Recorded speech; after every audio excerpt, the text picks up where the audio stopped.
Justice Watchers, before we begin, I want to make this absolutely clear. The following broadcast contains public domain courtroom footage, commentary, and legal analysis. This content is presented under the Fair Use Doctrine as defined by 17 U.S.C. 107 and is protected by multiple Supreme Court rulings, which you see below. This stream is transformative, educational, and journalistic in nature. It includes original commentary, trial breakdowns, legal interpretation, and critical analysis, not raw redistribution. We do not claim ownership over any public domain footage, and all use is strictly within legal bounds. If you're watching this content, you're engaging in a protected, transformative experience, grounded in law, never in speculation. And if anyone has a problem with that, take it up with Campbell, Brady, Miranda, and Irvin. Remember, guys, justice always works better when we watch. So keep watching. See you in the courtroom.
stand tall for truth you see. No chains of doubt, we're running free.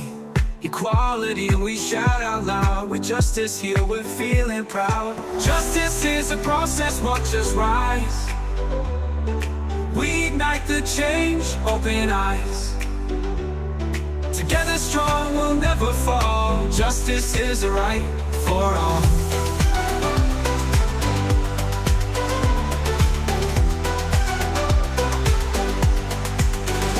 From the streets to the court we fight.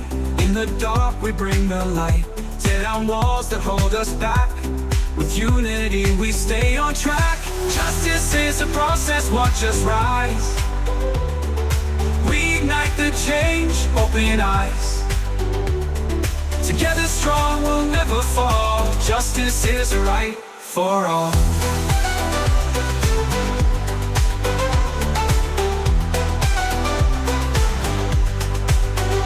From the streets to the court we fight. In the dark we bring the light. Tear down walls that hold us back.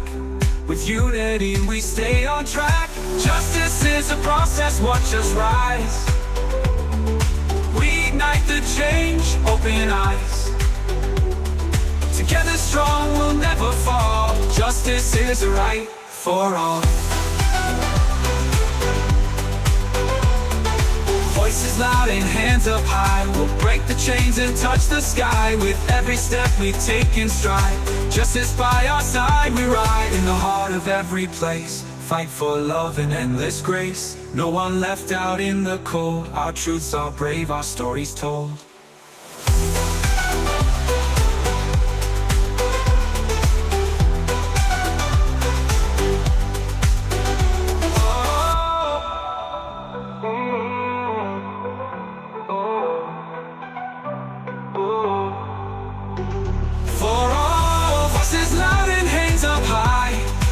The chains and touch the sky. With every step we take in stride. Justice by our side we ride. In the heart of every place, fight for love and endless grace. No one left out in the cold. Our truths are brave, our stories told.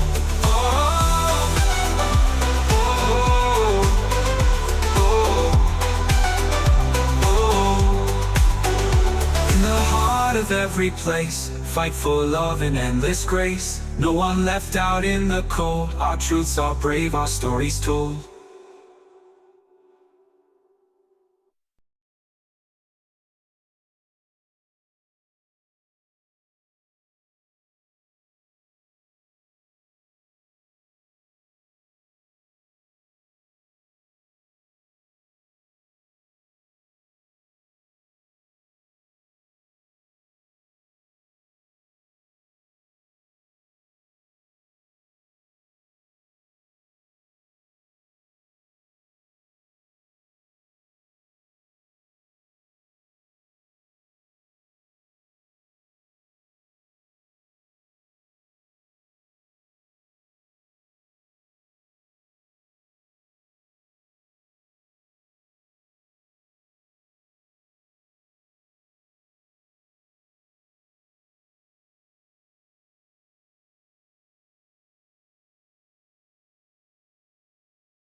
We stand tall for truth, you see. No chains of doubt, we're running free.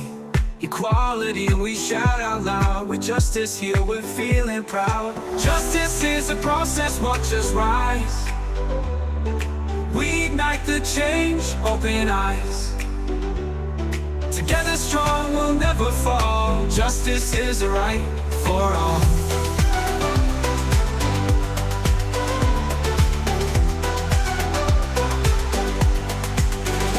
From the streets to the court we fight. In the dark we bring the light. Tear down walls that hold us back. With unity we stay on track. Justice is a process, watch us rise. We ignite the change, open eyes. Together strong, we'll never fall. Justice is a right for all.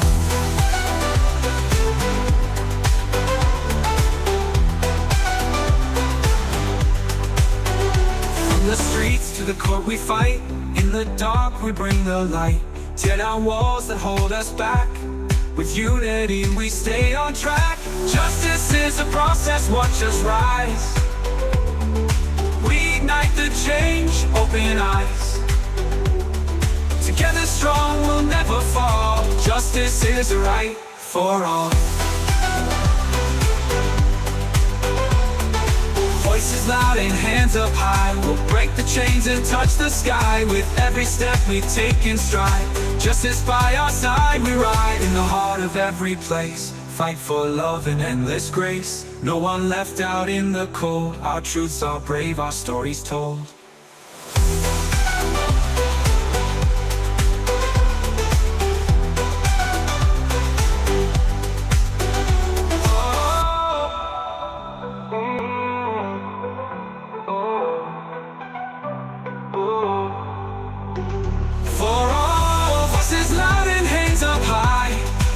The chains and touch the sky. With every step we take in stride. Justice by our side we ride. In the heart of every place, fight for love and endless grace. No one left out in the cold. Our truths are brave, our stories told. Oh, oh, oh, oh. In the heart of every place, fight for love and endless. Concerning the Miranda waiver, is that right? That's correct. Did you read him that Miranda waiver as well? Yes, ma'am, I did. Is all of that captured on the actual video? Yes, ma'am. And when you asked him those questions, was he responsive? Yes, ma'am. At any time, did you threaten him? No, ma'am. Did you make a promise to him that he would get some benefit in exchange for his statement? No, ma'am. And all of what you spoke to Mr. Kassotis about, is that actually captured on the video itself? Yes, ma'am, it is. There are no conversations outside the scope of the video? No, ma'am. At this time, Your Honor, the state would seek to play and introduce what is on the Exhibit 1.101 device USB that is already in evidence. I have shown it to counsel. It is the file folder labeled Statements Kassotis, May 26, 2023, LCSO for Liberty County Sheriff's Office. And this would be labeled Interview at Liberty Sheriff's Office, May 26, 23. Yes, ma'am. Any objection? No objection, Your Honor. You may proceed.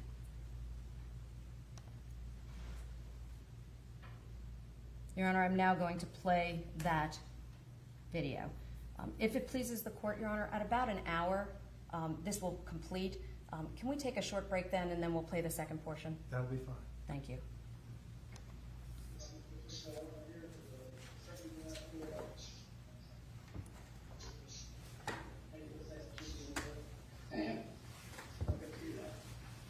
Hey, sir.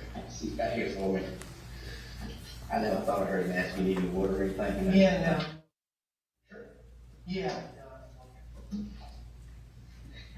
Remember the last time we talked? We talked about discovering, talking about the doctor's office and that. Yeah. Before I do that, I'm going to read you your rights again. I know even though you're an attorney, we still go through the same procedures. Or used to be an attorney, I guess. Yeah. You understand you have the right to remain silent. Yes, sir. Anything you say can be used against you in a court of law. Yes, sir. You have the right to talk to a lawyer and have a break with you while you're being questioned. Yes, sir. if you cannot afford to hire a lawyer, you won't be appointed to represent you before any question if you wish. Yes, sir. You can decide at any time to exercise your rights, not answer any questions or make any statements. Yes, sir. And you understand your rights. Are you willing to talk to us? Yes, sir. I'll read through it first, naturally.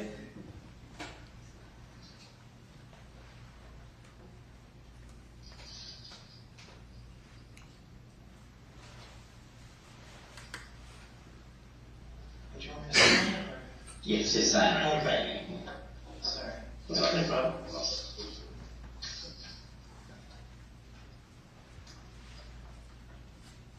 How was playing right? It was fine, sir. You good? Yes, sir. Been treated fairly with everything? Yes, sir. Yes. Professional. Okay. And it will continue to do that way. Okay. All right. Do you have any questions of me first? I don't know. My head's kind of spinning. It's been a bad 2 weeks. Mm-hmm. I don't think so. Do you know where my dog is? I do. Okay. We'll answer that. Let's say that to later. Your dog's safe and good. Okay. Been taken care of. Back to where we kind of left off, the doctor's office. Tell me about the day that you got called to the doctor's office. Yeah. Who called you? I don't know. Somebody. I got a phone call. I forget from who. I don't know if it was somebody I knew or not, asking if I could. I don't think it was somebody I knew. Asking if I could come and pick her up that afternoon. Okay. Around, I think around 3, but I'm not exactly sure. I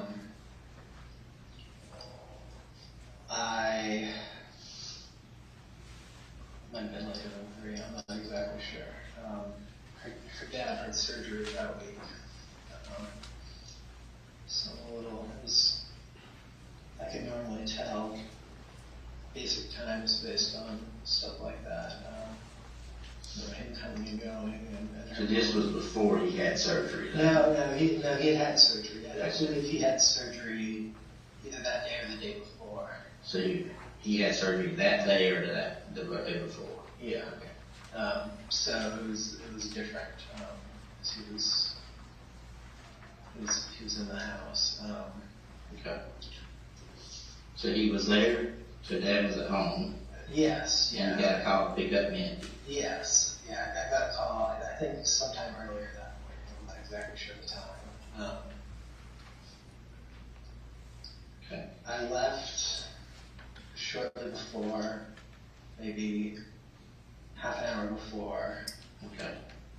And was driving there, and it hadn't gotten very far. I got a call saying that it was actually going to be a little bit later. Okay. Still don't know who called you. Yeah, I believe it was somebody from the office. Okay. And at that point, I wasn't really sure what to do in terms of my time. I drove out. I think I drove out towards that way a bit, and then I went and ran a couple of errands. And what errands did you run? I think I went to the pet store. Mm-hmm. I'm not sure where else I might have gone, but I'm pretty sure I went to the pet store. Okay. So how far is it from the pet store to the doctor's office? I think 10 to 15 minutes. Okay. And from the place you were residing, how far would you say would be the doctor's office?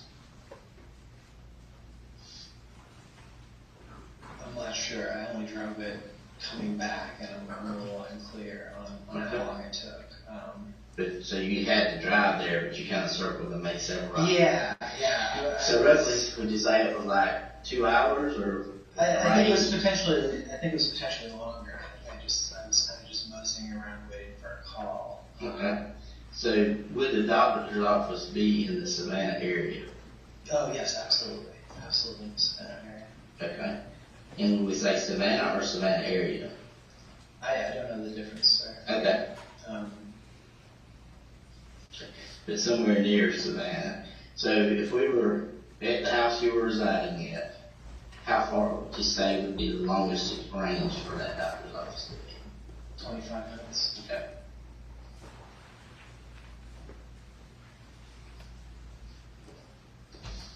So once you arrived, what happened? I pulled in, there was a spot, and there was a man, I could see a man standing behind the door. Okay. It was a glass door. And as I stopped, he opened the door. Okay. He came out and he gestured towards me. It might have been later than 2 hours. I don't know. I feel like I don't know what time it gets dark, but I feel like it was getting dark at this point. Okay. Then what happened? I walked in. He brought me a short distance. I feel like it was almost immediate from the door to an additional door on the right-hand side. Okay. I feel like there was some kind of, it might have been through another door, there was some kind of a lobby area or open area to my left. Were there other patients in the waiting room? Or? Not that I noticed, but there might have been. I didn't walk through a waiting room. I kind of came directly in, and Then what happened? he sat me down. I assumed I was going to get some sort of instructions. Like she can do this, she can't do that.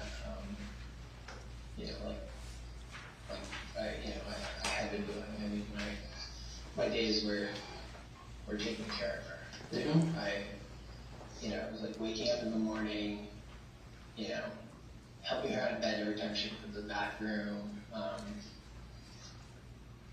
And how long did that been going on? That had been going on since I would say early November. Okay. She was having trouble sleeping, which I don't think is uncommon. So what happened next? What did he say next? I sat down and he said that he was very sorry to tell me that Mindi had passed away suddenly. Okay. But he wasn't the doctor. I assumed he was the doctor. I said.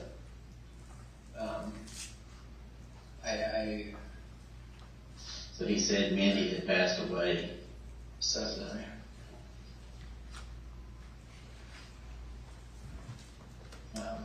Then what happened? I was extremely upset. I thought I was coming there just to pick her up and bring her back.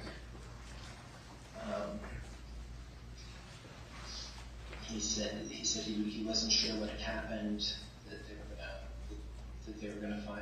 Because I asked what happened. He said he wasn't sure. They weren't sure what happened. Whatever it was, it happened very suddenly. And he said that that they were going to find out. He said he had some forms for me to allow all that to happen. So to allow them to do it, and then something about her, her what to do with her afterwards. Okay. Got in an argument about that form later. Okay.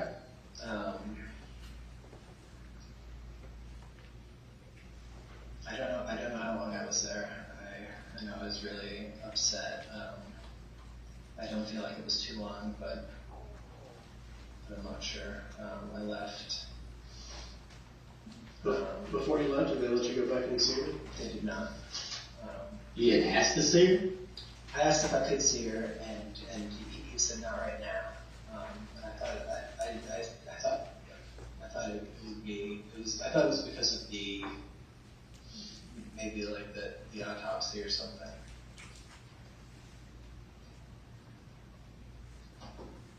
I assumed I would get a chance to see her multiple times, and I never did. Did you get any copies of this paperwork? Were you getting this paperwork? No, I signed it. I was extremely upset. I didn't know what to do. I went straight back to her parents and told them. Okay. So that's the same day you went straight back to their parents? Yes. Okay. So Frank and Bessie? Yeah. We were all living together. So you didn't get to see her? I did not get to see her, ever. Could it be because you were looking down the entire time? Like you have the entire time that you've been talking to me? It's possible. Okay. I tend to look down when I'm in my head a little. You realize I've been doing this 28 years? I didn't say. Alright, so then what happened? I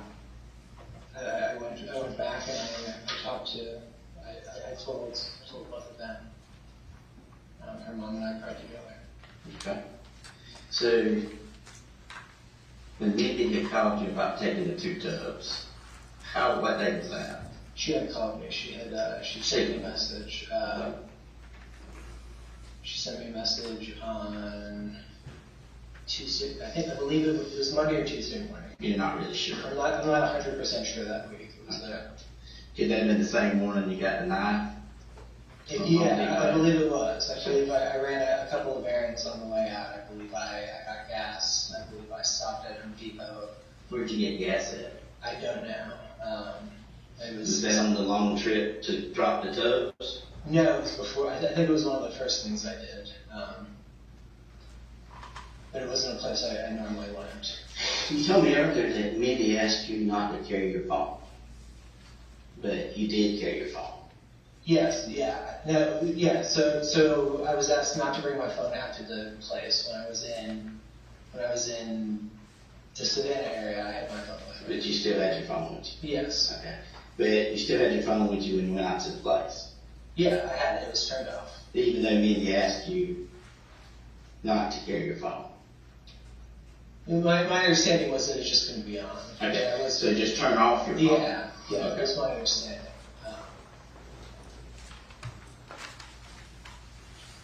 But you did have it with you? Yes, I did have it with me. But you just turned it off? Yes, sir. Did you know that your car has a phone? I did not know my car has a phone. Okay. So they didn't tell you at the dealership about AT&T service? No, sir. So what did you put in the tubs again? Electronics, her laptop, some books, clothing, shoes, toiletries for both of us. She wanted makeup, perfume, basically everything we would need for Your stuff too, though? So you Yeah. had one with yours and one with one with mine, hers? one with her. Well, as normal when we packed, it was 1 1/3 with mine, or 1/3 of hers, and probably 2/3 of mine. But so why would you drop your stuff off when you could have your stuff anyway? Why was that being dropped off? I assumed that this had something to do with us leaving Savannah. We had weird things that we've been asked to do before we moved locations and things like that, and I assumed it had something to do with that. All right. Did you kill your wife? No, sir. Okay. I swear to God, I forgot. When was the last time you saw your wife? I saw my wife on Saturday, the Saturday after Thanksgiving.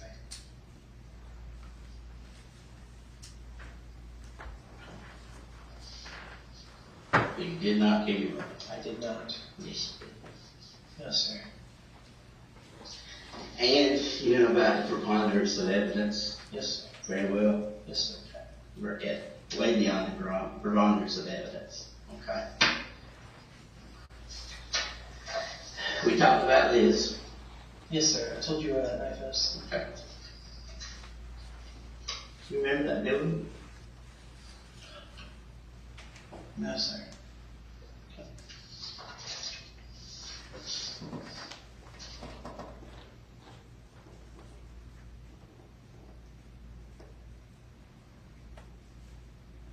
Okay, so, You remember the one down that route, down that dirt road? a little, I don't know, sir. I'm not sure what I did. Nick, did you love Mindi? Yes, sir. Did you love her parents? Yes, sir. Frankie Betsy? Yes, sir. You want to help us put all this together? Yes, sir. We're gonna, Then we need you to be truthful with us. sir, I'm being 100% truthful. You know, John. Sir, yes, I am. Your phone, your car's phone, the videos. I mean, who else has the luck of going on a 25,000 acre property and get captured on video? The 45 minutes that you spent there at one location with the tubs, And tonight, your DNA. Sir, I did not hurt my wife. Did you dispose of it? No, sir. You did. No, sir. And all evidence is showing that. Sir, I And never. your elaborate 2 hours of story that you gave in Pennsylvania, you know how many items, you've been an attorney, you should realize how many of those can be disproven. Sir, I have not lied to you at all. you've been living the web of lies for a long time. No, sir. Especially your finances, with Jim McIntyre, all these people, the Microsoft stuff. I think Jim has lied to me for a long time. I do believe that. I don't believe Jim exists. Sir, Jim absolutely exists. I don't know if that's his real name, but he absolutely exists. I mean, the things that we did for years, the places we went, You did to get away from the judgment from Heather. no, sir. So you didn't know you were wanted and on the run from Heather and the judgment, the civil judgment. No, sir. Jim told me that I'd been taken care of. How did Jim take care of that? I don't know, sir. So you didn't feel a responsibility to pick up the phone and say, hey, has it been taken care of? No, he told me it had been taken care of, but I never heard anything else. So So you and Mindi lived with Heather, didn't you? No, sir. You never lived together. The three of us? The three of you. No, sir. Never? Never, sir. Okay. What about all the money you got to live off of when you made all these wigs with Jim? You said Jim was providing you money. Jim and friends, I said, sir. Jim and friends. Yes. What about just one friend? Yes, sir. Yeah, it was the majority of it came from one friend. There were other friends who gave us money as well. have you ever been without money Yes, sir. and desperate? Yes, sir. When was that?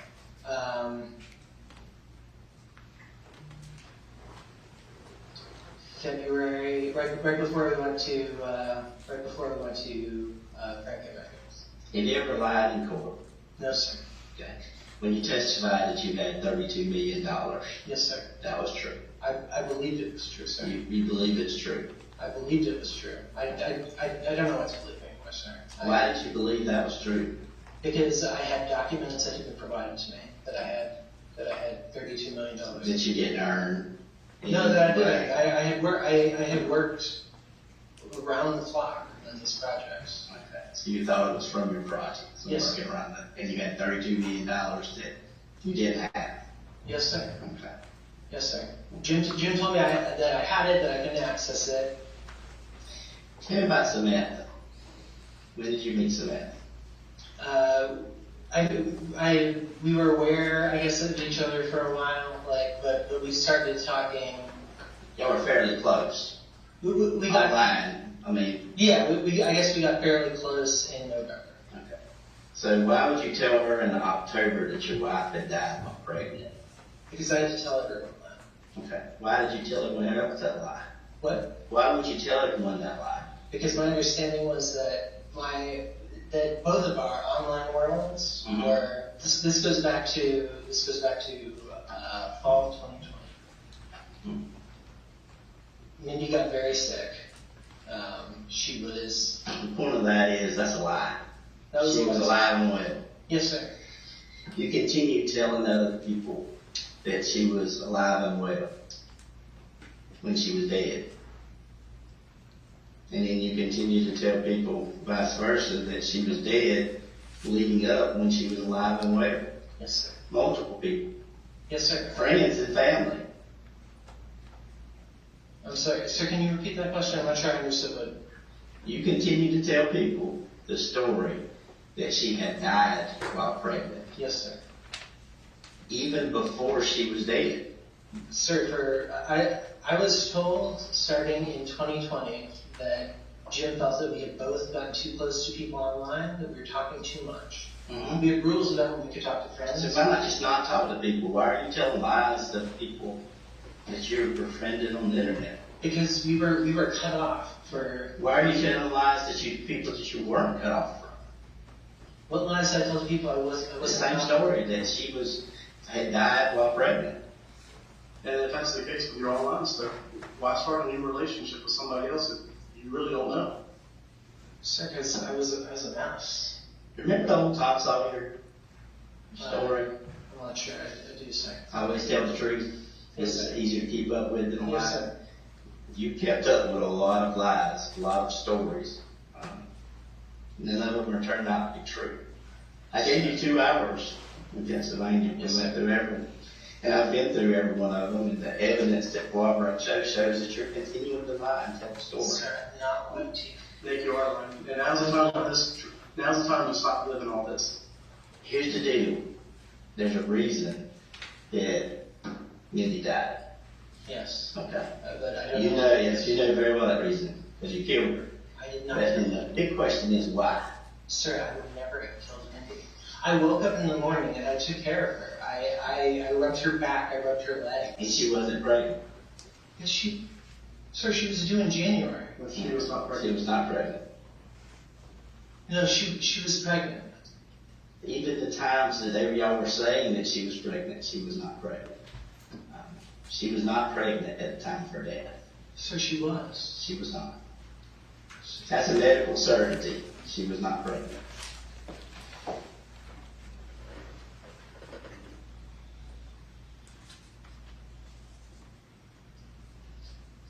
The doctors that you're saying that she went to, that just, you don't know their names, don't know the location, you never mentioned an actual doctor that she saw for a thyroid problem. You never mentioned doctors that you visited. I don't know the last. I do know the last time I visited a doctor, sir. I visited one, probably 4 or 5. What about the CVS pickups for medication? Yeah, I would routinely pick up her medication, right?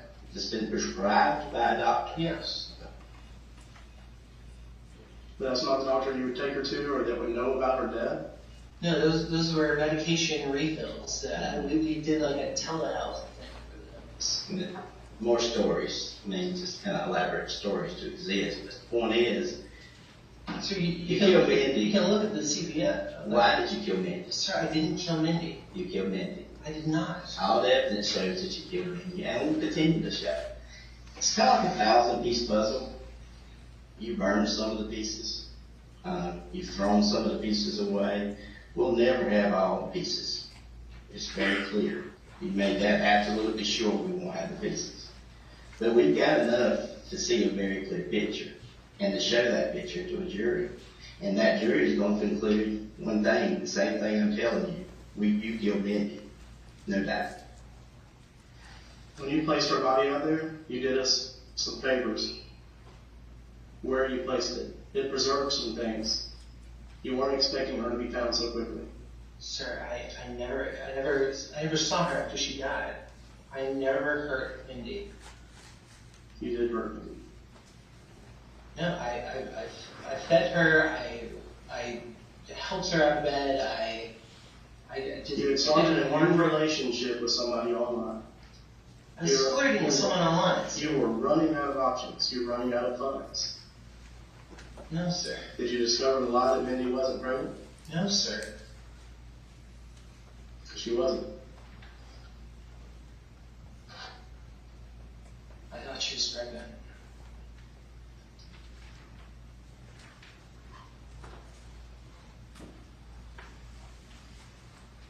And if Jim was so good at his job of protecting you, why would he not protect her? Why would he not come forward with any evidence now? I think Jim lied to me about a million things. Why would he not prevent your father from being able to find you? I don't know. But I don't think Jim was telling me the truth about anything. Because he didn't exist. He did exist, sir.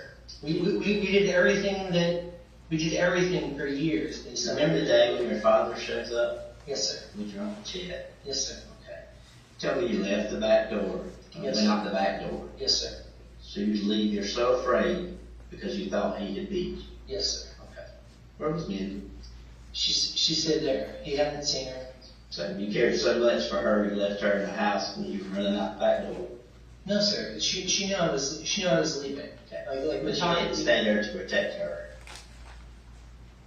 No, sir. But you didn't call 911. You didn't call for any help from anyone. No, You walked down the alley. we called for help for Jim, who we depended on for Let's everything. play back, because just the other day you said you didn't call, but he found you. He found you in the parking lot at the hospital.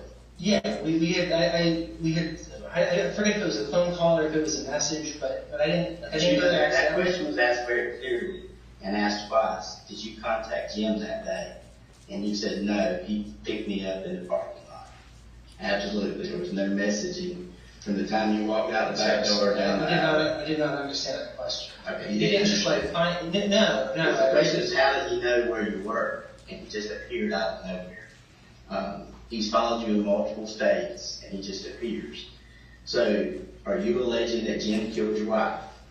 I don't know, but I think it's possible. Okay. So, and the doctors conspired, they created this fake doctor facility of a name that you don't even know, a location you don't even know. Side of the road pickup for And you didn't ashes. see your wife. It just so happens your phone, even your car, shows clearly where you were at.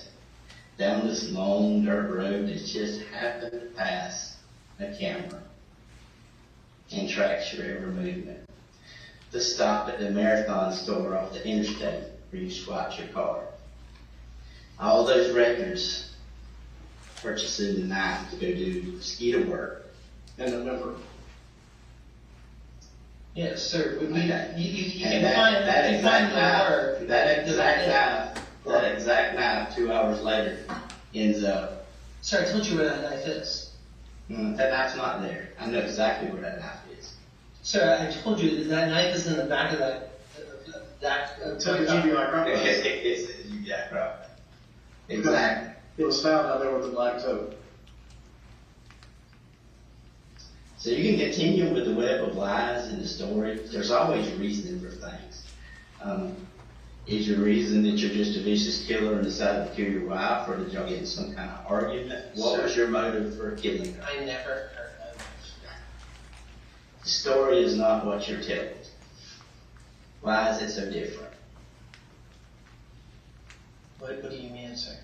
Your elaborate story of on the run all this time and all the periods of stuff and the web of lies, why is it so different than what happened with her that the records show, the evidence shows, the DNA shows? Why is all that? Is you're being set up, is what you're saying? I don't know, sir. I don't understand. So your phone and your own person that you said was turned off, Yes, sir.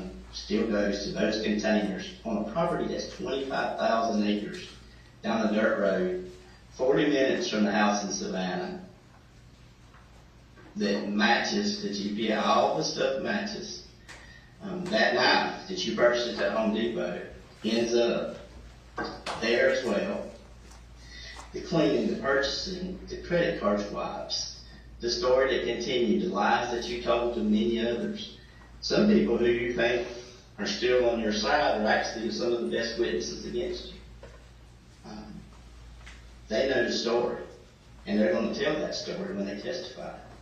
The Capital One card you're using for all these years, getting food, takeout, lodging, paying for all the places, the Airbnbs, the Verbos you stayed at, we have all those records. Yes, sir. And the Renaissance, the current stuff. Yes, sir.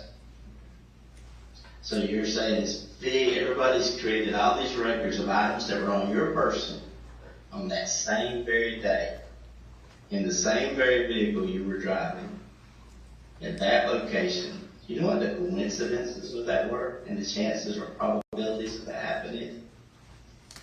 Sir, Just like the airplane this that feels you real. landed into this room right now, Yes, that sir. ain't gonna happen. Yes, sir. None of this feels random to me. But I don't understand it. But I know where that knife is. Okay. Then let's move on. The knife has nothing to do with anything. The day that you bought the knife and traveled down the road, where did you go? I left. I stopped for gas. I stopped at Home Depot. I believe I stopped and talked to Jim. With Mindy's body in the car. No, sir. No, sir. And then I drove out there. Out where? I don't know. I believe I had an address to a church, and then I had a GPS location after that. The first story was you had GPS coordinates. Yeah, yes. You mentioned nothing of arrest.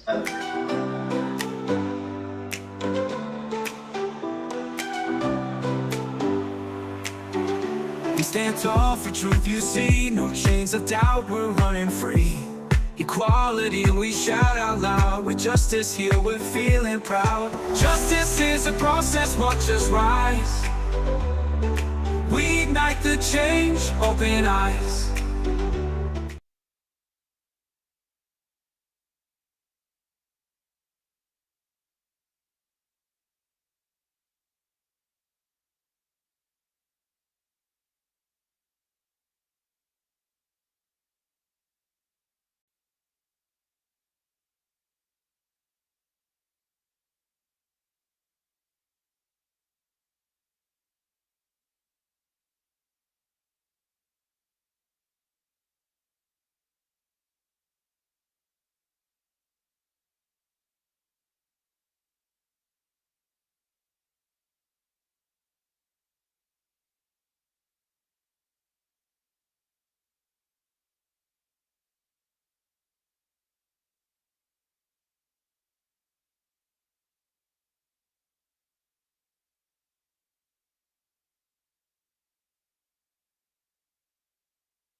Please be seated. So we still have to wear that? Are we ready to proceed this morning? We may need to have some discussion about scheduling. Okay. We do it from here. We don't need to approach. We have three brief witnesses this morning. There's our 2 witnesses to follow. I don't expect them to be here until after lunch. I expect the first 3 witnesses to last no longer than maybe 45 minutes, which would put us at about 10:45 when I've exhausted those witnesses. So then we have to decide what to do, to try to fill the gap with Agent Sands or take an early lunch. Okay. So if I could just, my understanding is that either way, we will be able to finish the state's case. My hope is by this afternoon. Okay. That would mean then that we are now a lot of time ahead of schedule is my hope. So that said, we also kind of cut through a lot of Agent Sands' audio already. So now it's just the questioning. So I really would rather just do Agent Sands after lunch, if that's okay. I'm fine with that. Okay. What's the situation with the defense?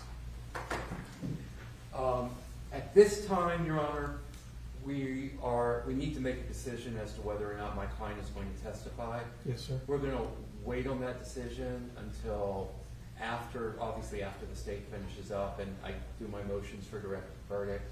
So if he does decide to testify, then I would, depending on where we end today, but I would expect it to be later in the day.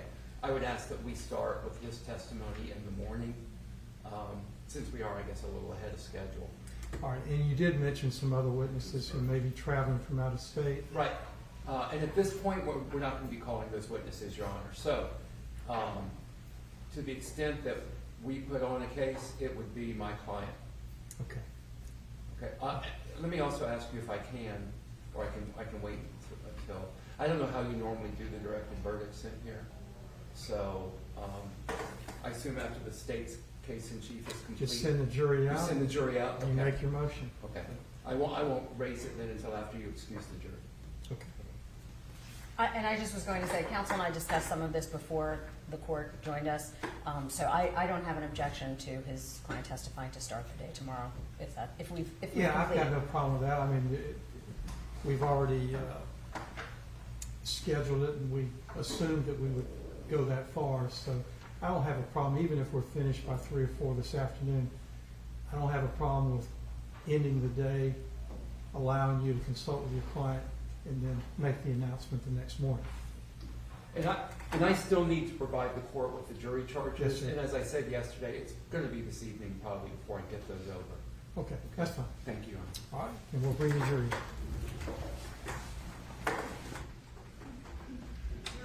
There is one video witness, the court recalls that, right? Right. Okay. Is that going to be first, or? No, third. Okay. Yes, third. Yes, sir.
All right, everyone, please be seated.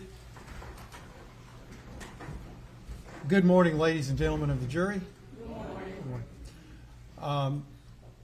I want to follow up on something I mentioned to you last night. It does now appear fairly certain that we will end the presentation of the evidence in the next couple of days. So if you would bear with us and remain vigilant as you have throughout the course of this trial. I do want to confirm again that there were no issues regarding access to any media coverage or anything like that. Any issues? All right. Well, thank you very much, and we'll go ahead and get started. Mr. McConnell, you may proceed. Chris Choplak. He's in the witness room.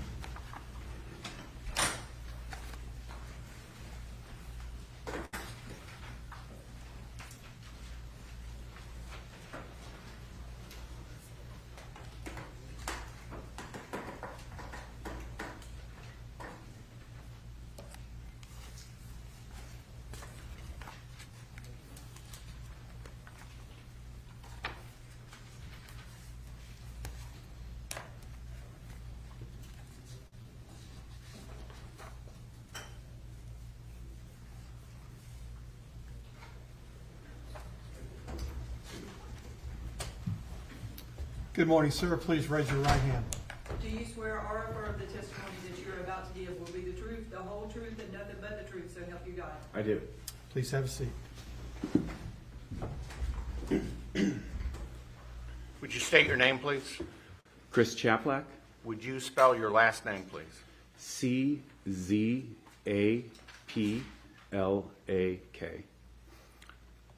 Where do you live? San Diego, California. Did you travel here from San Diego to testify in this case? I did. When did you get here? Yesterday evening. Where do you live in California? San Diego. In your current employment? I have my own law firm, What's the name of that? Homefront Group. And what kind of cases does your firm handle?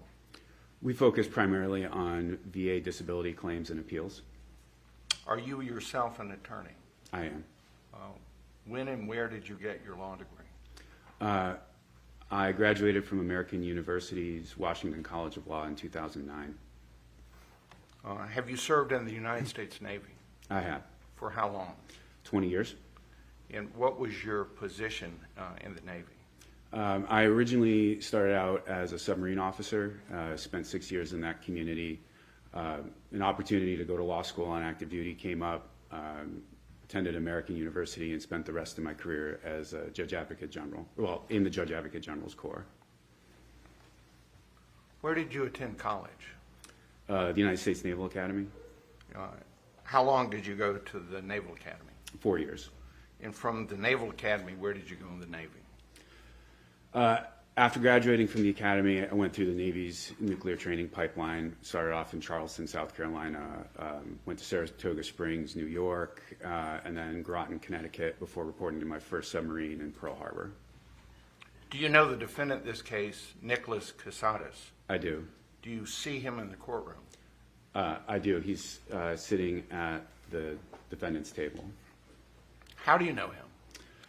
I met Nick in 2009 when I reported to Norfolk, Virginia for my first assignment as a JAG. And what was his position in the Navy? He was also a JAG. He was assigned as a defense counsel in Norfolk. We were at the Navy Legal Service Office. I started off very briefly doing legal assistance and then moved over to working defense with a number of JAGs, Nick included. What was your relationship to him? We were colleagues. We were friends. We got along very well when we met in Norfolk. I don't recall trying a case with him in Norfolk, but we collaborated often. We discussed our own cases, discussed strategy, discussed approaches to witness and evidence.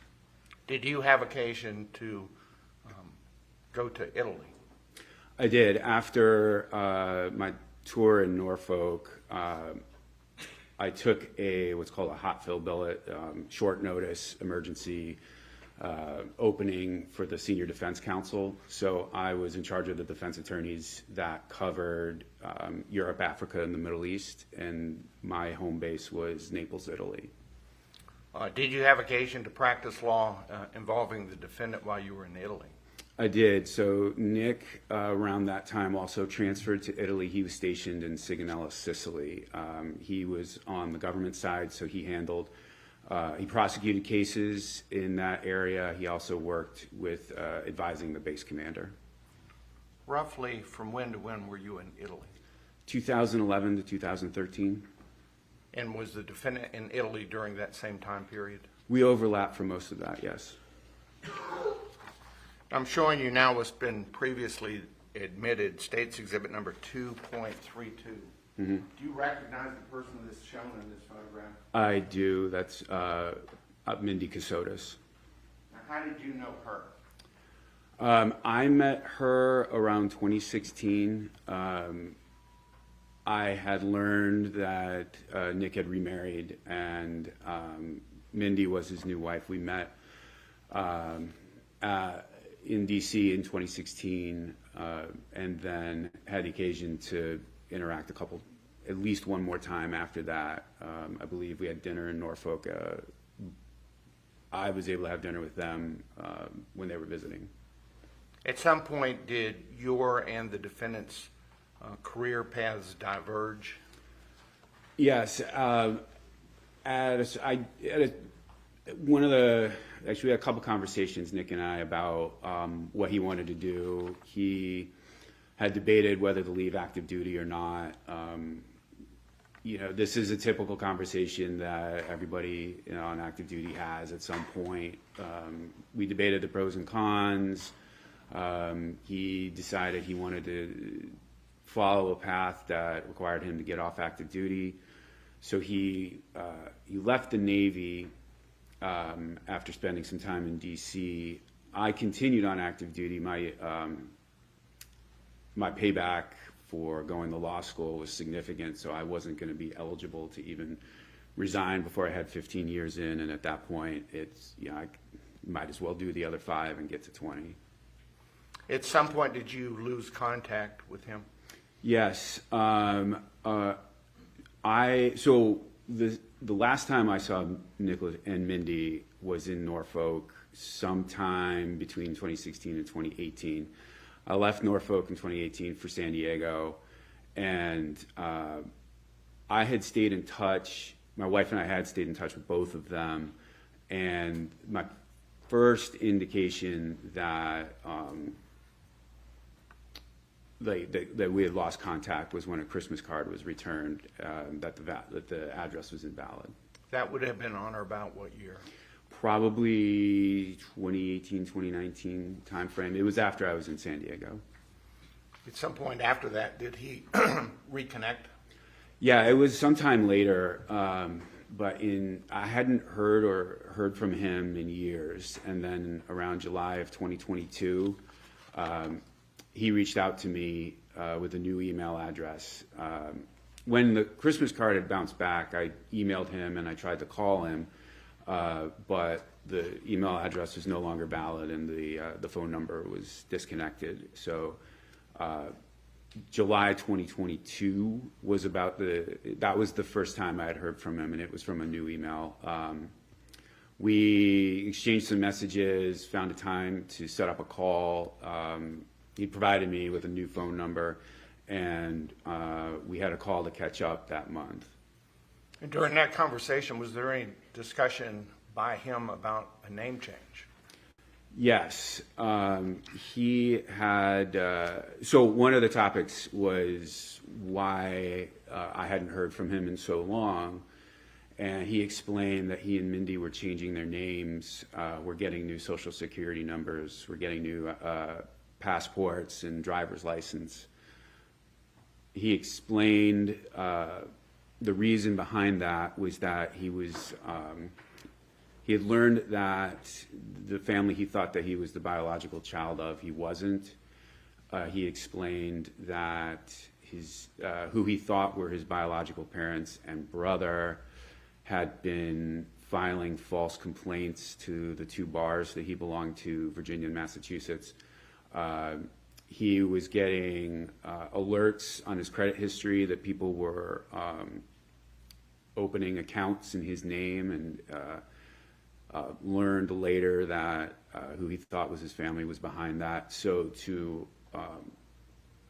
avoid all of that, he and Mindi had cut off all communication and started changing their identity. Did he describe Mindi's condition? He did. In July, in that July 2022 conversation, he said that Mindi was pregnant and that they knew that the gender was a girl. And I was very excited for him. That was another big topic of that phone call. It was, I was happy for him. I thought that was great. Was there any conversation about him writing short stories? Yes. He also, as we were catching up, he told me how he had started creative writing as a hobby, and that had turned into a pretty significant thing that he did. He wrote a number of short stories that he had published on the website Reddit, and one of them in particular had kind of garnered the interest of someone in Hollywood, and he might get that story optioned as a screenplay. When was the next time you spoke with him? So I didn't hear from him again until March of the next year, so 2023. And tell the jury how that conversation went. So he sent a connection request on LinkedIn, and I thought that was good news because I know that he had tried to keep a very low profile, and so I accepted it as soon as I saw it. I messaged him. He asked if I had time to catch up. We found a time on our schedules where we could do another phone call. And so sometime in early March, we connected again on the phone. And what did he tell you during that phone conversation? Early in the call, I asked him how Mindi was doing because I figured the baby must have been born at this point, and he mentioned that she had passed away. He explained that she had complications with the pregnancy, that she'd had high blood pressure and there had been some issues with her heart, that she had been hospitalized at least once, but that sometime before she could give birth, she passed away. At any time, did you ever discuss with him the nature of his employment? Yes. In that first call in July, natural question was, what have you been up to, since you left the Navy? And he said he was involved in a startup that had something to do with cybersecurity, that they had some product or service that had access to the dark web to identify cybersecurity threats, and that he was filling like a general counsel role, sort of advising them on legal issues. How did you learn about Mindi's death? Well, the phone call where he said she died of natural causes was sort of the first time I heard that she died, but some weeks later, a mutual friend of ours forwarded me a news article about her disappearance, that her remains had been found, and that Nick was was the primary suspect. And based upon receiving that information, what did you do? Well, so I felt that what he had told me in an earlier conversation was important information that the authorities should know. So I contacted the tip line that was in the news article. I spoke with an agent from the Georgia Bureau of Investigation and recounted the phone conversations I'd had with Nick, tried to be as accurate as possible and as factual as possible. Thank you. That's all the questions.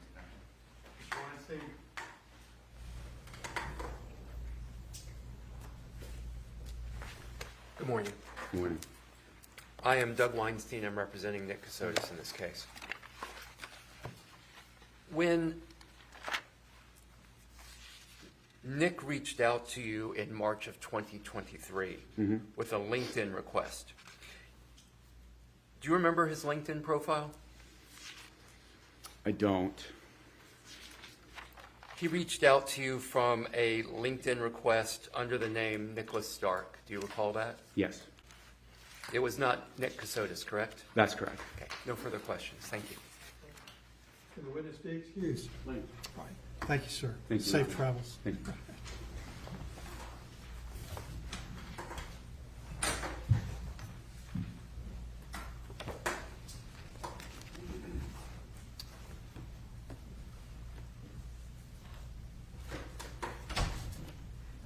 Angela Venn is our next witness.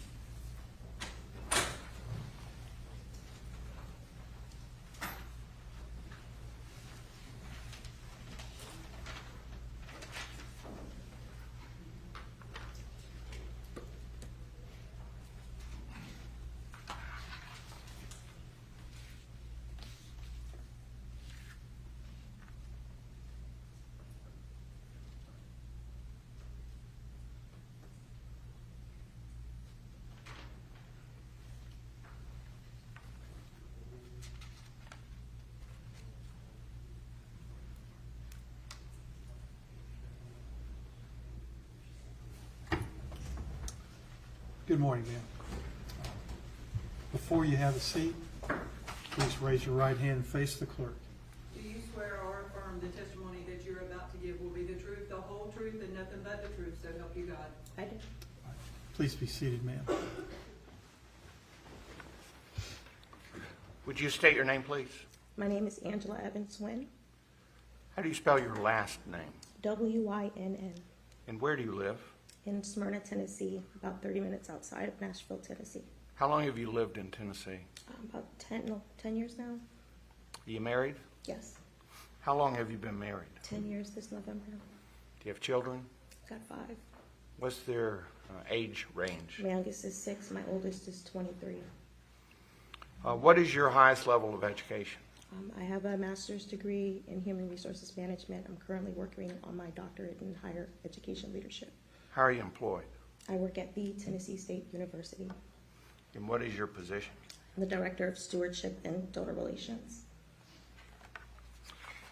I'm holding up what's marked as State's Exhibit number 2.32. Can you see this from where you're sitting? Yes, Do you recognize the person in this photograph?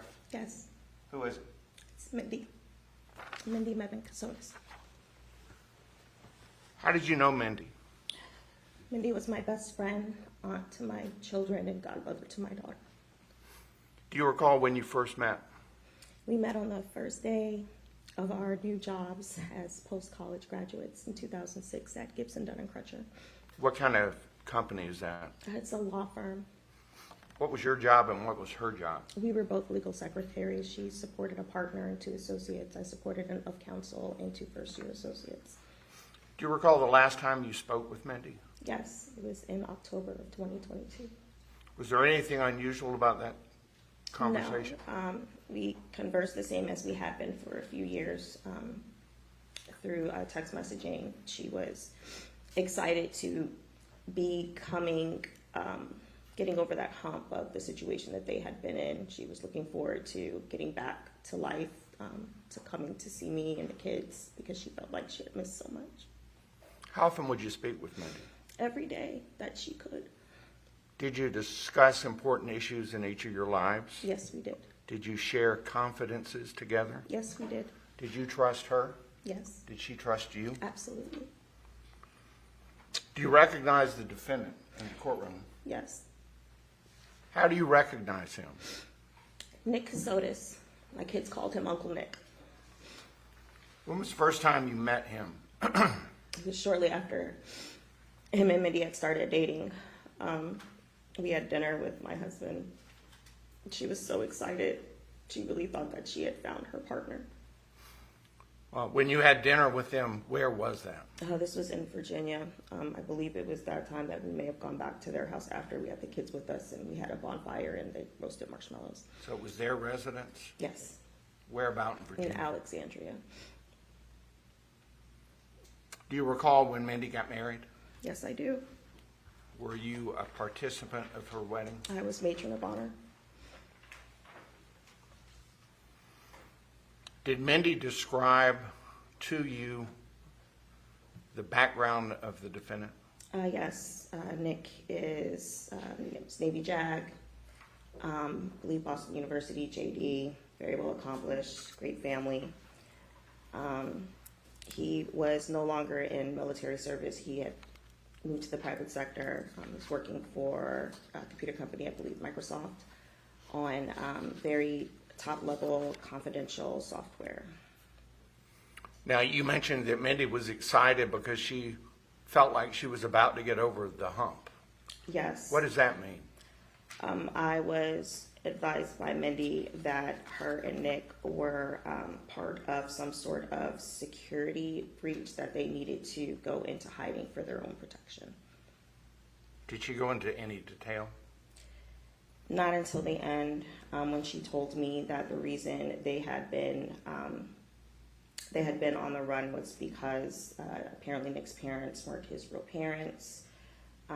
Something about him, being taken away as a child. He was the son of diplomats. It was a wild story. Do you recall the last time you spoke with Mindi? Yes. Roughly when would that have been? Second week in October of 2022. And what did Mindi tell you during that conversation? That she was ready to come home. What about her physical condition? She had told me that she was pregnant. Did she know the sex? No. Did she know the due date? No.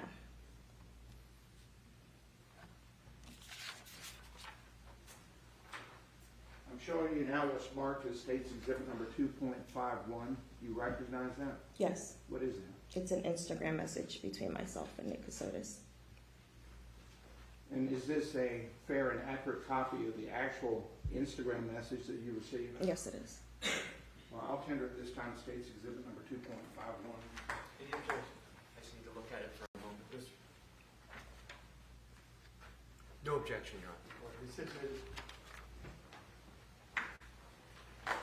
If you would read to the jury the text involved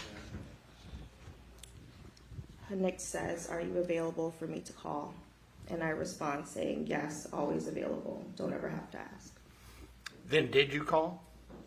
Yes, he called me. And you spoke with him? I did speak You with recognized his voice? him. I absolutely did. Tell the jury how that conversation went. He was crying. He said that Mindi was gone, that he didn't know what happened. He apologized, saying he wished he could have protected her more, and that he was so sorry for her not being here anymore. I asked him, "What about the baby?" He said, "Oh, we lost the baby." But he sounded really upset. Was there any discussion about cremation? No, there was no discussion. The first conversation that we had, he said he didn't know what was going on. He said that they would perform tests over the weekend, and he would let me know as soon as he heard something. He called me that Monday to tell me that she had passed because of a massive stroke that he said was hereditary on her father's side. What about funeral arrangements? No funeral arrangements. I asked him every single time I talked to him if he needed help with any type of arrangements or if I needed to come down to be with him to help him with things. Is that the last time you spoke with him? Yes. That's all the questions I have. You can have a seat, ma'am. Mr. Weinstein may have some questions. I forgot about that part. Okay. I'm just so ready to go. No problem. Good morning, Ms. Wynn. I'm Doug Weinstein. I'm representing Mr. Kassotis. I'll be brief this morning. You testified that you and Mindi were best friends, correct? Yes. Y'all could talk truthfully to each other, correct? Yes. When Mindi told you that they had security watching over them and they had to be in hiding, You believed her, correct? Yes. You had no reason to not believe her. No. When Mindi told you she was pregnant, you believed her then as well. I absolutely did.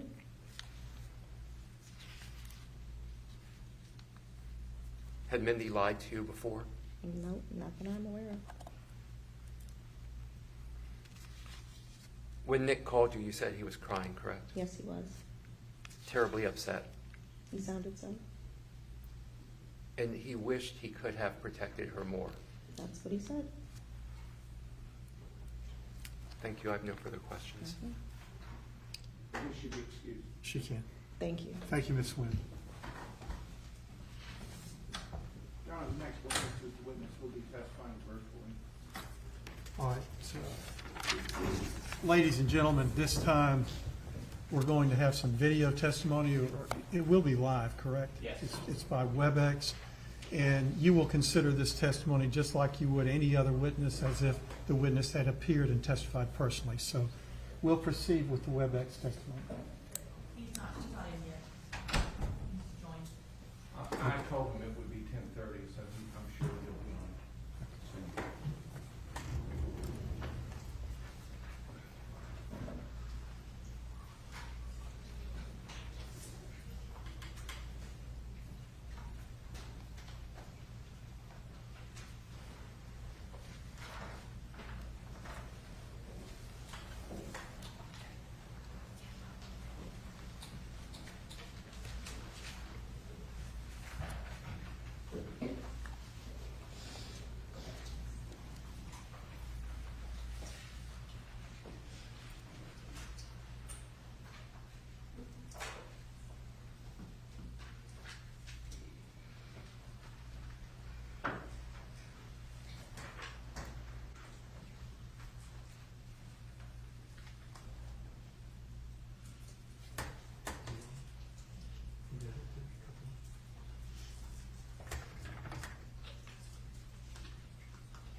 I think what I'll do is I'll let the jury just step out for a minute, and we'll make sure that the witness is available.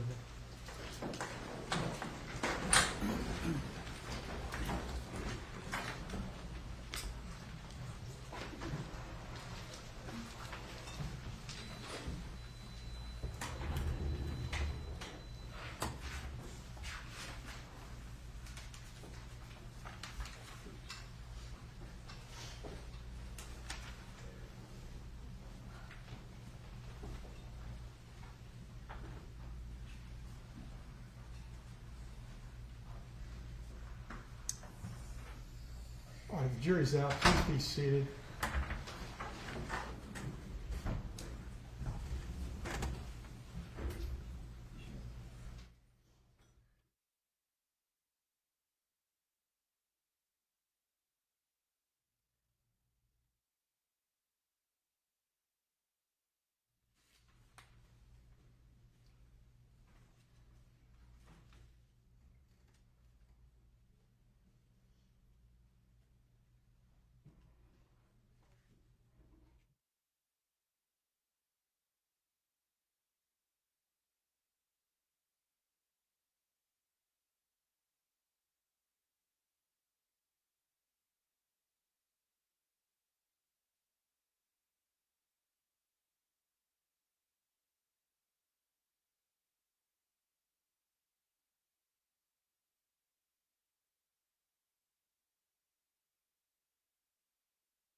witness named Joe West? Yes. Confirm we can hear you. Okay. Mr. West, can you hear me?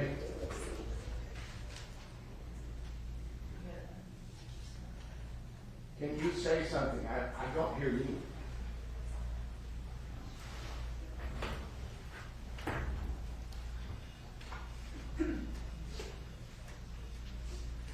I think he's muted. He's not muted. He's not muted. Sir, can you say something so we can verify that we can hear you? He's...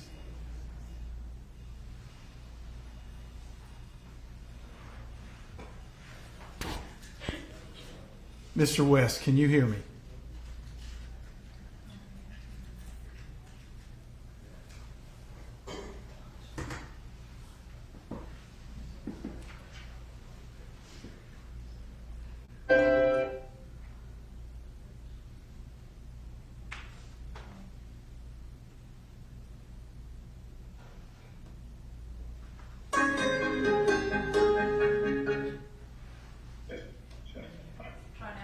Sir, can you hear me?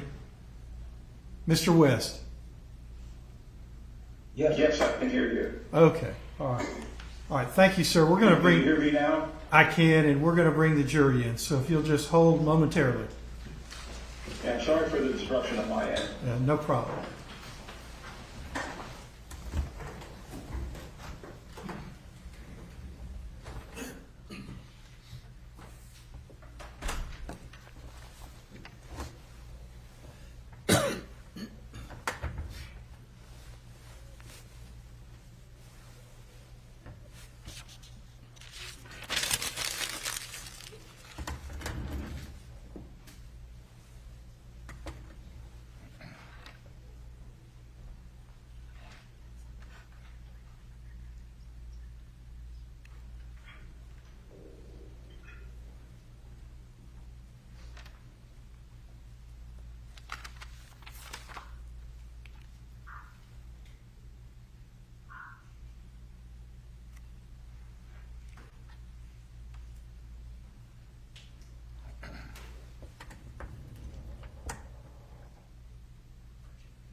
All right, everyone, please be seated.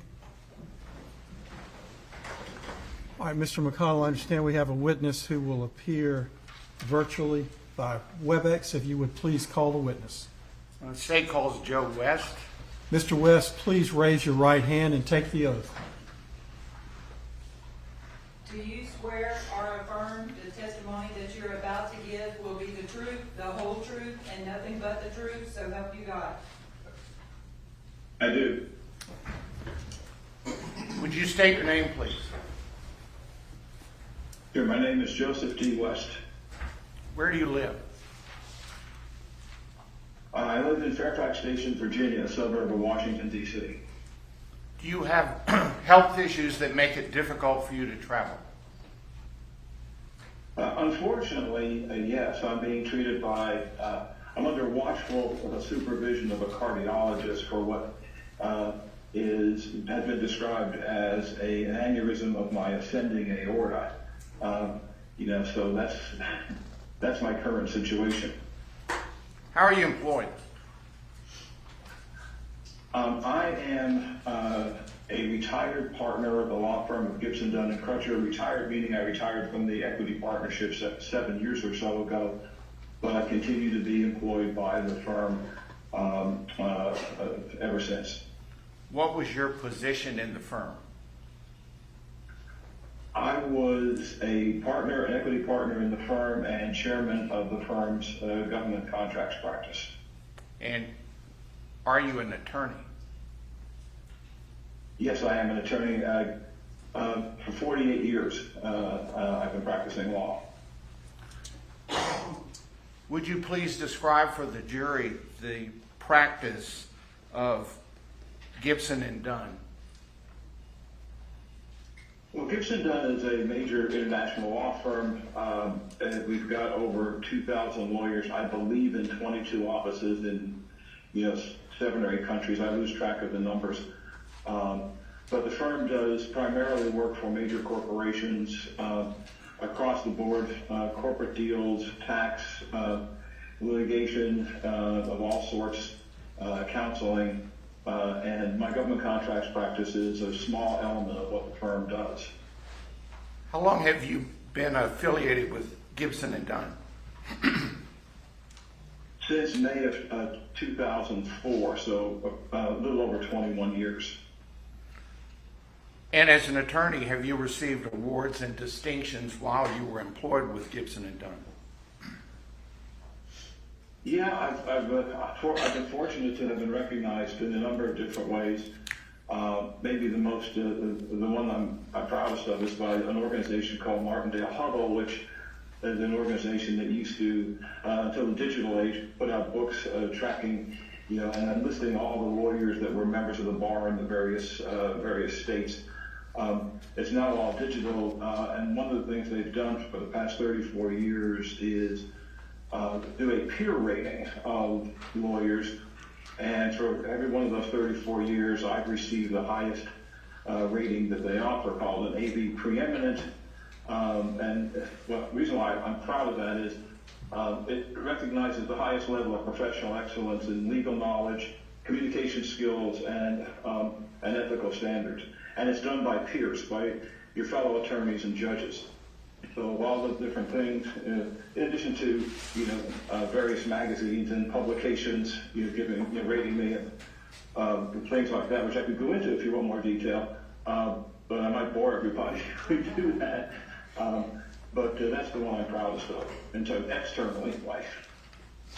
Mr. West, do you know Mindi Kassotis? Yes, I do. I knew Mindi. She worked for me for a number of years as my legal assistant in the Gibson Dunn Washington D.C. office. Roughly when did she work with your practice?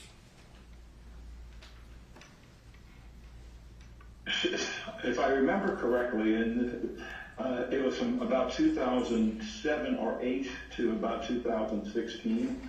I'm a little hazy on the start date because at that time a new administrative assistant would come into the firm and be part of basically a floater pool until they eventually got assigned to an attorney's desk. So I'm not sure when Mindi got to the firm, but I believe she started working for me around 2008, 7 or 8. And I know she was there for sure in 2009, but I believe it was 2 years earlier than that. Did you get to know her well? As well as one normally does, yeah. Their assistants. Maybe I got to know her a little better than most because she and I were on. She liked to talk politics and other issues, and we got into a lot of debates about politics because we were maybe on different ends of the political spectrum. It was. I remember a lot of interesting discussions with her. Plus, she was always looking for new opportunities and knowledge about things, and she was working on her master's degree, and we would talk about that sort of thing. I got to know about her family, and she loved talking about her family, particularly her little brother, who was a baseball player, who's probably bigger than I am right now. We had a really good relationship over the time she was there, and I was sorry to see her go, but I knew she was going on to bigger things when she left.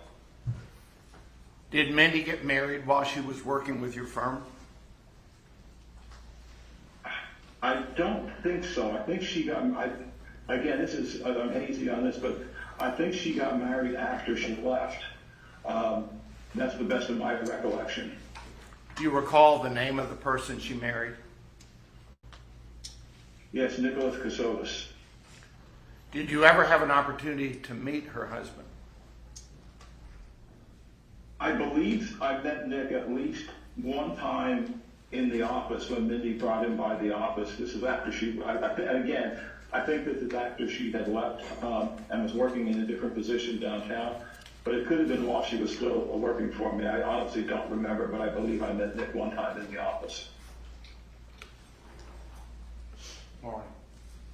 I want him to see State's Exhibit number 2.42.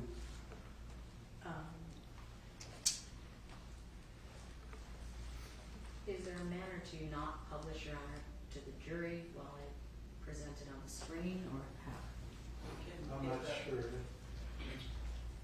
So you don't want to publish to the jury? If we could simply turn off the presentation mode, that would turn him off as well, correct? If I take it out of WebEx mode, he won't be able to see anything. Can we maybe just show it to counsel and see if he has an objection? I don't want to publish before it's tendered, counsel. I understand, thank you.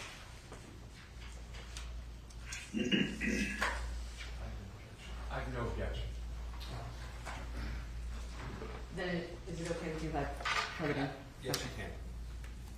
So I'm tendering this time State's Exhibit number 2.42. It is submitted without objection. Now can he see it? It should be up on the screen. Do you see, Mr. West, Exhibit 2.42? I see a tiny little exhibit in the corner. I think I know what it is, and I think I have a hard copy of it in my hand. If you tell me what it is, I'll confirm that because I can't read what's there. I don't want to mess with my screen and see if I can blow it up. Describe what you think I'm talking about. It was a copy of an email. Hold on a second.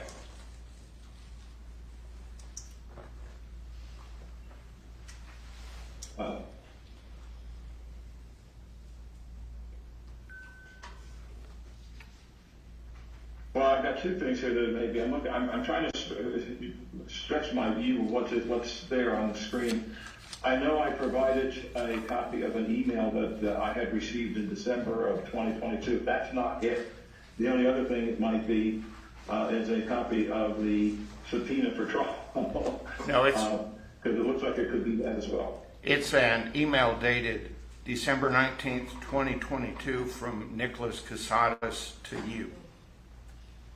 Okay, yeah, I've got that in front of me here, a hard copy in my office. And do you recall what that email said? Sure. The email basically said that, I can read it.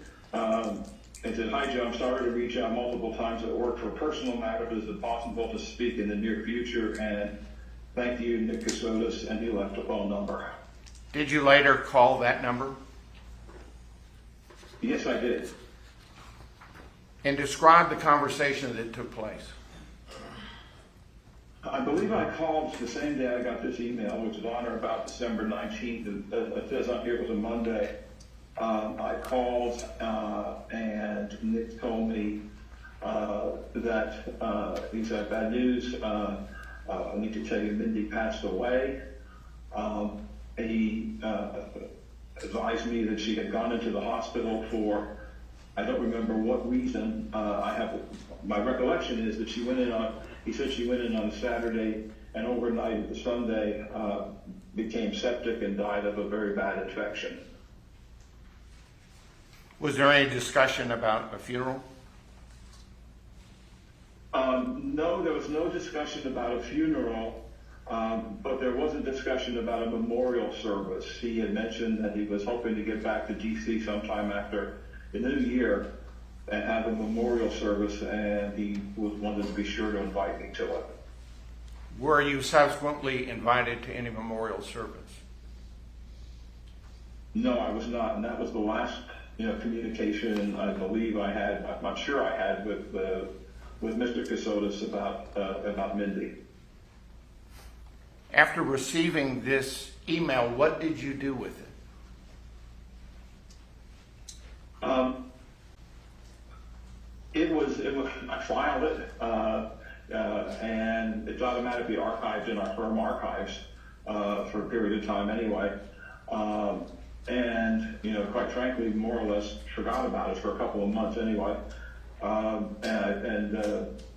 think that's all I can remember that I did with it. Did you forward it to anyone? I did at one point.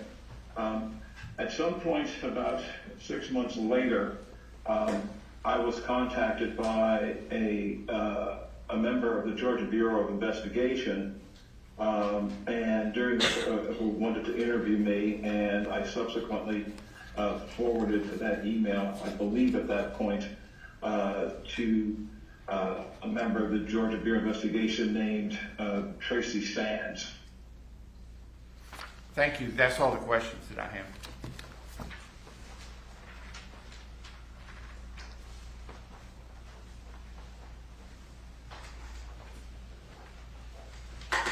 Questions, John? All right. May he be excused? Yes, sir. Thank you, Mr. West. There's no cross-examination. Have a good day. Thank you very much. You're quite welcome. Take care.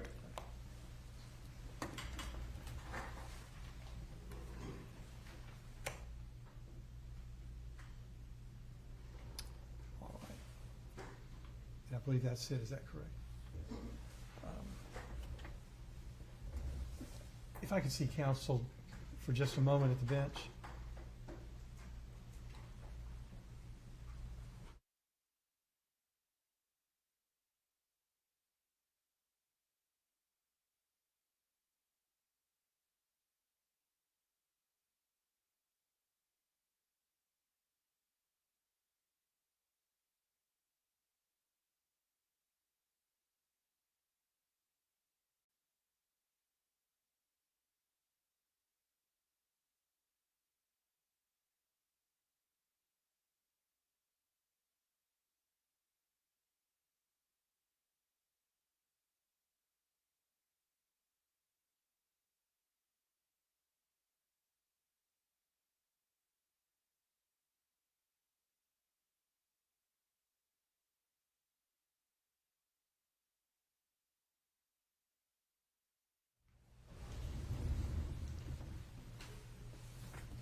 All right, ladies and gentlemen of the jury, our next witnesses will not be here until after lunch. I know it's a little early. We'll give you a longer than normal lunch break. So it's about 11 o'clock now, and we'll ask you to return at 1 o'clock. So you're excused until 1 o'clock this afternoon. Thank you.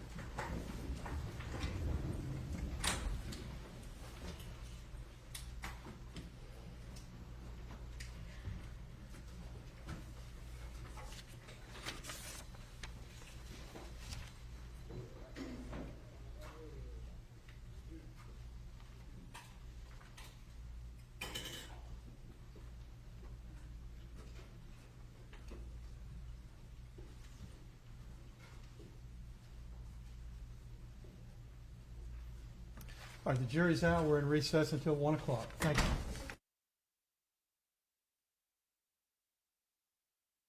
Had a WebEx witness. Counsel and the state had discussed this in advance of that witness being called virtually, and it's my understanding that counsel had consented and there was no objection to him not being here in person. I just wanted to make sure the record was clear on that. Is that correct, Ms. Warren? That's accurate, Your Honor. All right, thank you very much. That was all. Thank you, sir.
Good afternoon. Please be seated.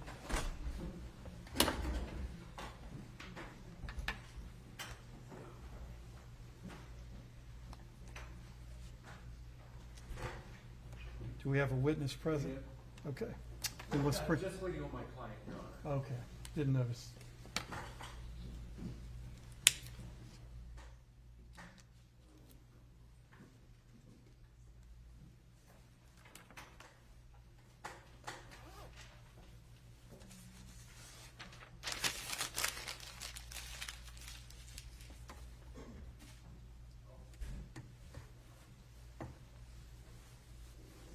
All right, we can bring the jury in.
All right, everyone, please be seated and please call the next witness. Cameron Nelson.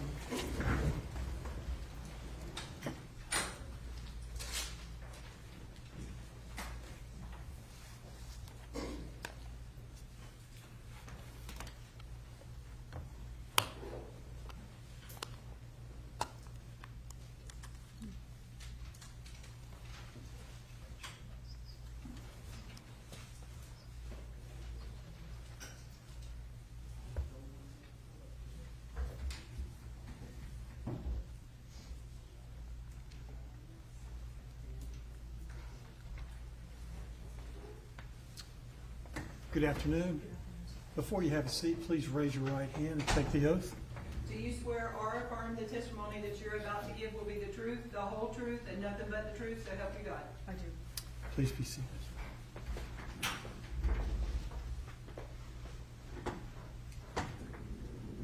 Would you state your name, please? Cameron Nelson, How do you spell Cameron? Cameron, Where do you live? in Williamsburg, Virginia. Did you travel here from Williamsburg, Virginia for this trial? I did not. During the week for work, I live in Falls Church, Virginia. How long have you been living there? In Falls Church Yes. since January 2025. How are you currently employed? I'm employed as an attorney for the Defense Health Agency And how long have you been working with that agency? since February of 2022. And what is the mission of that agency? The Defense Health Agency administers the military health system, taking care of the beneficiaries of active duty, retired, and reserve members of the armed forces. You married? I am, yes, sir. What's your husband's name? His name is Benjamin Gray Nelson II. What does he go by? He goes by Gray. How is he employed? He's employed with his own businesses. He owns restaurants. Which type of restaurant? Mellow Mushroom Pizza Bakers. Okay. How many does he own? 3. Where? In Charlottesville, Virginia, Williamsburg, Virginia, and Newport News, Virginia. They're having trouble hearing Closer. you. If you could position yourself closer. Can you tap your microphone, make sure it's working?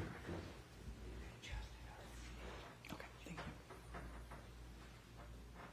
Did you serve in the military? Yes, sir, I did. What branch? In the Navy. And what was your military occupational specialty? I started as a nurse corps officer where I practiced oncology and medical surgical nursing. and then later switched to the Judge Advocate General's Corps, where I practice as an attorney. How long did you serve in the Navy? 20 years active with total 24, including reserve time. Did you retire? Yes, sir, I did. In good standing? Yes, sir. What was your rank when you left the Navy? Commander. Can you see the defendant in this case, Mindi Kassotis, from where you're seated? Yes, I can. How do you know him? Nick and I met at Naval Justice School in 2008 when he was attending the basic lawyer course. And what was your job and what was his job while you were at the Naval Justice School? After he finished that course, he reported to Naval Legal Service Office Mid-Atlantic, where we were both stationed, until I departed in 2009. What happened to you personally around 2009?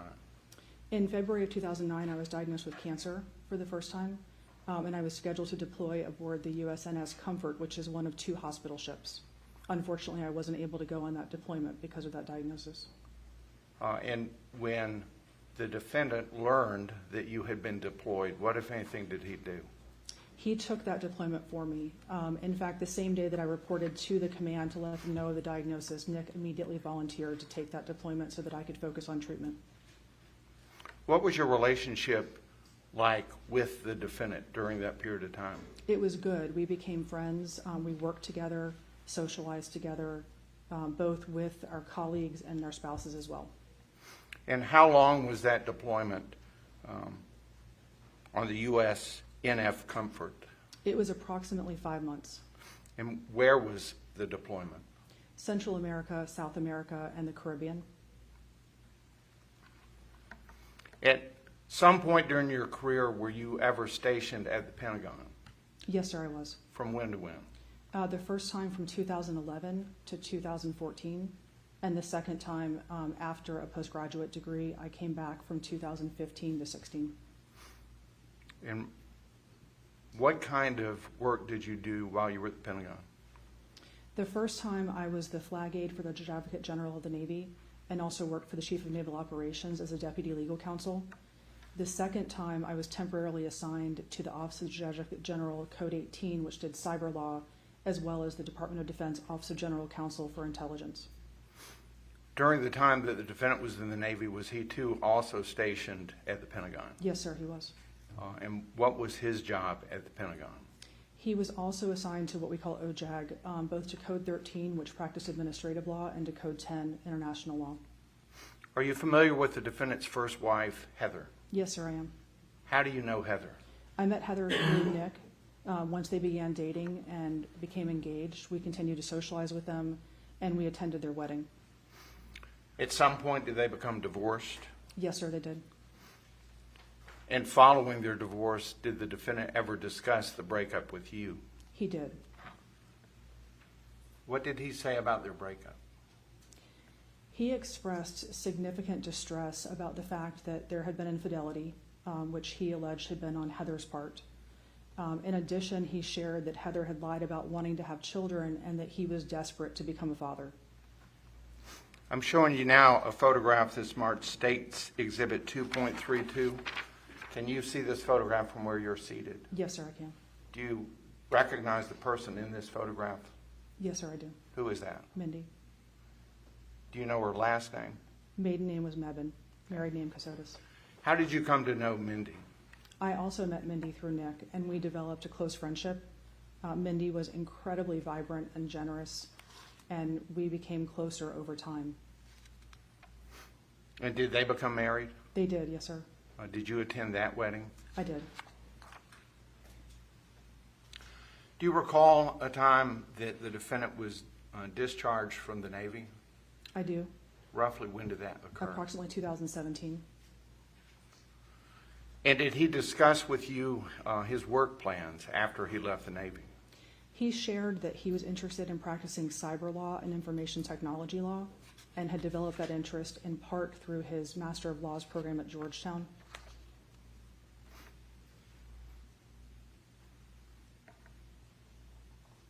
Did he ever mention to you an association with Microsoft? He did. He shared that in his job search as he was leaving the Navy, he had gone to an event called Jobs for JAGs, which is an annual event that's hosted by the Judge Advocate Association. There he met a man named Peter who worked for Microsoft in some capacity, and that Peter had been interested in talking about cyber opportunities for Nick. And did you communicate with the defendant after he left the Navy? Yes, I did. Were you asked by Detective Frost with the Liberty County Sheriff's Office to indicate the different addresses and phone numbers that you had used to communicate with him? Yes, sir. I'm showing you now what's marked as State's Exhibit number 2.33 and ask if you can identify them. Yes, sir, I do recognize those. That's a list of email addresses and phone numbers with which I communicated with Mindi and Nick. And you provided to the Liberty County Correct. Sheriff's Office. I'll tender it this time. State's Exhibit 2.33. Any objection? No objection. It is admitted. At some point during the time you were communicating with the defendant, did you guys use Signal? We did. What is Signal? Signal is an app where you can text or make phone calls. They're encrypted, as far as I understand. It's not uncommon to use that because it doesn't use data charges in a lot of cases if you're on Wi-Fi. And does it have a feature that can make the messages disappear? You can. Either user could set that a message to disappear at a certain period of time or immediately. And at some point we'll get to later, you provided messages to the Georgia Bureau of Investigation I did. and explained how they did not disappear? Generally, Nick had set the text settings so that they would disappear. Sometimes he did not do that, and it's not my habit to have messages disappear unless I intentionally delete them, so I had not deleted those. At some point, did Nick ever discuss with you threats that he was receiving? He did. What did he say? He explained first that there had been an issue with his USAA banking account, that someone had either hacked his account or had somehow, I think an employee of USAA or more than one employee had accessed his account. He also explained that there had been issues with his mail. And in addition to that, he explained that his first wife, Heather, had attempted to break into the house. Did he say anything to you about threats made by Heather? He indicated that Heather had made threats to him. I don't recall specifically, but that he had reported the threats from Heather and the break-in to the Alexandria Police Department and the issues with the banking and the mail to the FBI. That's what he said. Correct. Did there come a time that he began experiencing financial problems? He explained that he had been, yes. And what did he tell you about his financial problems? That related back to the USAA issues. He explained that he did not have access to any of the money that was in his account and was struggling to pay bills, common bills, and very basic level bills like vet bills, medical bills for Mindi, food, and was in distress because of that. Did you and your husband attempt to help him out financially? We did. Prior to May of 2018, we had provided some minimal assistance. In May of 2018, he asked for $2,000 in cash, which I did provide. And that date stands out because it's a time that I had also been diagnosed with cancer a second time.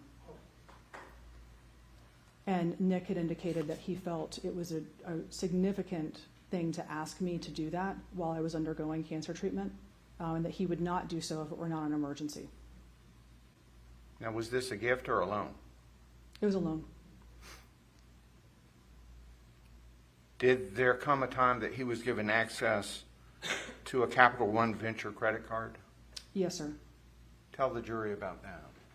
As time went on, we provided more assistance. And while Nick and Mindi were still in Alexandria, we provided, not housing, but we provided food, medical expenses, and dog food or vet bills for Rusty, their dog.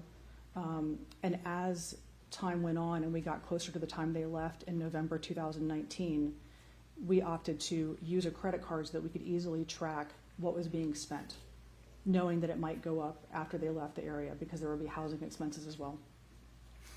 And how much did the defendant charge to that credit card? In total? Total. Approximately $198,000. And that was a loan, not a gift? That was a loan. On 2 separate occasions, Nick indicated that he intended to repay and had either set up a wire transfer to repay us or had actually gotten a cashier's check, and those never materialized. Has he ever paid a penny towards that debt? Not a penny. At some point, he was cut off from using that card. Is that correct? He was in early 2021. At this point, it had been over a year and a half that we just felt like it was no longer sustainable. That Nick had repeatedly said that he would attempt to make some repayment, and we understood he had repaid at least one other friend based on what he had shared with us. And we decided that it was just not sustainable to continue to allow him to borrow money. And so he was cut off approximately when? January of 2021. When's the last time you saw the defendant? November 2019. Under what circumstance? It was as he and Mindy were preparing to leave Alexandria, and they came to our home and we had dinner together. And after you last saw him, did you continue to stay in touch with him? We did, mostly by text message. At some point, was there any conversation by the defendant about changing his name? Yes, sir, there was. Tell the jury about that. I don't recall the date. It was after they left Alexandria, and Nick shared that he had learned that his parents were not his biological parents. And so he was going to change his last name to Stark as a result of that discovery. And did he tell you why he picked Stark? My understanding was that that was the name of his biological parents. What about his birth date? He also changed his birthday. His original birthday, I believe, was in June, and he changed it to February 14th. He told me that was his actual birth date. Did you ever have any conversation with the defendant about his writing? I did. Nick and Mindy had both shared that Nick had developed an interest in writing fiction. I would categorize it as short horror stories, and that he had had some success publishing on online forums. Was there one in particular that stands out that he claimed was a success? There was. Nick shared with me that one of his stories had been purchased and would be turned into a movie, and he told me that in 2022, but I think the story was published in 2019 originally. Do you recall the name of that story? I do. What is it? I think my mother-in-law is trying to kill me. And what was the mother-in-law's name in this? Betsy.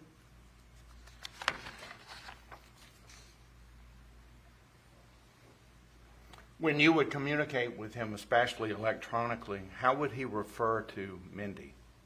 Usually by the initial M, which he referred to her in conversation as well, vocal conversation prior to the time they left Alexandria.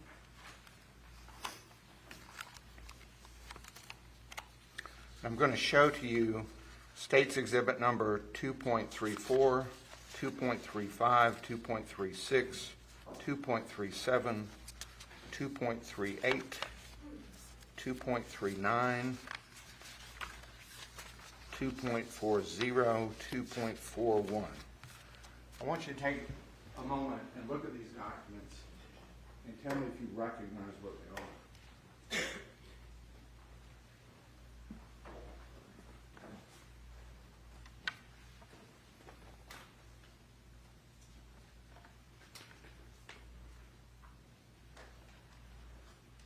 I do. These are text messages on Signal to me from Nick. Okay. Are they all true and accurate copies of the actual text message that you received from the defendant? Yes, sir. I took them as screenshots. And have you had an opportunity to review those before court today? I have. And did you provide the law enforcement with copies of those? I did. Well, I'll tender at this time, Your Honor, each of those exhibits, 2.34, 35, 36, 37, 38, 39, 40, 41, they've been shown to opposing counsel. Any objection? No objection, Your Honor. They're all admitted. There are 8 documents. You may proceed. All right, starting first with Exhibit 2.34. On what date was that sent? June 8th, 2022. And what did he tell you in that message? He shared the news that Mindy was pregnant in this message. Now turning to Exhibit 2.35, what's the date? October 26, 2022. And if you would read that to the jury, please, both your response and his response. Yes, sir. I asked Nick, how is M doing? And Nick replied, not great. More scared than she lets on, I think. Trying to work through things to figure out what's going on and how to keep her okay. And I replied, I'm so sorry. I wish I could help. Please keep me posted. I will definitely say tons of prayers, as always. And Nick replied, I definitely will. Now turning your attention to Exhibit 2.36, what is the date on that? October 29th, 2022. And would you read that for the jury? Nick indicated that Mindi was doing a little worse, heading to the hospital again in the morning unless this new medication starts to work. I replied, oh no, sending lots of prayers and hugs. Is the hospital okay? Tell the nurses to be good to her. Nick replied, it is. They've been very decent with things, explaining options and timelines. And I replied, I'm very glad to hear that.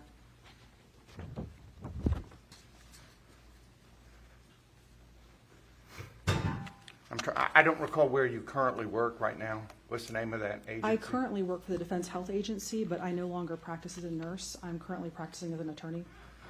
But are you familiar with what service members and their families are entitled to use TRICARE? Yes, sir. TRICARE is a health plan that provides health care to designated beneficiaries. In general, those beneficiaries would be active duty, reserve, or retired service members and their families, Medal of Honor winners, survivors, and dependents, as well as other categories that may not be named. But there are very specific limitations as to who's eligible for TRICARE. So in November of 2022, while the defendant is out of the Navy and Mindi has no association with the Navy, would they have been entitled to care from TRICARE? Based on what I understood of Nick's status and that he had been discharged fully from the reserves and what he had shared with me, I do not believe that he would have been eligible. Let me direct your attention to Exhibit 2.37. What is the date? November 1st, 2022. Would you read that for the jury? I inquired, how is M doing? Nick responded, I think a little better. We have an appointment tomorrow afternoon, so we're hopeful that we're getting the thumbs up for her to move on at it. Hopefully they see some improvement. I replied, a little better is, in fact, better. We will keep saying prayers. How are you? Nick replied, I'll be okay just as soon as I know everything is good with her. I can only repack everything so many times to identify new efficiencies. Now look at State's Exhibit 2.38. What is the date?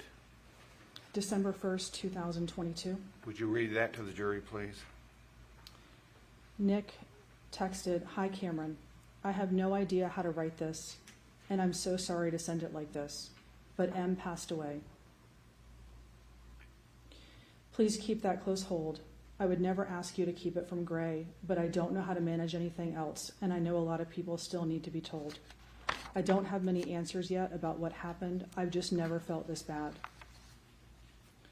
I replied, I'm so sorry to hear this. My heart breaks for you. How can we help? Now direct your attention to Exhibit 2.39.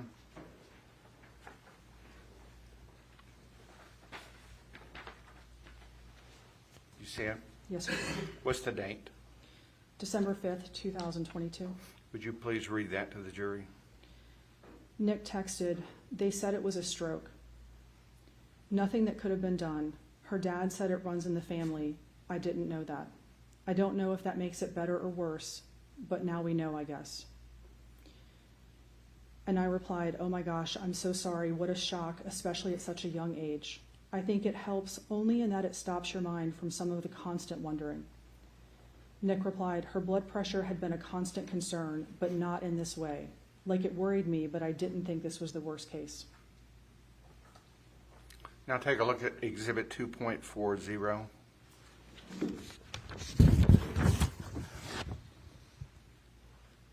What is the date?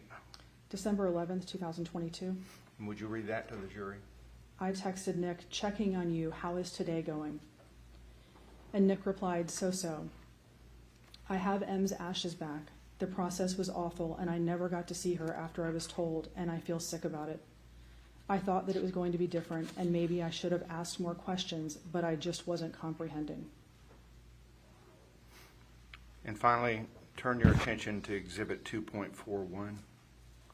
What's the date? March 28th. Of what year? 2023. Would you read that to the jury? Nick texted, I heard a rumor you were trying to find me. My car quite literally exploded on me, and I've been in the hospital while I wait to see what happened. Sorry I've been so hard to reach. The other phone died in the fire. You should see the photos. Gray would probably find them interesting. And then were there photographs attached to that text? There were, yes, sir. And are they attached to that exhibit? They are.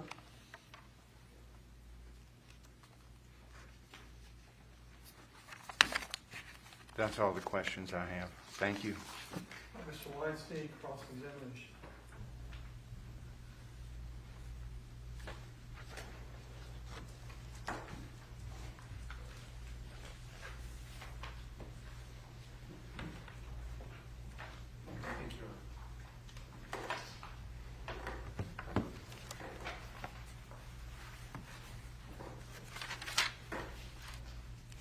Good afternoon, Ms. Nelson. Good afternoon.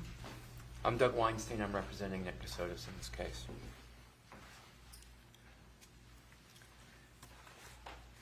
You got to know Nick, did you say at Naval Justice in 2008? Is that correct? We met briefly there, yes. And when did you get to actually know him better? During our first duty station in the Judge Advocate General's Corps in Norfolk. What was Nick like? Kind. Nick was the first person to offer to help someone. Frequently he was the first person to volunteer, as obviously he volunteered for the deployment for me. Did you ever know him to be violent? No, Did he have a temper? not that I saw.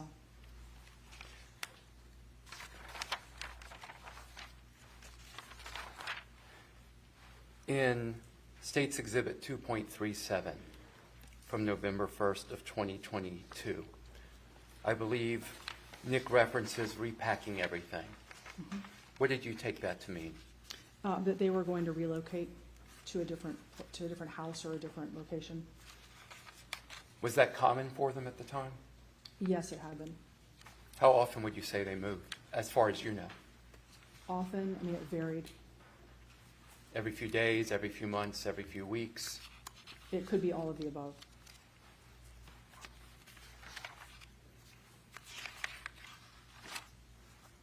You've retained a law firm to try to recover the money that you lent to Nick, correct? We did. And the law firm is Kaufman and Cannolis? Kaufman and Knowles, yes. Kaufman and Knowles.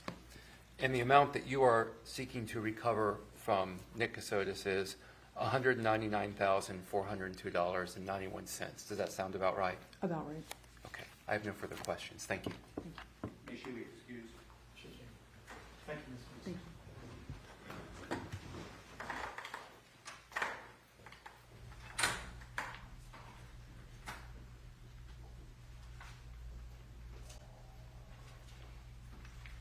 State calls Heather Kassotis. Before the witness comes in, if everyone please check your phones, make sure they're either off or on silent. I appreciate your cooperation.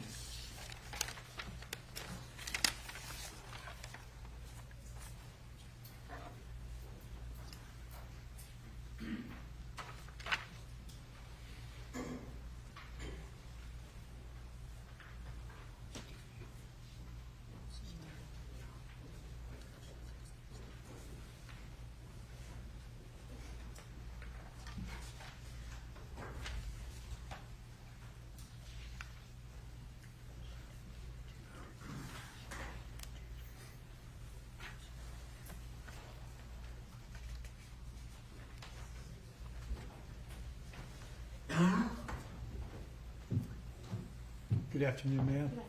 Please raise your right hand and take the oath. Do you swear or affirm the testimony that you're about to give will be the truth, the whole truth, and nothing but the truth, so help you God? I do. Please have a seat.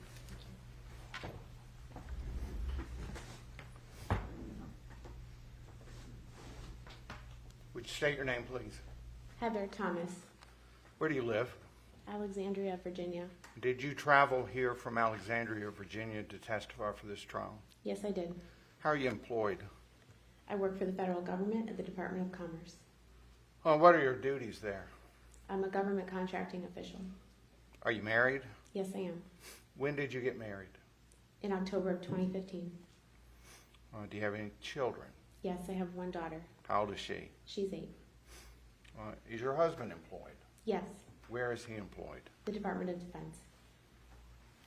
From where you're seated, can you see the defendant, Mindi Kassotis, in this case? Yes, Do you know that person? yes. How do you know him? I was married to him. From when to when? 2009 to 2015 How did you meet? on eHarmony. And how long after meeting him was it that you became married? Very quickly after. Was he in the military? Yes, What branch? the Navy. What was his job in the Navy? He was a JAG officer. At some point while he was in the Navy, was he deployed to Italy? Yes, From when to when? 2011 to 2013. And what was his job when he was in Italy? He worked as a prosecutor. While you guys were in Italy, did he acquire a dog? We acquired a dog, And what was the dog's name? Rusty. I'm showing you a photograph now and ask if you can identify that. Yes, What's it a picture of? that's my dog, Rusty. Does it fairly and accurately depict the way Rusty appeared? Yes, You're getting emotional. Why is that? I was lucky enough to spend the last 2 years of his life with him, Living at your place? living at our house, yes. I'll tender at this time State's Exhibit 2.46. Any objection? No objection. It is admitted.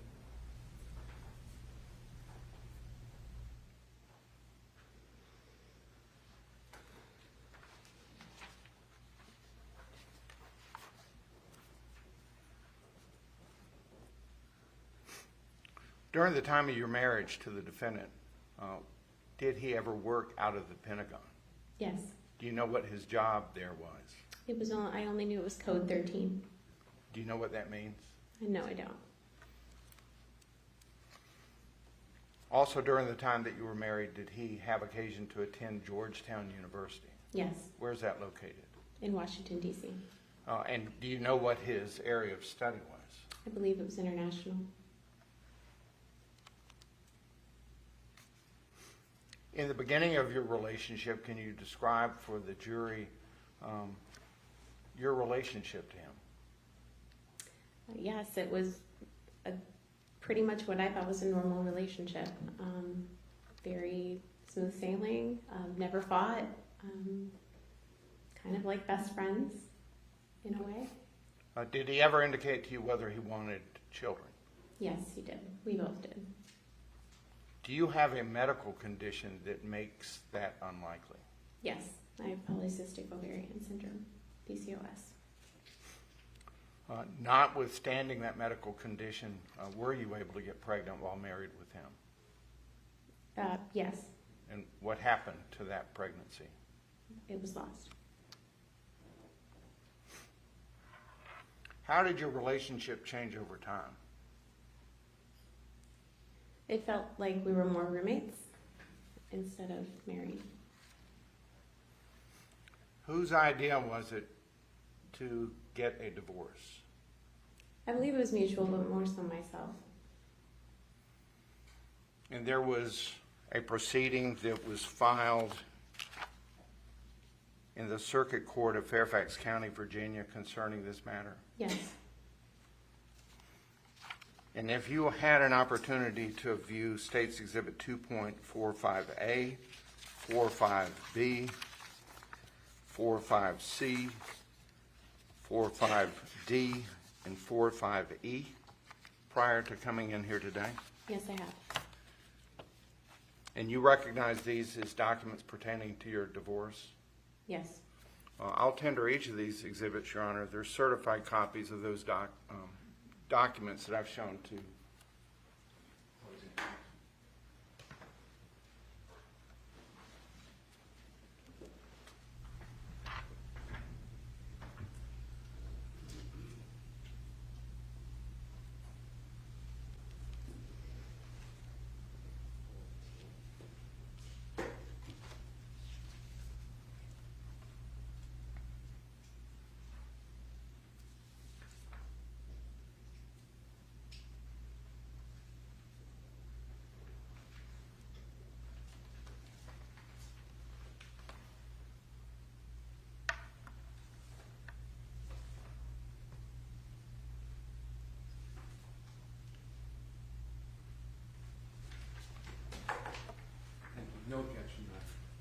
All right, then, A, B, C, D, and E is 2.45. They're all admitted without objection.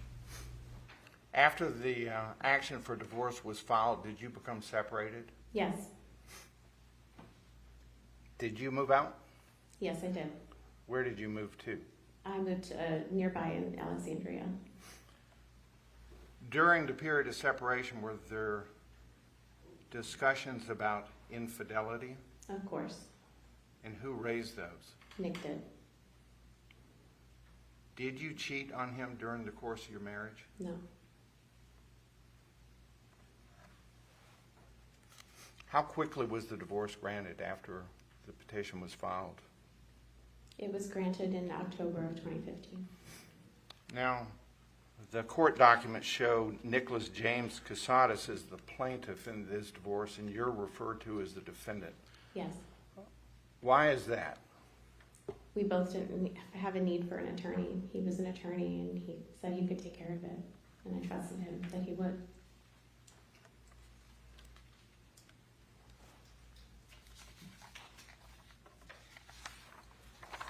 Can you see from where you're seated a photograph states exhibit number 2.32? Can you see it? Yes. You recognize the person in this photograph? Yes. Who is this person? It's Mindi. How did you know Mindi? I knew her as his wife, his new wife. Do you recall when you first met her? It was by happenstance in a public setting. She had no idea who I was. When he would refer to her, how would he refer to her? Can you clarify that? By question? initials? Yes, M.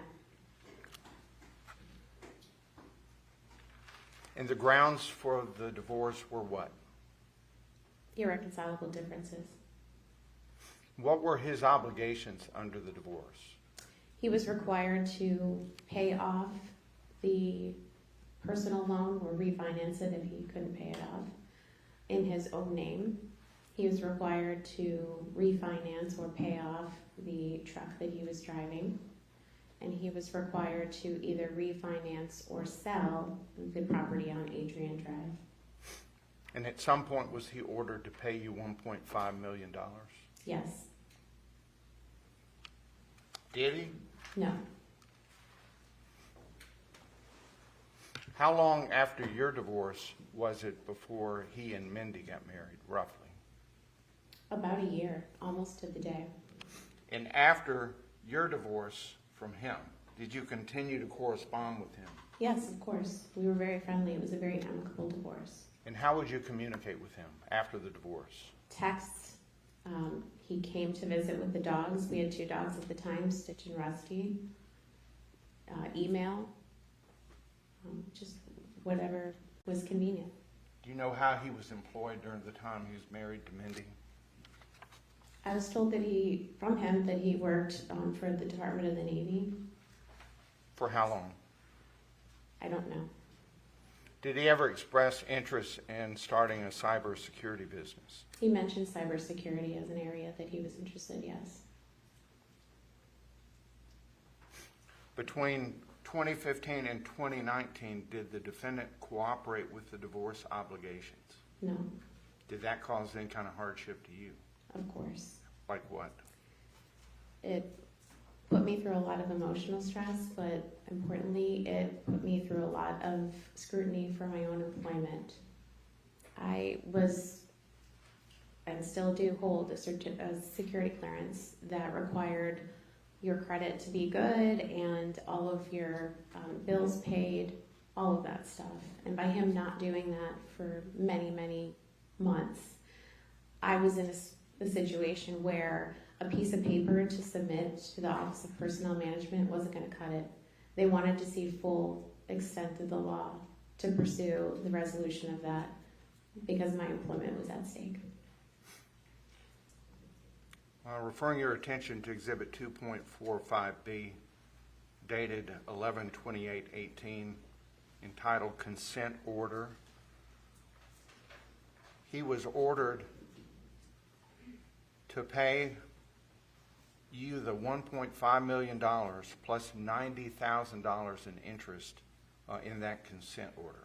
Is that correct? That's correct. And $10,000 in attorney fees. That's correct. And then the case was continued almost exactly 30 days to December 28th, 2018. Is that correct? That's correct. And was there a hearing on December 28th, 2018? Yes. In Exhibit 2.45C shows the court found him not in compliance with the November 28, 2018 consent order and ordered Mindi Kassotis to appear before the court on January 4th, 2019 to show cause why he should not be held in contempt. That's right. Did you go to that January 4th hearing? Yes, I did. What happened at that hearing? The judge was very upset after he heard Nick testify under oath that he not only had the money, he had more than enough of the money, and that he just was refusing to pay it. So the judge was not very kind. He admitted having how much money? $32 million. And did he tell the court he was having difficulty accessing that money? Yes. What did he tell the court? He told the court that his wife, his current wife, Mindi, was holding his funds and that he thought that she had a claim to it because it was earned during his marriage with her. And that he was pursuing other actions with her. But the judge was like, well, I can't bring her into court, but you're here. So you need to put a move on it.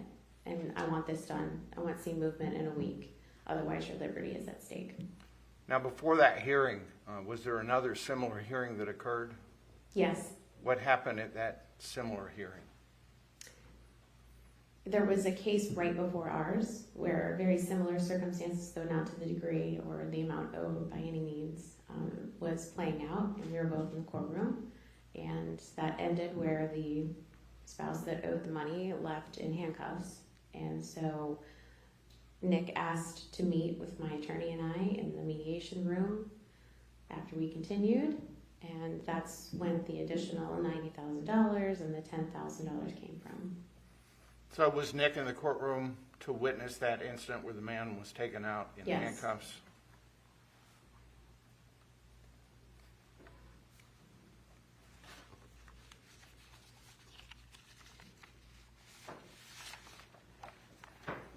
Did he ever comply with that court order for the $1.5 million in interest and the attorney fees? No. I'm showing you now what's marked as 2.45E. Do you know what that is? Yes. Go ahead. It's a bench warrant for failure to appear A bench warrant for who? for Nick. And it's dated when? December 23rd, 2020. Have you ever threatened him with violence? No.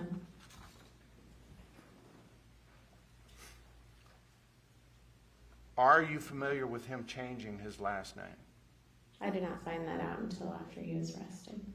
And did he ever explain to you why he changed the name? No. Are you familiar with the last name of Stark? It made me think of the Game of Thrones character, frankly. And who is that character? That was one of the main characters that was probably, I think, killed first. Did you and the defendant watch the Game of Thrones during the time you were married? Yes.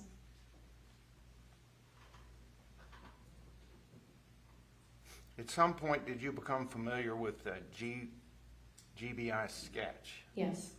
Tell the jury about that. How did you become familiar with it?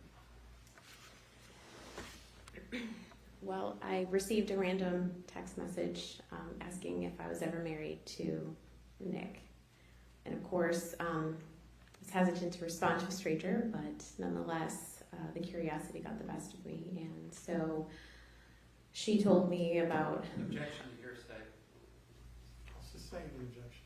Based on what she told you, what did you do? Based on what she told me, I looked it up and I saw a similarity.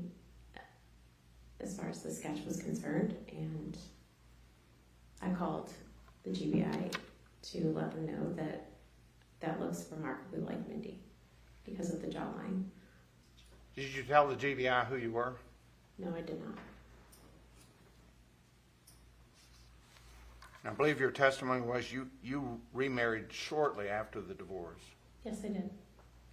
Was there a time that the defendant saw you after your divorce when you were pregnant? Yes. Were you obviously pregnant? Yes. And describe to the jury what happened on that occasion when the defendant saw you pregnant. Nick was very uncomfortable when he saw me. He did utter the congratulations, but the body language wasn't matching. Later on, after that meeting, which is actually the last time that I saw my other dog Stitch, my husband made very similar comments, saying that it was very awkward and that he could tell that Nick was very uncomfortable.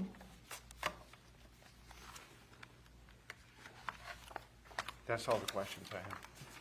Mr. Weinstein?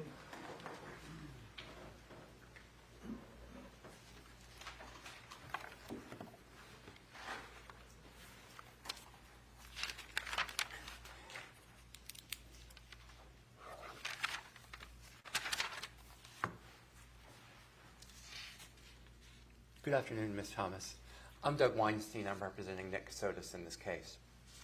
I have a few questions for you. Your divorce from Nick Kassotis was final on October 15th, 2015, correct? That's correct. When did you get married to your husband, to Anthony Thomas? Yeah, October 16th. The very next day? Yes.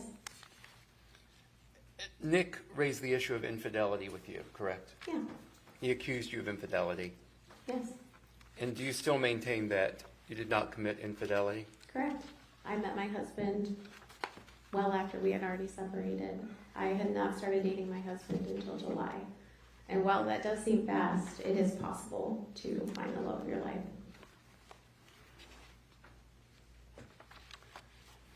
You say that Nick failed to follow the obligations in your initial divorce decree, correct? Correct. And that he was supposed to pay off some type of a loan, either refinance it, but pay it off so you're off the loan, correct? Correct, yeah. Just remove my name, however he wanted to do that. He was supposed to pay off the truck, and he was supposed to refinance or sell the marital home that y'all had. That's right. Mm-hmm. And he did not do those things, correct? That's right. And you pursued him to do those things. Absolutely. And following that, there was a consent order, correct? That's right. And that consent order was from, I guess, November 28th, 2018. Is that right? Yeah. Okay. And in that consent order, can you tell me this? How did you reach the consent order? How did you reach the numbers in the consent order? How did you come up with the figures? How did you guys come up with the figures in the consent order? We came up with the figures. We had an addendum made that we mutually agreed to, and we had notarized, and we had added. So it was then part of the divorce decree. And when you say we, that's you and Nick and Correct. I guess whatever attorneys were involved. Is that correct? He never had an attorney, but yes, I had an attorney. Okay. And so that $1.5 million that he had agreed to pay you, he agreed to that. He agreed to the $1.5 million in the course of the negotiation, correct? Correct. And had you seen any evidence that Nick had $1.5 million? No. Have you seen, or at the time, or at any time, did you see any evidence that Nick Kassotis had the $32 million that he said he had? When he testified under oath. I understand that. Did you see any? Okay. Did you see any documentation of the $32 million? No. Bank statements Oh, yes. that showed $32 million? They were fake, but yes. And when you followed up on that, do you remember the bank? Bank of America? Okay. Did you do anything with Bank of America to see if there was $32 million in there? I tried filing the judgment in every single banking institution in the Virginia area, sir. And were you successful at getting the $1.5 million from any of those banks? No. What did they say about the $32 million when you presented Bank of America with those statements? They've never heard of them.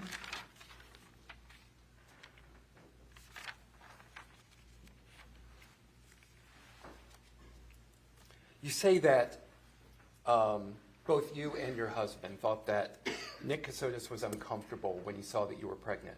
Does it surprise you that an ex-husband is uncomfortable when he sees his ex-wife pregnant? It depends. If you have a good relationship before then and you already knew about it, then seeing it probably wouldn't have made a big difference. The GBI interviewed you prior to today, correct? That's right. Do you recall telling the GBI that Heather was living with you guys? I'm Heather. I'm sorry, I apologize, Mindi. Yes, and I corrected them immediately because that's not true. Okay, I have no further questions. Thank you very much. Thank you. Anything else, Counsel? May she be excused? Yes. Thank you, Mr. Wilson. Have a good day. You too.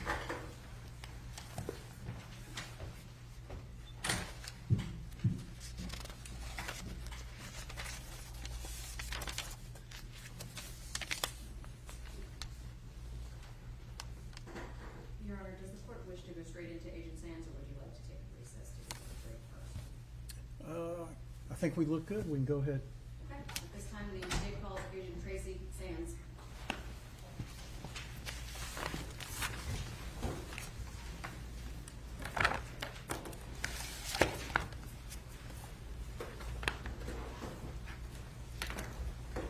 He's already been sworn. Simply remind you that you're still under oath. Yes, sir.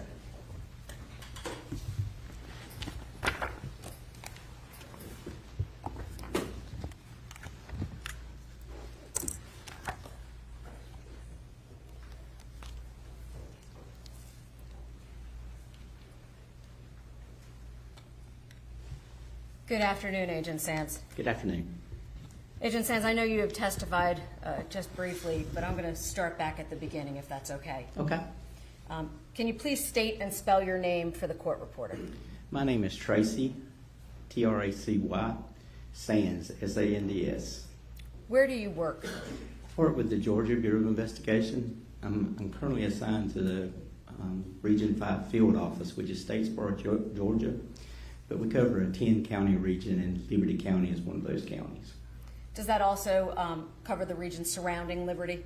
It does. Okay. And what is your rank and title there? I'm a Special Agent 3. How long have you worked for the GBI? I've worked for the GBI my entire career for the last 30 years. I've only been a GBI agent for 25 of those 30 years. I was essentially worked with a grant-funded task force and a deputy sheriff in 5 counties as a narcotics agent for the first 5 years. And in that task force, did that involve federal agencies as well? It did. Can you tell the jury what federal agencies you had a relationship with? During that period of time, it was basically during the crack cocaine era. I worked undercover for a couple of years, and later started working with ATF, DEA, U.S. Marshals, FBI. We worked with a lot of federal agencies during that period, and continue to this day to work with federal agencies. Do you still retain those relationships in your current role? Oh, I do. Okay. As a special agent with the GBI, did you receive any specialized training at the beginning of your career? I did. I started off, I had a 4-year college degree, which was required to actually apply as a special agent. From there, I attended their 16-week academy in Forsyth, Georgia.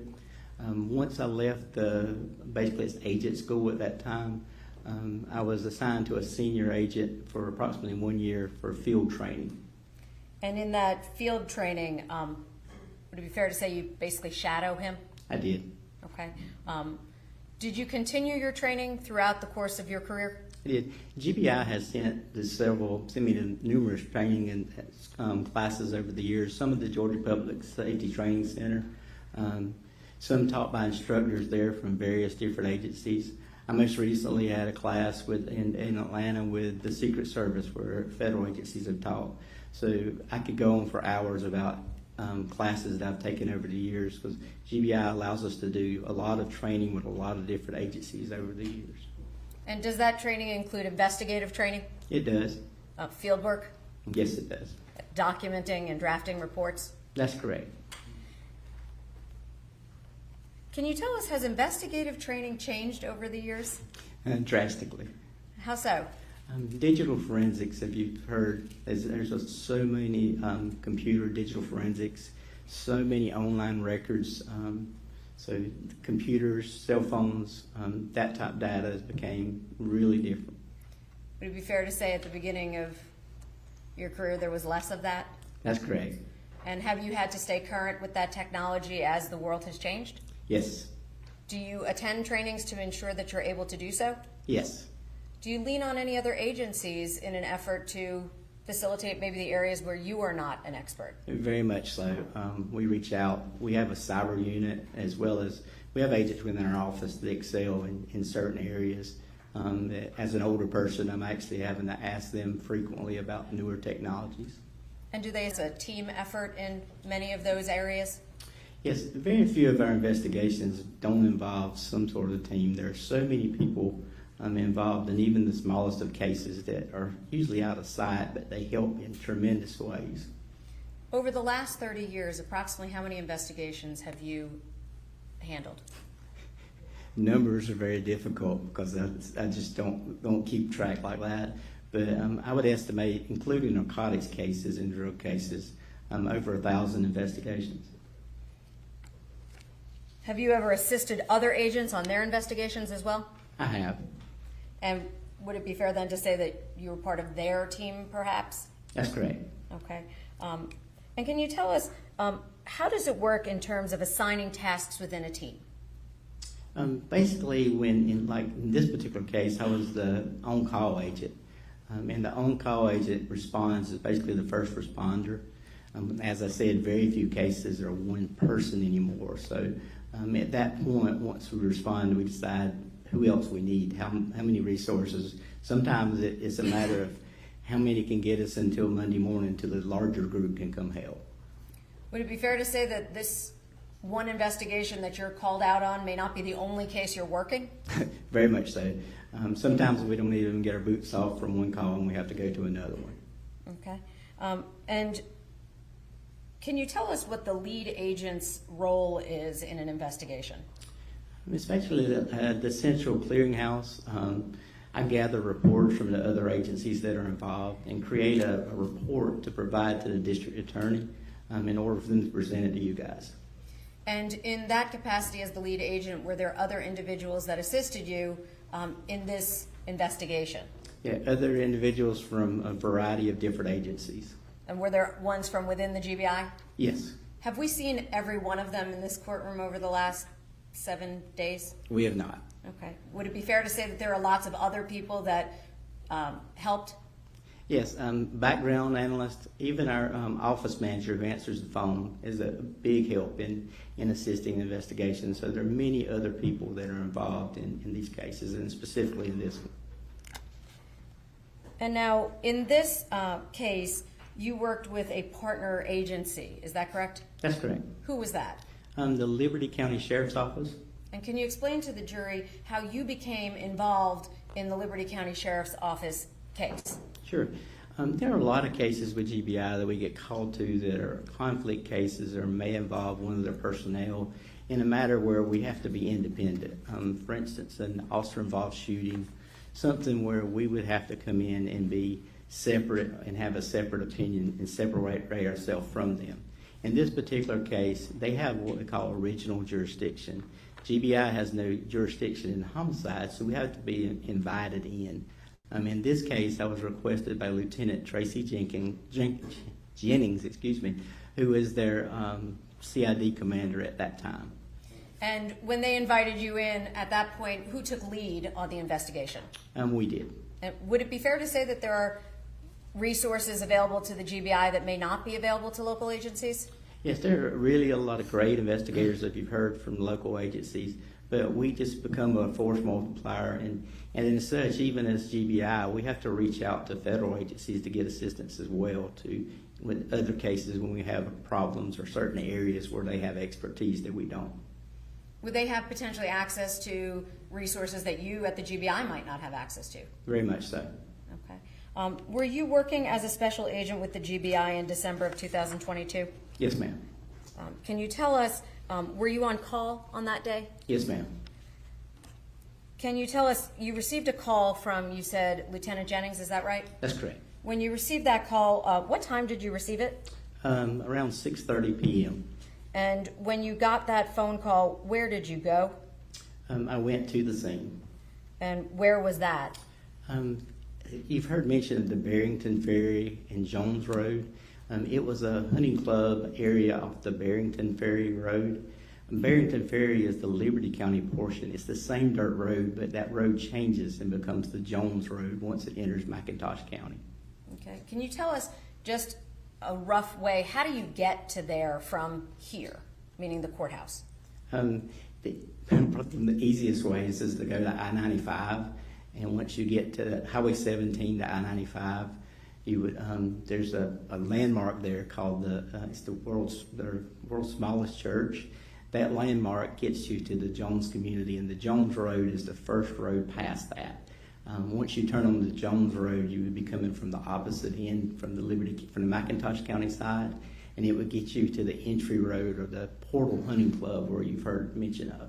Can you get to that roadway from more than one road? Yes, ma'am. How else can you get in there? From the Barrington Ferry Road, if you're coming from the Riceboro area, you would come down to the Barrington Ferry. Now, I believe you indicated that was Riceboro, is that correct? That's correct. What county is Riceboro in? Liberty County. And that portion that you referred to of where you initially responded, what county was that in? Liberty County. When you got to that location, did there have like an actual address? There was not.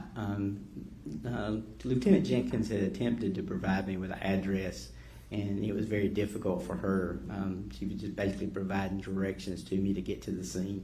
Okay, and when you got to the scene, did you ultimately take any coordinates? I did. What type of coordinates did you take? I took GPS coordinates, and I've worked with Georgia State Patrol Aviation Unit over the years, and I'm also a commercial drone pilot. So I've always taken those coordinates in degrees, minutes, and seconds. That's a GPS or longitude, latitude format that allows and is used mostly by pilots for the areas in order for them to come to that location if needed. And did you in fact take those coordinates for this case? I did. And where did that coordinate put you in terms of county? I'm Liberty County. Now, that information, did you preserve it? I did. And when you got to that location, were you alone or with a partner when you first went out? I was alone at that time because we respond individually. One of the reasons for is you can't really carpool because you may break off to go to different areas to interview witnesses, or we may get another call. So we always ride individually. So you have a vehicle that's assigned to you? I do. And you arrived in that vehicle? I did. Do you know when you arrived, was there anyone else present at the location? I remember Lieutenant Jenkins, Jennings, I keep butchering her name, and Jack Frost, the investigator. Lieutenant Anthony Brown was in a marked patrol unit, and that was it. Okay. Was Agent Dickerson there yet? He was not. So when you first got there, were you the first GBI agent on the scene? That's correct. Okay. And can you tell us, do you recall approximately what time you arrived at the location? 8 p.m. Okay. And this was on what day? December the 2nd, and that would have been a Friday night. Okay. So Friday night, December the 2nd of 2020, what year? 2. And when you got there at 8 p.m., what was the lighting conditions at the time? It was very dark. That time of year, it gets dark early, so it had been dark for a while. Very humid conditions. It had rained a few days prior. Were you familiar with the precipitation yourself? Yes. And when you arrived there, you indicated that there were some other law enforcement officers there already, correct? That's correct. Can you tell us, was there in fact a, quote, crime scene already established when you arrived there? Yes, there was. At the gateway, there was yellow crime scene tape across the gate, as well as a marked patrol car with blue lights going at the time. One of the reasons for the blue lights was the purpose of us being able to find the crime scene. Do you know if there was somebody that was there logging or recording data? That would have been Lieutenant Anthony Brown. And what was he recording? Just people who had entered the crime scene prior to my arrival. Why do you have a crime scene log? For the purposes of knowing who arrives there and entry in and out of the scene for contamination. And when you say for contamination, what do you mean by that? Just to make sure of who actually enters the scene. If somebody moves something or touches something, we would have documentation of it. If there were potentially some DNA left behind, would that enable you to do anything with that information? That's correct. We could log, and if it happened to be one of the persons on the log, we'd be able to eliminate them. Okay. Did you ultimately have occasion to see Agent Dickerson? I did. Can you tell us when he arrived and what happened when he got there? He was there quite a while later because he had a further drive. But I had been communicating with him and with my supervisors from the initial beginning. We knew that the scene was secure, the information was there, and he was getting the necessary equipment. We were prepared to be there for quite a while. When you first arrived at the scene, did you see any portion of her remains? I did. What did you see? Her torso, and she had been decapitated, and her legs were missing. And at that time, were you able to see her arms? I was. Okay. I'm not going to show any of those photographs again. Can you tell us, when you first observed her, how far off the roadway she was? Just right in the ditch, probably defining the roadway, because there's not like lines, it's a dirt hunting club lane. So the area that you could tell just a few feet over into the ditch. Okay. Was there anything in the ditch other than her remains? And there was not. Okay. What about the precipitation? Could you tell anything about the water conditions? Yeah, this particular area is coastal, so the water in the ditch is more of a muddy marsh style, like marsh mud. So she was in that area. Okay.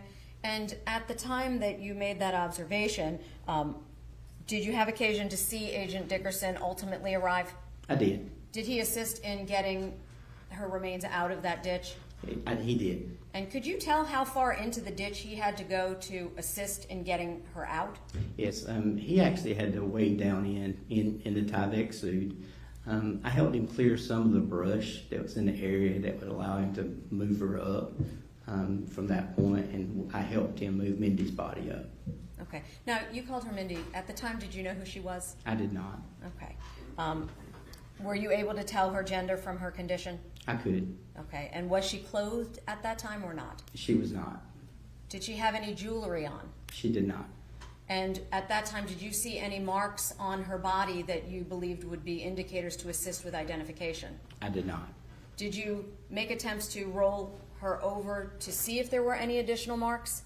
Agent Dickerson did, and I took the photograph, so that allowed him to be able to manipulate and move to the point where, and I took his camera and photographed for him because he was in the mud. Okay. Were there any marks, scars, tattoos, anything like that? None visible. Was that concerning to you? Yes. Why? That's one of the identification factors of us being able to find through tattoos other ways of identification. So we had very limited ways of identifying her at that point. Okay. And with her being decapitated, did that further complicate the situation? Yes, it did. Why? Dental records are very common used for identifying remains. And at that point, did you have that? We did not. Okay. Did you do anything with respect to the coroner's office? Yes, the coroner had actually arrived, and which is very common for the coroner to arrive before we did. They realize it's a crime scene. He pronounces and he leaves. Later on, we call him and get him back to the scene. So he had already been there prior to my arrival. I talked to him later that night when he arrived to take custody of Mindy. Okay. And did you facilitate him taking custody of her remains? I did. Okay. And you've seen some of the photographs of those portions of the remains that wound up at autopsy, is that correct? Yes, ma'am. And were those the manner in which they were sent off to the medical examiner's office for an autopsy? Yes, ma'am. How does the autopsy get scheduled? There's a coordination from that. I would contact what they call our death investigation specialist and provide them with facts that we knew at the time, a lot of preliminary information. The coroner also calls, and the coroner makes arrangements for transport. In Georgia, the coroner actually has control and custody of the body, but we have custody of the crime scene. So there's a coordination there of the crime scene needs to be complete, and we have to notify him to give them permission to take the body with him. Is that why there are seals? That's correct. Okay. And did you ensure that those seals were intact? I did. And you saw them as they were displayed at the medical examiner's office on the autopsy photographs when they were received? That's correct. Agent Dickerson and I actually watched him place the seal, so I was able to determine that seal and then review the photographs later of the seal. And would it be fair to say that you reviewed all of the photographs prior to your testimony today? Many times. Okay. And we have not introduced every one of those photographs, correct? No, ma'am. Okay. Now, did the coroner ultimately make, I believe you said pronounced, is that the word you used? That's correct. What does that mean? This determined death when he arrives is basically his timeline for saying this is when I pronounce and say that this is deceased. Doesn't mean it's when the actual person, when they actually died, but that's when he pronounces an official pronouncement of deceased. That time was 6:40. Okay. On December 2nd of 2022? That's correct. Now, you indicated that's not necessarily an indication of time of death, correct? That's correct. Are there times when the coroner can indicate time of death? That's correct. How does that occur? Usually, like for example, an officer-involved shooting with a body camera and a time where witnesses and video stamps and would have a time, he would be able to determine an actual time. Okay. And if not, it would simply be when they observed the person no longer living? That's correct. Okay. Now, you indicated that ultimately the body was turned over to the coroner. Is that right? That's correct. Do you know where she went from there? To our medical examiner's office. Okay. And that's when the autopsy was to be performed? Not specifically that night. It would be scheduled and the doctor would do it later. Okay. And that ultimately was scheduled? It was. Okay. Were there initial steps at the scene to attempt to identify her? Yes, there was. What did you do at the scene on December 2nd of 2022 to attempt to identify her? As I talked about other agencies helping, I contacted the Georgia State Patrol. I knew they had a live scan fingerprint device that will actually do fingerprints at the scene. It's portable. And there was a Georgia State trooper that brought that to the scene for us to attempt to identify her. And did you, in fact, try to take her fingerprints? We did. And were they successful at taking the prints? The print, it showed us processing, but it didn't come back with any record. So whether it was the quality of the print, the machine seemed to accept it at that time, but it didn't produce any record. So which would indicate that she'd never been fingerprinted before or arrested. Is it common for the average citizen not to be fingerprinted? That's correct. Okay. When would you expect to find fingerprints? If there had been a previous arrest okay. or go ahead. Other documentation, teachers, law enforcement officers are often fingerprinted, and some of those are on file. Okay. So there was no match, though, at that time? There was no match. Okay. Now, can you tell us what you did at the scene with respect to trace evidence, to ensure the security of trace evidence? That would have been the crime scene specialist, Agent Dickerson. He would be processing items of evidence and collecting for trace evidence. Okay. And was there anything placed on her hands? Yes.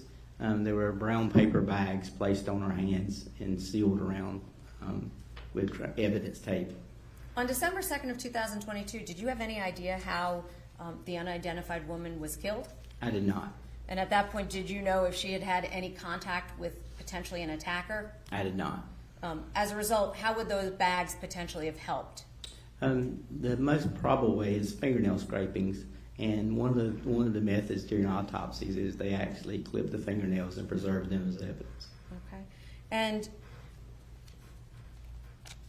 ultimately, you indicated that that portion of her remains were taken. Did you follow up to ensure that the crime laboratory received them? I did. Were there any requests submitted to the laboratory concerning her remains initially? Yes. Basically, CODIS, DNA, fingerprinting, and initially, when you say initial, that first night, anything we could do to identify who she was. Did you receive any assistance from the laboratory, the crime laboratory, in determining exactly what tests to request? Specifically that night in regard to the torso night. Not that evening? Not that okay. evening. During the course of your investigation, did you have conversations with the crime laboratory about what services they could or potentially could not provide? Yes, initially a lot of the things that I was discussing was more of the ID. I wanted to know who this was. That was like through dental records, through DNA. I really wanted to push to get that system, to get the DNA, so I would call regularly about that. Eventually, my supervisor was involved, and then once we got to the point that Agent Dickerson had processed the evidence and was ready to submit, he submitted evidence and made certain requests as well.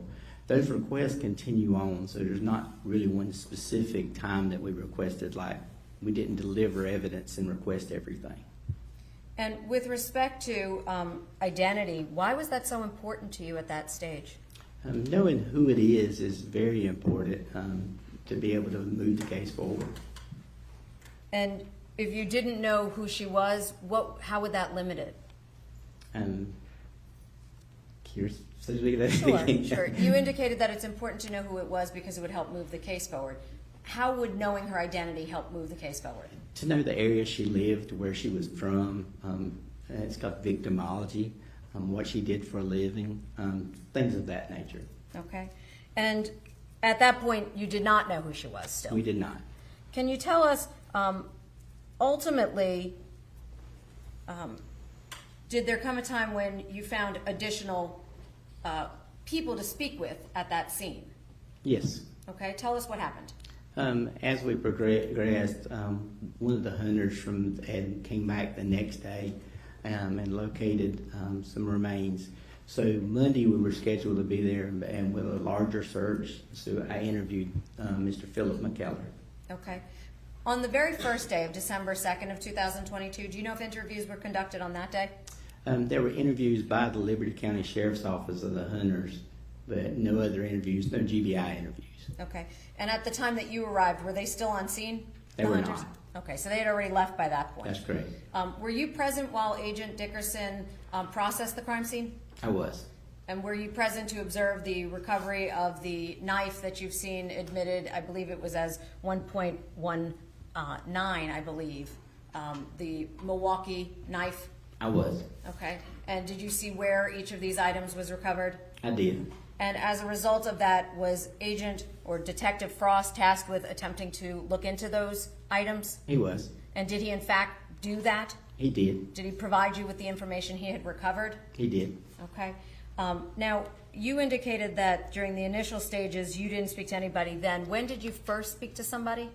I actually interviewed one of the hunters on Monday. Okay. The following Monday while we were doing the search. Okay. So on December 3rd, you heard testimony that there was another portion of Mindi's remains recovered. Is that correct? That's correct. Were you present on that day? I was not. Do you know who else was?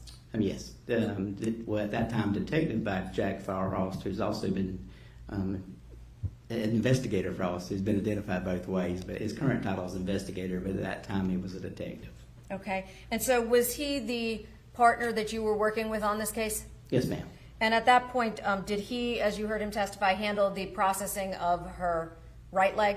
Yes, ma'am. Okay. And at that point, ultimately, did that portion of her remains go to the crime laboratory as well? It did. Okay.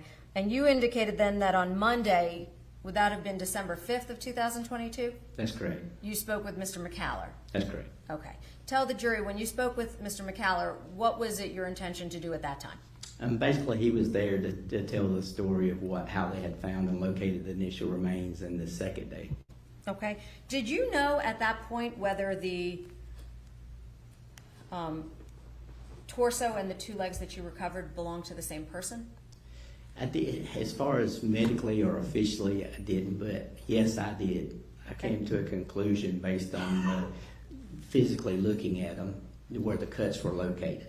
So it appeared that those for lack of a more appropriate way to say it, that those remains matched each other physically? Yes, ma'am. Okay. And at that point, how did that information assist in your investigation? We knew we had another portion, so we had to continue to look for the other portions. What did you do to facilitate that? Over that weekend, we had coordinated a search with the Georgia Department of Natural Resources. They had a K-9 unit, as well as the South Carolina K-9 search team that you heard from earlier. They were specifically with cadaver dogs. They had great success around the country pretty much, and we coordinated with them to come assist us with the search, as well as requested Georgia State Patrol once again for the aviation unit. And why did you seek out the assistance of the aviation unit? The aviation unit, you've heard the dimension of drones, which are great, but there was so much territory to cover. It's a very large property. We've mentioned one hunting club, but there are actually several hunting clubs that are on that adjoining property. It actually, from that property, gets very close and goes into a military bombing range, which goes on even further. So when we say thousands of acres, you've heard 15,000, 25,000. The exact acreage is even more than that if you consider wooded area. It's not owned by the same person. Naturally, you'll have some military areas. You had some, but it is a huge part of the property. If you look from a higher viewpoint, you can tell the property and the hunting club area. A satellite image would be the best view of the entire property.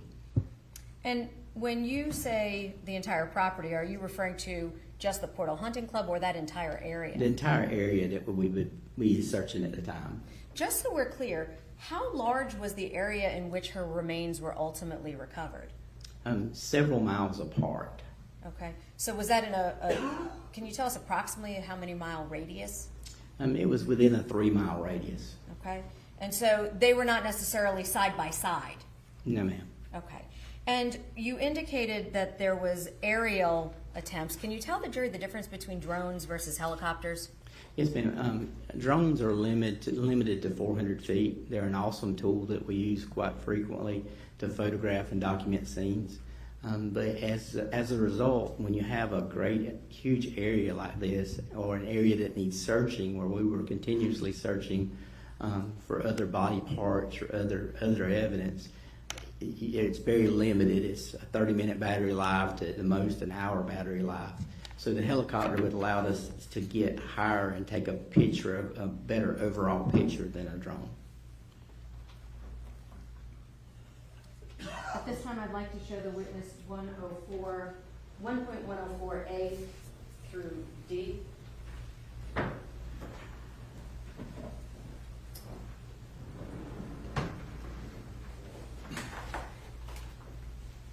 Thank you, counsel.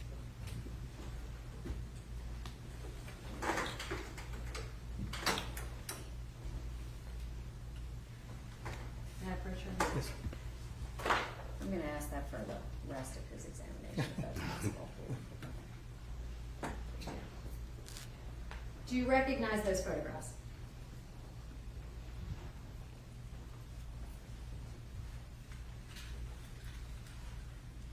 Yes, ma'am. What do you recognize those to be? Those are screenshots of satellite images. And who created those screenshots? I did. And where did you take those screenshots from? Google Earth. Okay. And is that a fair and accurate representation of the area that you had searched in connection with this case from December 2nd through December 7th of 2022? Yes, ma'am, it is. At this time, Your Honor, I would ask also, are there waypoints that are placed on there? Yes, ma'am. Who placed those waypoints? I did. And how did you place those waypoints? Basically, with the coordinates that I've obtained, I drew and placed them on basically a PowerPoint slide to show those locations in reference to each other. Did each of those have a longitude and latitude GPS coordinate? They do. And what are those coordinates from? Those coordinates are listed in the photograph as Google Earth shows coordinates on longitude and latitude, but the actual dot was from coordinates that we had taken at the scene of each location. Your Honor, at this time I'd seek to tender 1.104A through D. Any objection? No objection. They're admitted. Those are 4 photographs. Thank you. May I publish them? I'm now showing you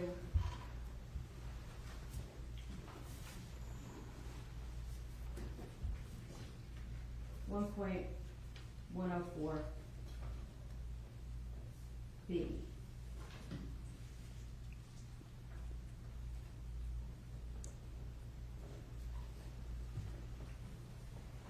Plugged in, I may have to unplug it.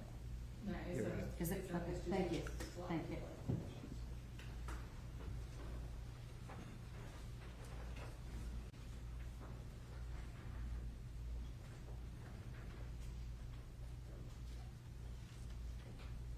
Now, would it be fair to say that this photograph displays the area that you were searching? That's correct. And all of that green, what is that? It's basically timberland in the property. And those little blue dots, what are they? Those were where we located Mindi. Did it also include any of the other items located in connection with this case? Yes, over in the left side it says Sterilite tote location, and then Sterilite tote lid.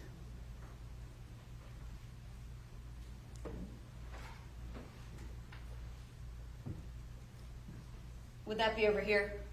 Yes, it's very blurry on my screen. I don't know for the jury.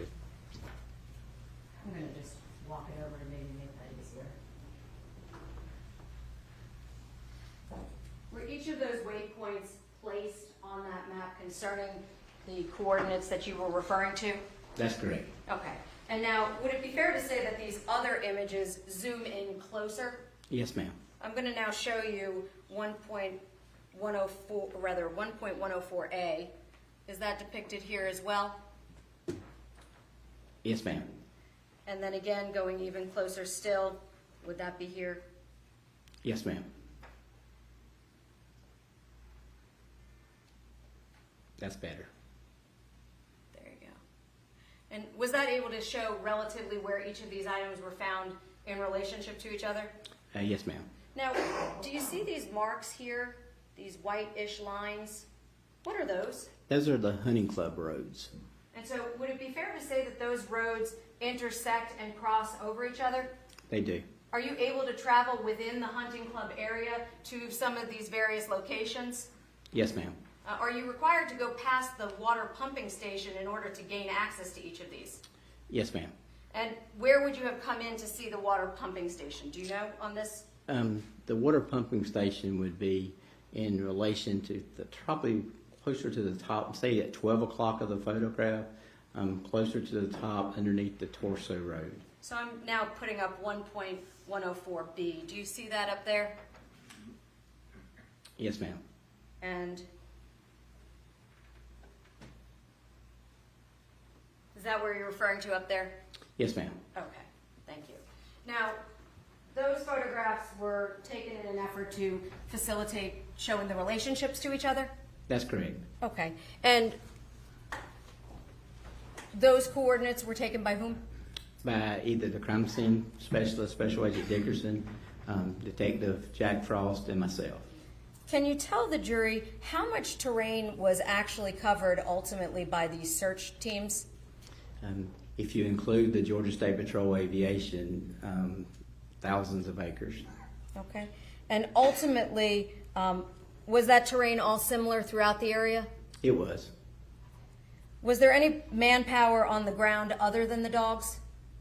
Yes, there were other personnel that was with them that were actually searching in the area. When we say the property and we talk about that property, there were still actively other things going on that I could see in the helicopter. You could see timber being harvested in the distance.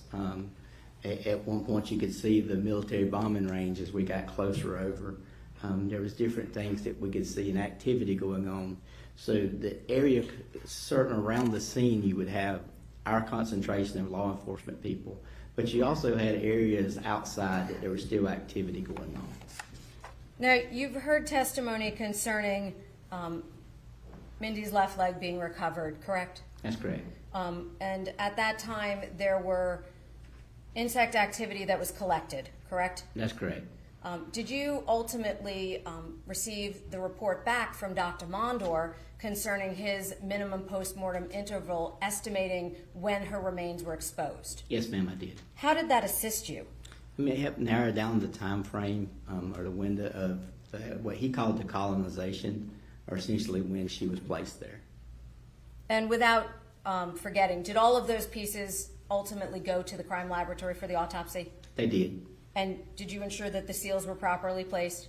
I viewed a photograph. I didn't attend the autopsy because we were actually still working on the case and doing other things. And the crime scene specialist and Detective Jack Frost attended the autopsy. At that point, the medical examiner's office released photographs to me, and upon viewing those photographs, I can attest that those seals were in place. Did you ultimately see the photographs that were displayed here concerning the forensic sketch? I did. Can you tell the jury when those photographs first came in, what did you yourself do as the lead investigator with respect to the forensic photographs? The forensic photographs, they were published through our website, and in addition to find leads, as well as the National Association of Missing and Unidentified Persons system, they were entered and placed on it in an attempt to identify Mindi. And at the time, were those successful in identifying her? They were not. Did you run down any leads independent of Mindi Kassotis? We got numerous leads and phone calls. We were called from other law enforcement agencies. That night I had reached out to look for other missing persons in the area, and we had no missing person reports. One of the closest reports was Richmond Hill in Bryan County, and which did not fit the description at that time.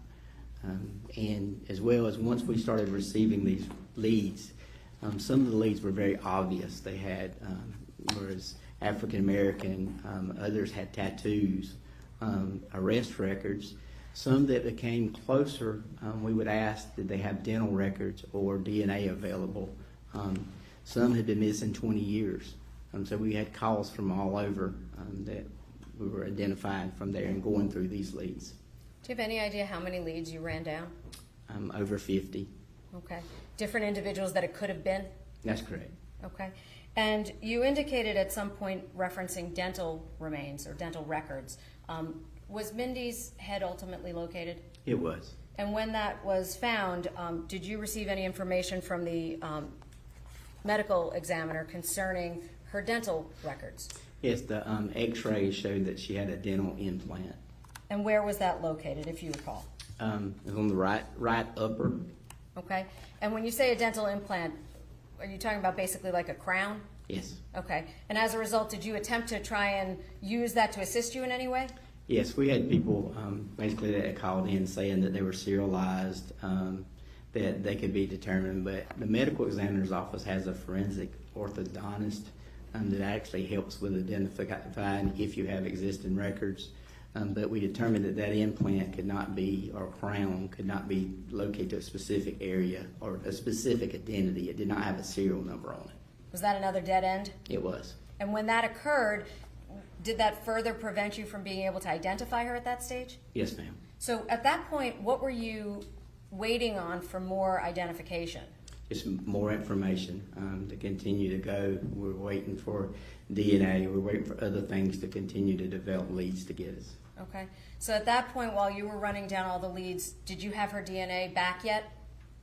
Her initial DNA, yes. Okay. And had that been processed through CODIS? It had. And did that yield any results? It did not. So at that point, you still had no idea who it was? That's correct. Okay.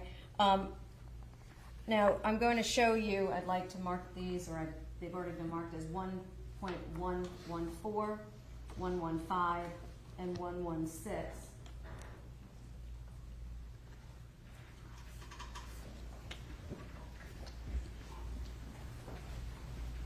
Do you recognize what's in these photographs?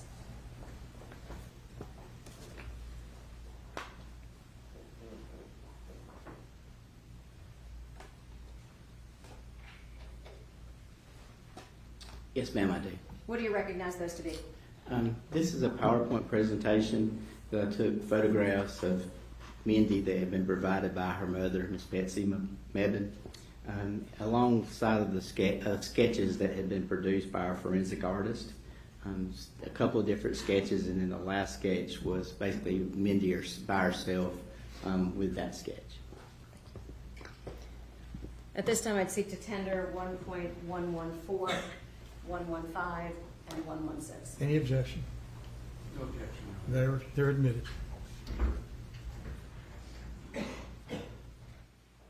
May I publish, Your Honor?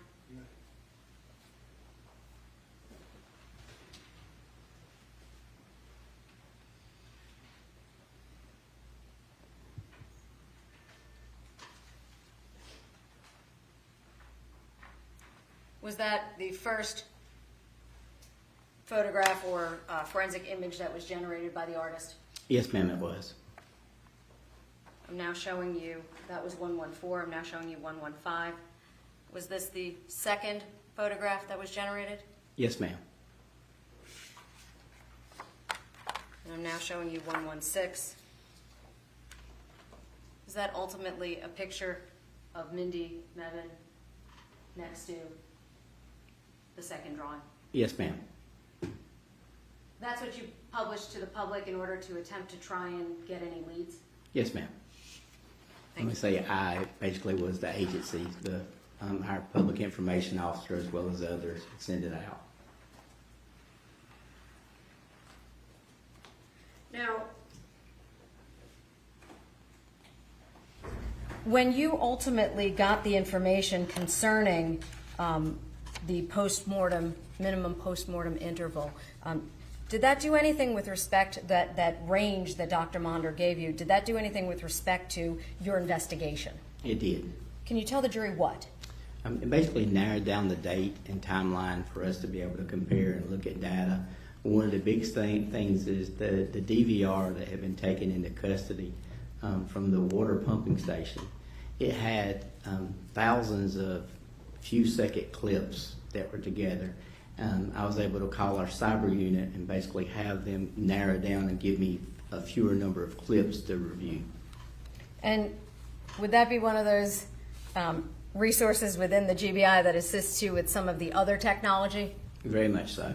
Okay. And the cyber, did you call it cyber technology unit? I don't know what it's called. That's essentially what I call it, the cyber crimes. It's G2, 3, or a number like that. Okay. And did they ultimately process that DVR for you? They did. Did they provide you with any still photographs for a time period in connection with this case? They did. Now, ultimately, and I'm going a little out of sequence here, did you determine who the unidentified female in the woods was by DNA? We did. And who was that? Mindi Kassotis. Did you determine who her husband was at that time? Yes, we did. As a result of that, did you make efforts to identify whether or not he might have been in some way involved in this case? We did.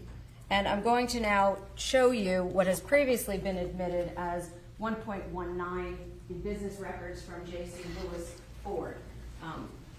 Are you familiar with these records? Yes, ma'am, I am. And in these records, were you able to determine the vehicle identification number of the vehicle registered to Mr. Kassotis? Yes, ma'am. And what state was that vehicle registered in? Georgia. Did it have a Georgia tag on the back of it? Yes, ma'am. And did you have the ability to get his Georgia driver's license as well? Yes, ma'am.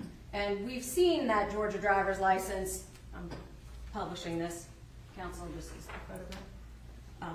That photograph of Nicholas Kassotis, is that correct? Yes, ma'am. And that vehicle was purchased by him, is that right? That's correct. And that purchase and sales contract reflected the vehicle identification number? That's correct. Did it also indicate to you the color, make, and model? Yes, ma'am. And when it indicated the color, make, and model, did that do anything with respect to your reviewing of the footage from the Riceboro pumping station? It did. Why was that important to you? It was able to narrow down a time frame of when a similar vehicle had passed that particular water pumping station or security camera. Okay. I'm now going to show the witness 1.21, 22, 23, and 24. Gentlemen to counsel.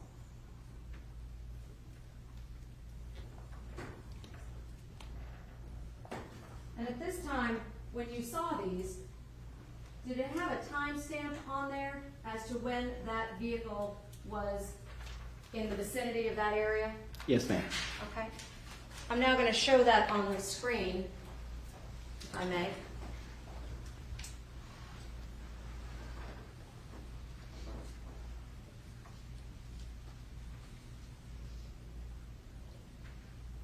what timestamp was that initially observed? 11/16/21 on November the 29th of 2022. To be fair, in all of that hunting territory, are there other cameras on the roadway other than the one that we see here? On the roadway, there's another at the end of the roadway, but that's it. Okay. Was that operational on that date? That one appeared to have been struck by lightning. We gathered it as well, but was unable to recover anything. So you looked? Yes. And that camera captured that vehicle, is that correct? The water pumping station camera. Thank Yes. you for clarifying. So the vehicle that we observe here on this camera, do you have any idea where on the roadways exactly it traveled after it goes out of this vision? It goes out of frame for approximately 40 minutes and then returns back in front, going back in the opposite direction. Okay. Are there any cameras inside of the hunting territory on the roadways in the hunting territory? They're not. Okay. And I'm now showing you 1.22. Does that show it further into the frame? Yes, ma'am. Would it be fair to say that's a couple seconds later? Yes, ma'am. And then you indicated it passed back sometime 40 minutes later, is that right? Yes, ma'am. I'm now showing 1.23. Is that the one that we're referring to? Yes, ma'am. And what time is that seen? It's at 12 and with 13 seconds. Okay. And did that appear to you to be the same vehicle? Yes, ma'am, it did. I'm now showing you 1.24. Yes, ma'am. Is that the same at a different position in the roadway? That's correct. Okay. Do you have the actual videos that we talked about with Mr. Glover? Yes, ma'am. They were preserved on a DVR. Okay. At this time, Your Honor, I'm going to seek to publish 1.25, the two clips. If I may have just a moment.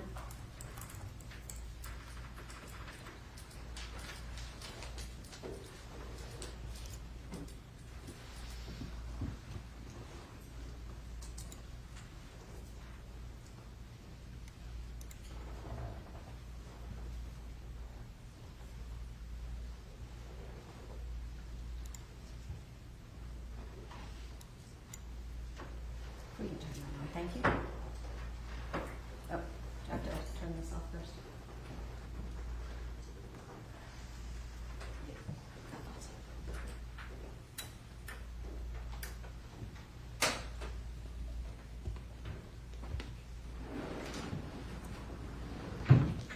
Is this the portion of the video clip that we attempted to watch with Mr. Glover? Yes, ma'am. Let's hope it works now.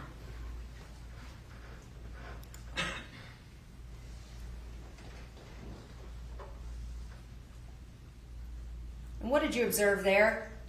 A log truck or a timber truck.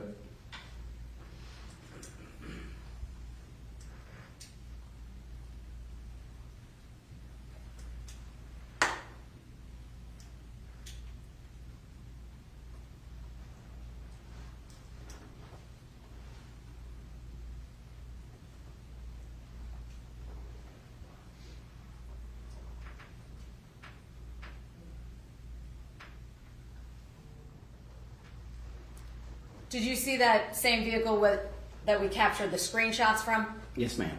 Would it be fair to say that this was the actual segment of the original video? Yes, ma'am. Okay. And was there a second segment that captures it going back the other direction? Yes, ma'am. I'm now going to seek to play that second exhibit now, Your Honor. Thank you. Thank you.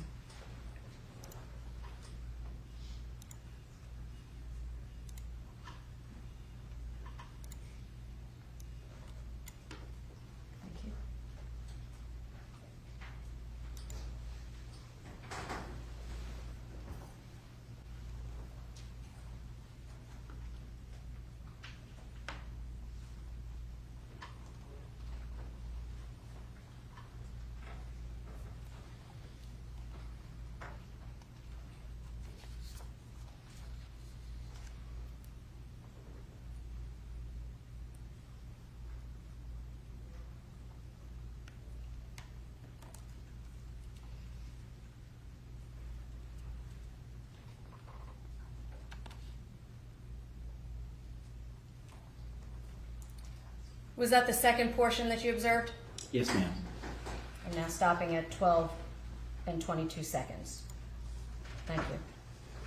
Now, you took screenshots, and we saw them here, is that right? I have hundreds of screenshots. Did you try to figure out who was behind the driver's seat? Yes, ma'am. Zoom in? Yes, ma'am. Did you ask cybersecurity to do everything they could to try and enhance or blow that up? Yes, ma'am, we did. What happened when you tried to blow it up or zoom in?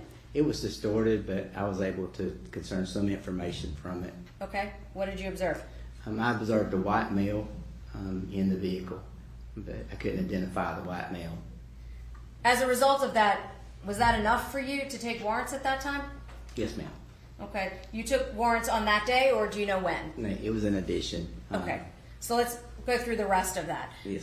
Ultimately, when you determined that that vehicle was present at the location, did you secure any of the phone records in connection with this case? Yes, ma'am. And we heard some testimony from Agent Bernie of the FBI, is that correct? Yes, ma'am. The phone records actually came later. I took the warrants before the phone records returned. Okay, so if we can, let's go back just then a little bit. You indicated that ultimately you developed the leads through the forensic sketches, That's correct? And DNA, yes. And DNA.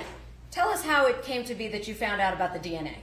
The DNA was a lead provided to us by the gene-to-gene that you had heard, which we identified Miss Betsy Mebane, the mother, and were able to go and get her DNA to compare. And ultimately, did you get a result from the identification of Mrs. Betsy Mebane and your unidentified female? We did. The report was actually issued on the May the 10th, but I was not notified until May the 11th of 2023. And at that time, once you identified that it was Mrs. Mindi Kassotis, did that further enhance your position of taking warrants? Yes, ma'am, but I'd already taken the warrants at that point, too. Okay. What other information at that point had you received concerning Mr. Kassotis in connection with this case? And you mean at the time of arrest warrants? Yes, sir. At the time of arrest warrants, I'd received the information through the interviews with Mindy's mother and father, as well as information from our intelligence unit and the FBI intelligence unit and the Pennsylvania State Police of name changes, tag changes, in addition to other information such as car wash records and things like that had led me to believe there was probable cause to apply for a warrant. Okay.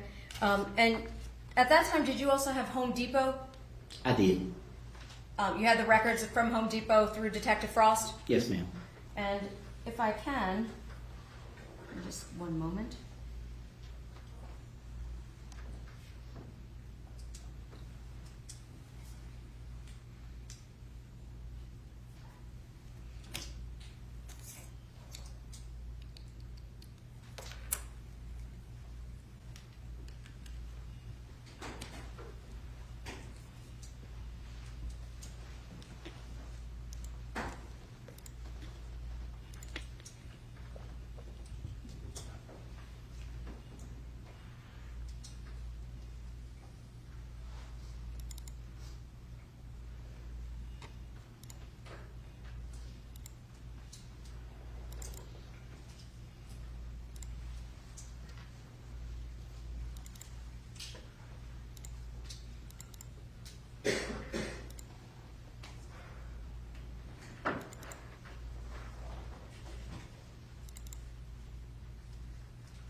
You saw business records concerning the receipt from November 29th of 2022? Yes, ma'am. And was that from what location? Home Depot on Victory Drive in Savannah. Okay. And you also saw a photograph, is that correct? That's correct. Now I'm going to ask, Your Honor, that we display the image of just the receipt for the moment. This is on 1.101. It's in evidence as the business records. Is that the receipt that you observed? Yes, ma'am. Did it have a date and time? Yes, ma'am, it does. And what date was that? 11/29/2022 at 8:56:33 a.m. And did it indicate the location of that store? Store number 170 at 1901 East Victory Drive in Savannah. And did it indicate what was purchased? It says MKE smooth blade insulation knife. And did it indicate who the customer was that purchased that knife? Mindi Kassotis. Thank you.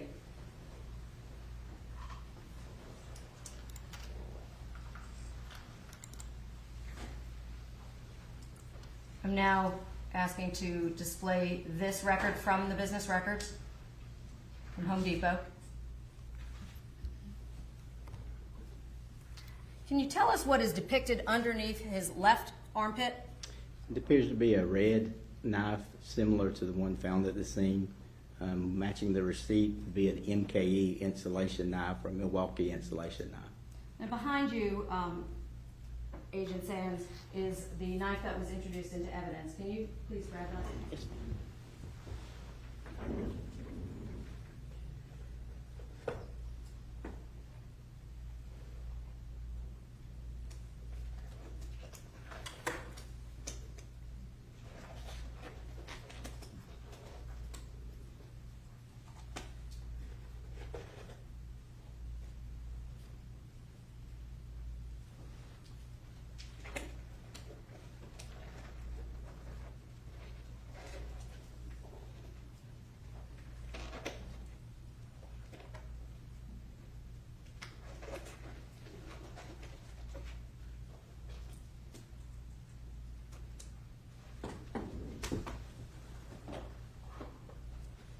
Can you take those out for us, please? What exhibit number is that, just so I can put it on the record? State's Exhibit 1.13. Thank you. Can you show that to the jury, please? Inside of the sheath, please. Yes. And that black sheath, what did you think was underneath, from your observations, the arm of Mr. Kassotis in that image? A similar knife to this one. Okay. And based on that receipt that we just observed, you can sit down, thank you. Okay. What type of knife is the one that's in your hand? It has Milwaukee on the label, so a Milwaukee insulation knife. Thank you.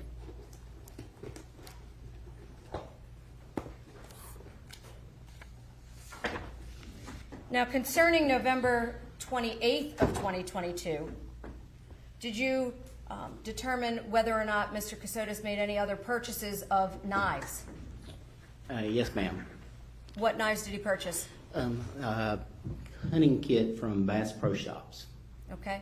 And was that the information that we saw Ms. Satcher from the crime laboratory talk about? Yes, ma'am. Okay.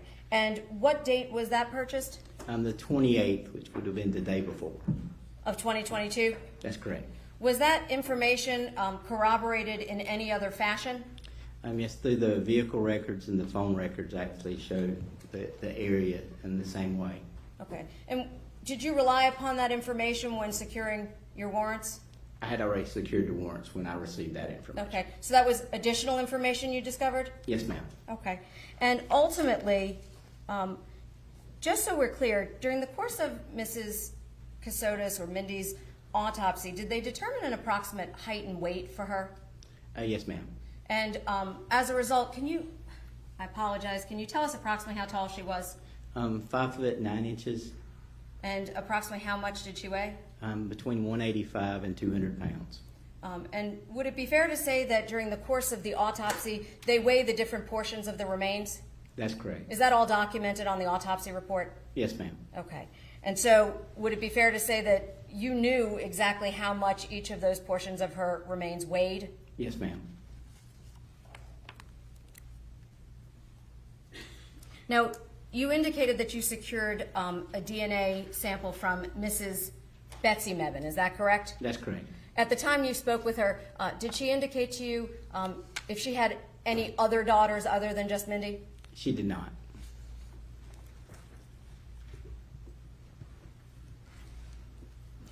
Now, when you spoke with Mrs.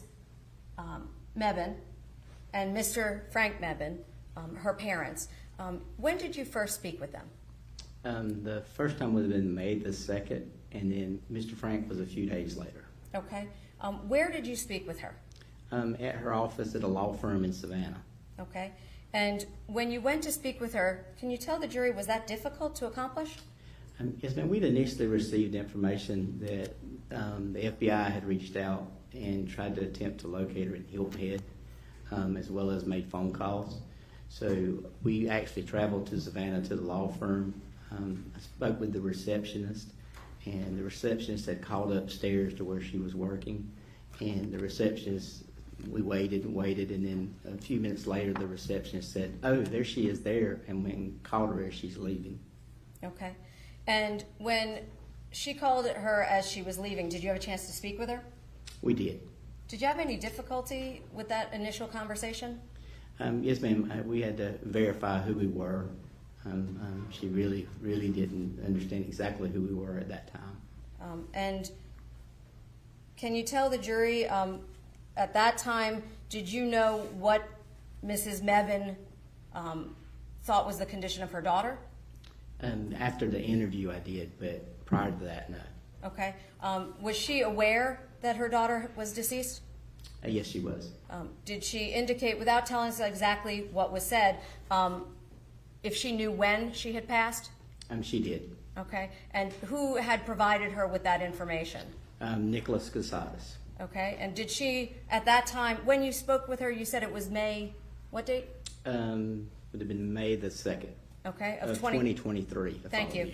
When you spoke with her on May the 2nd of 2023, did she indicate to you the status of what she believed was Mr. Kassotis' condition? She did. And what was his condition at that time? She believed he was deceased.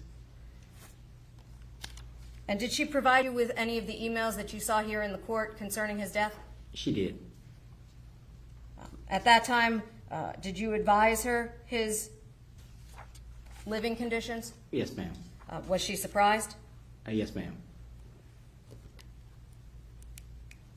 Now, why was it important to you to know when Mr. and Mrs. Mebane believed that Mindi had passed? To determine when it had happened. Okay. Yes, ma'am. And so you've heard testimony here in the courtroom that they believed she had died on December 1st of 2022. Is that correct? That's correct. Okay. And at that point, based on the entomologist, what steps in your investigation did you believe had already occurred? At that point, as far as our investigation goes, we were in the process of searching for him. Okay. For who is him? Mr. Kassotis. Okay. And did her parents' information assist you in limiting the timeline as to her death as well? It did. Okay. And had Mr. Frank advised you of when the last time he had seen her? Yes, ma'am. And had Mrs. Mebane also advised you as to when she had last seen her daughter? Yes, ma'am. And did you at that time have any reason to believe that anyone other than Mr. Kassotis had been with Mrs. Mindi? I did not.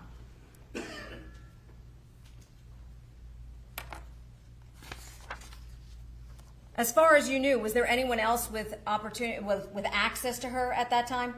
Not according to the defendant. Okay. And specifically, were you able to determine a time frame with respect to when you believed that she had passed? Yes, ma'am. Okay. And did you know for sure exactly where in your investigation or when she died? I did not. Okay.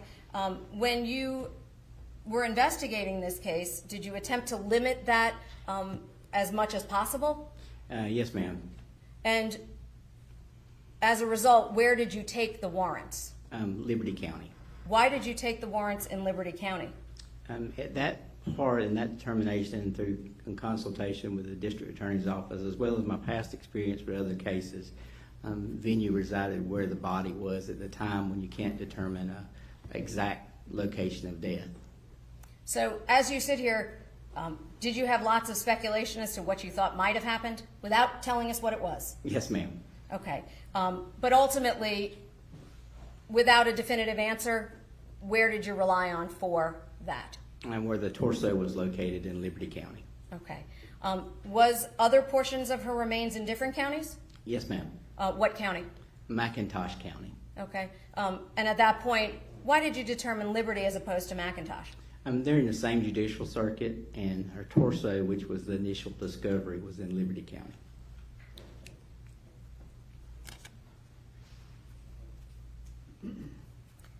Now, did you confirm with Mr. and Mrs. Mebane their whereabouts at the time leading up to December 2nd of 2022? Yes, ma'am. And where did you believe they were at the time? At one point, Mr. Mebane was in surgery.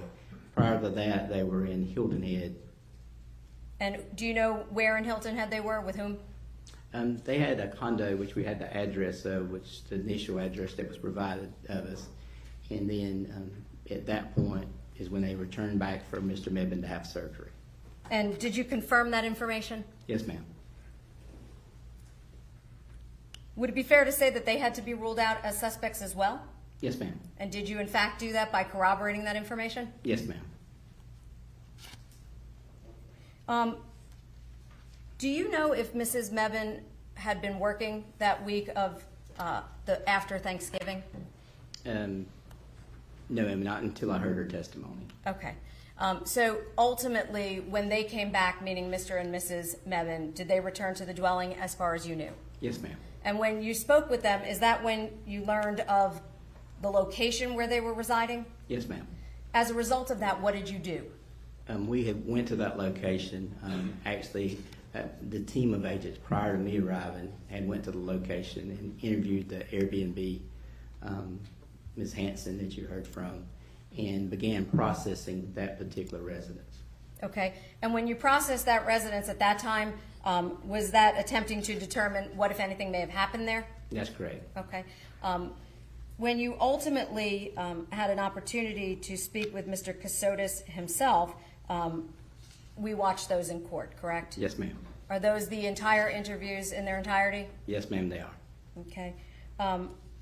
Did Mr. Kassotis also indicate that Mindy's parents had gone to Hilton Head and were away for that time period? He did. So that was in his own words? Yes, ma'am.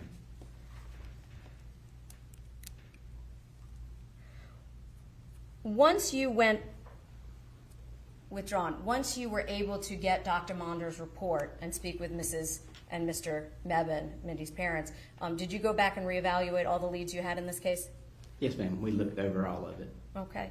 And initially, you heard Detective Frost testify that he had determined that Mr. Kassotis had purchased the knife as early as December 7th of 2022. You knew that in your investigation, is that right? Yes, ma'am.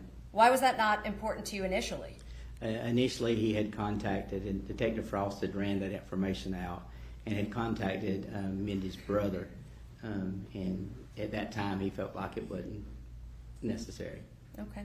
And ultimately, did you know that it was Mindi Kassotis back on December 7th of 2022? We did not. Okay.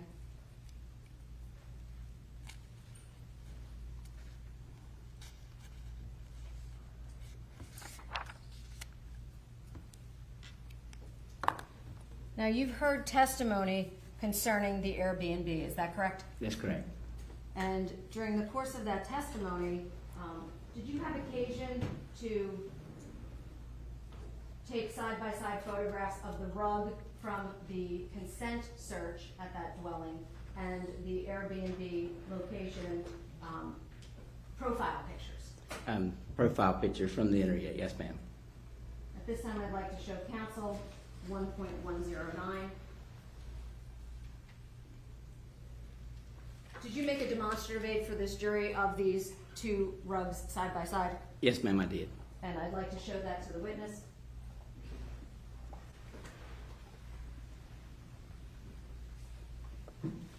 Yes, ma'am. This actually has my name and case number and GBI presentation on the bottom. It was initially prepared to present the case to the district attorney's office, but it's also here. It'll be 1.109. Thank you. Is that in the same or substantially the same condition as when you made it? Yes, ma'am. And is that the photographs that we just described? Yes, ma'am. This time I'd like to tender 1.109. Any objection? No objection as a demonstrative. All right, and it's admitted for demonstrative purposes only. May I publish? You may.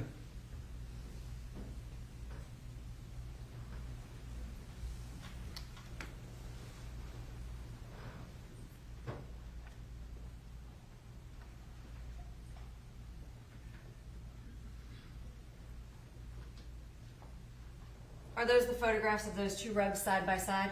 Yes, ma'am. What color backdrop do each of those rugs have? Like the primary portion of the rug, what color is it? It's a mixed color. Okay. Is there a cream portion to this rug as well? Yes, ma'am. Okay, is that present in both of those rugs? Yes, ma'am. I'm going to bring it up to the jury as well, Your Honor. Did you believe that they looked, well, did she, meaning Mrs. Hanson, recognize the difference between these rugs? She did.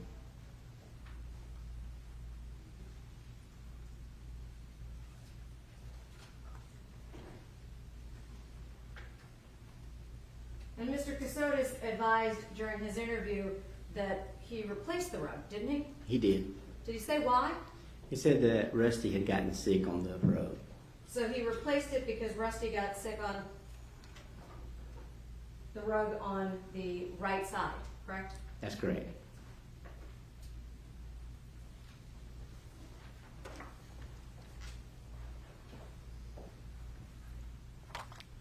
Now, in connection with this case, did you have an opportunity to determine if Mr. Kassotis did anything after December 1st of 2022 when his wife had passed? Yes, ma'am. Can you tell us, well, before I go into that, can you just tell me, we talked about some Airbnb records, is that right? Yeah. And Yes, we received those, and I say we, law enforcement received those, is that correct? Yes, ma'am. Did you review those records for Airbnb? Yes, ma'am. Did you determine who had rented the location at 311 East 65th Street in Savannah? Yes, ma'am. Nicholas Kassotis. Not Jim McIntyre? Not Jim McIntyre. Not APIS Security? No, ma'am. Nicholas Kassotis? That's correct. Under his actual name? That's correct. And that's in the period of when? There's a range of times, a range of bank records that indicate that. Okay. Would it be fair to say that the Airbnb was rented approximately May of 2022? That's correct. May to June in that area. Okay. And that was under his real name of Nick Kassotis at the time? Asked and answered. It is, it's repetitive. Thank you, Your Honor. Were there any payments made by Jim McIntyre on any of the bank records? No, ma'am. Any of the Airbnb records? No, ma'am. Any APIS security on any of the bank records? No, ma'am. Any of the Airbnb records? No, ma'am. Any of the Home Depot records? No, ma'am.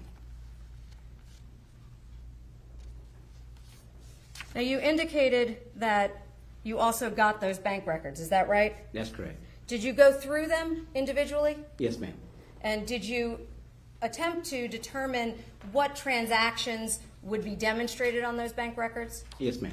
In conjunction with that, was there a report made of an Excel spreadsheet? Yes, ma'am. Can you tell the jury what that was? It was basically records that were created from the bank records that were that make them easier or simpler to look over. Our intelligence analysts assisted with that preparation. And did you have an opportunity to review those records, meaning the Excel spreadsheet? I did. Did you compare it to the original bank records? Yes, ma'am, I did. And would it be fair to say that that would assist this jury perhaps in reviewing the evidence in connection with this case? Yes, ma'am. At this time, Your Honor, I would like to, let me just be clear. You saw it before you testified here today? I've seen it many times. Okay. At this time, Your Honor, I would seek to introduce 1.101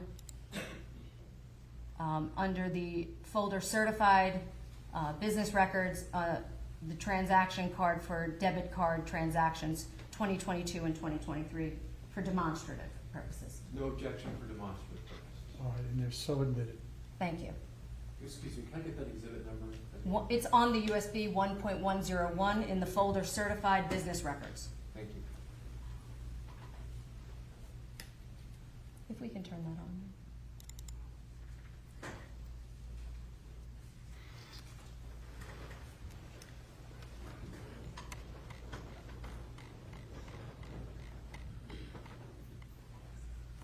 Now, is the account number listed in one of these columns? Yes, ma'am. And does it list the amount and the purchases? Yes, ma'am, along with a date. Okay. Just for the purposes of this exhibit, does this exhibit indicate where the purchases start back on October 1st of 2022? Yes, ma'am. And where are those purchases primarily made?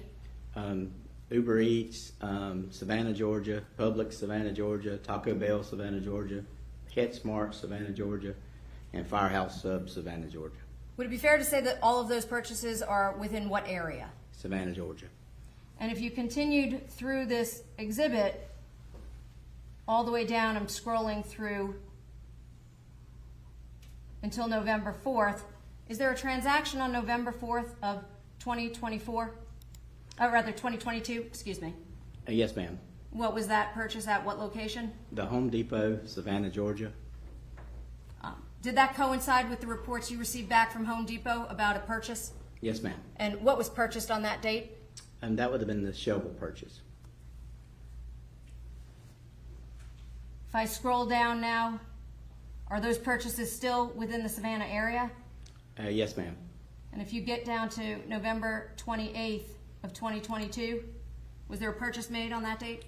This is Bass Pro Store, Savannah, Georgia. And on the 29th, does it show a transaction? It's Marathon Petro 24, Midway, Georgia. Okay.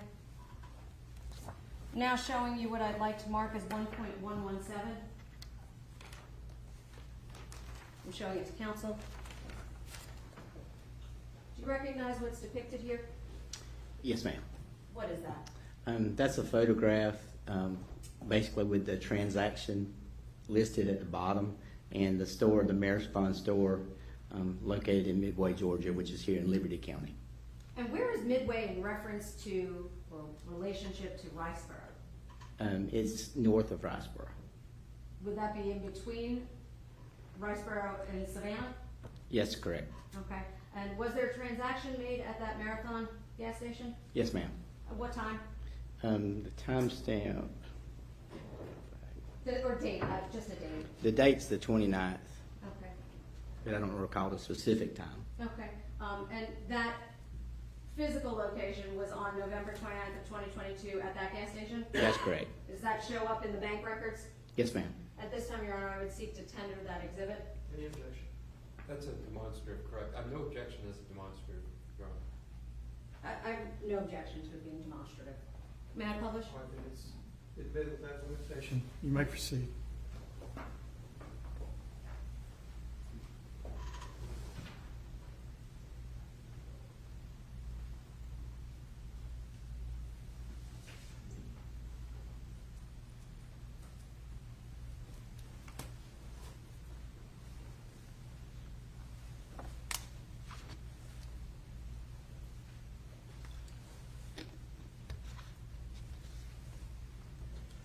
Now this bottom portion here, the clip, the white section, what is that? That's the screenshot of the bank record And the photograph on the left and the right side up top, what is that? of the store itself. And do you know whether or not this card associated with this account was utilized at this store? Yes, ma'am. How do you know that? It came back in the records, bank records for Nick Kassotis. And those bank records that are displayed here on the bottom, those belong to Mr. Kassotis? That's correct.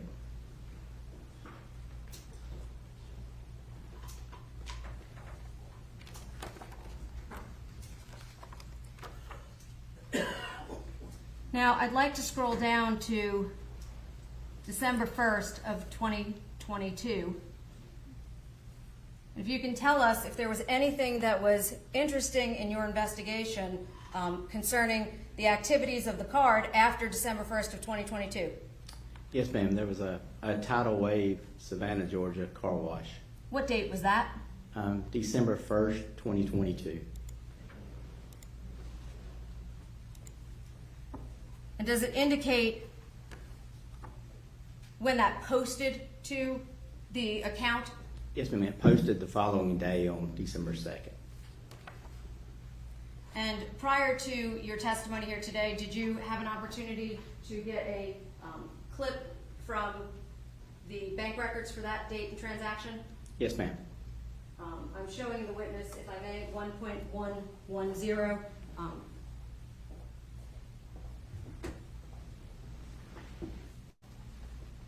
Did you also have occasion to try to track the vehicle itself on December 1st and 2nd of 2022? Yes, ma'am. With the assistance of our intelligence analysts, we were able to track the vehicle for a specific and got a photograph of it that day. How do you know it's the same vehicle? Based on the tag number and the vehicle registration prepared by our intelligence analyst. And you saw the records for that vehicle here in court, is that correct? That's correct. And was that the license plate associated with that vehicle? Yes, ma'am. That being the 2022 green Ford Explorer? That's correct. And were you able to make any observations with respect to that photograph that was important to your investigation? Yes, ma'am. The vehicle had appeared to have been recently washed. Is that a photograph of the material that you received? Yes, ma'am. Is that a fair and accurate depiction of what you received concerning that vehicle? Yes, ma'am. And is that a portion of the Renaissance Bank records already in evidence? Yes, ma'am. At this time, I would seek to tender that exhibit as a demonstrative aid. No objection as a demonstrative. All right, it's admitted for that purpose.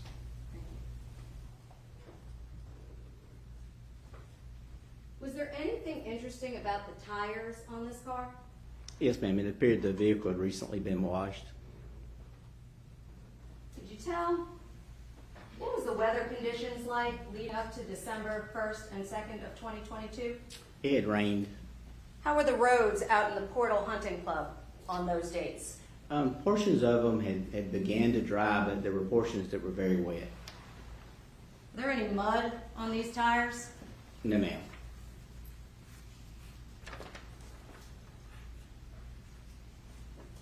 And that car had recently been through the tidal wave car wash, is that correct? Yes, ma'am.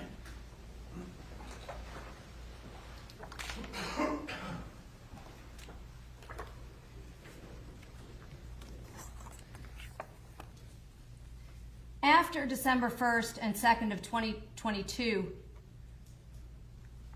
can you tell if there was a change in the transaction record for the Renaissance Bank account records attributed to Mr. Kassotis? Yes, ma'am. What was that?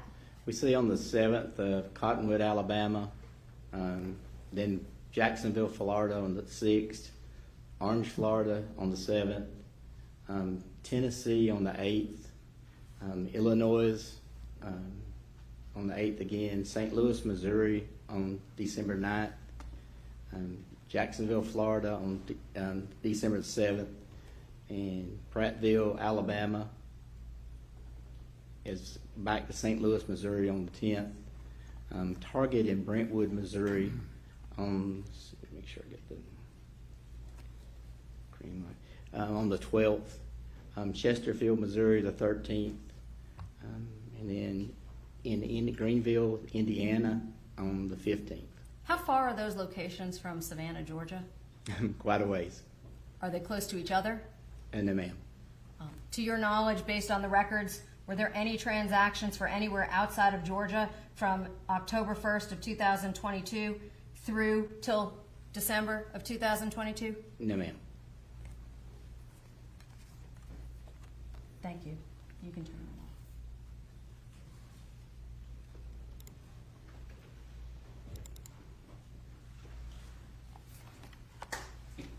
Your Honor, for the purposes of this portion of my presentation, I've printed out 1.101, the Renaissance Bank records for the account ending in 141. I'm showing them to counsel. I've marked them as 1.101 Renaissance. May I approach the witness? You may.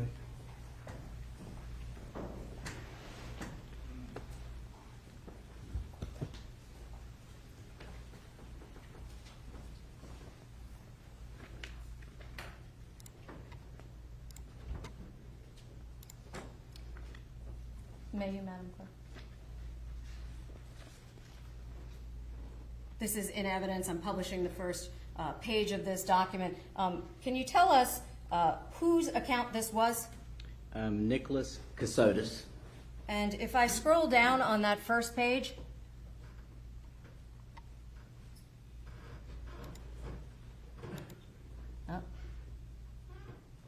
one moment.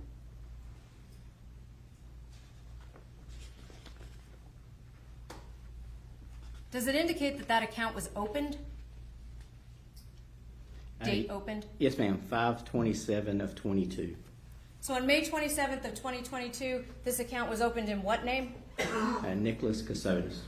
Not Nicholas Stark. That's correct. Nicholas Kassotis.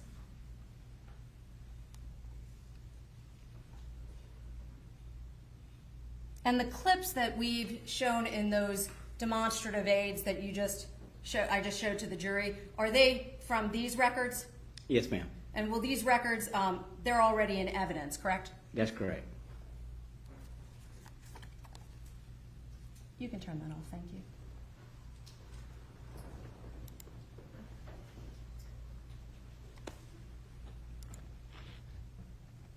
Now, after December 1st of 2022, did you determine if Mr. Kassotis made any efforts to secure additional driver's licenses? Yes, ma'am. And did he? Yes, ma'am. At this time, I'm showing counsel 1.105.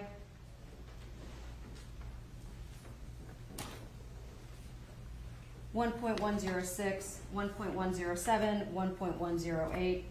I'm also showing him 1.111 and 1.112.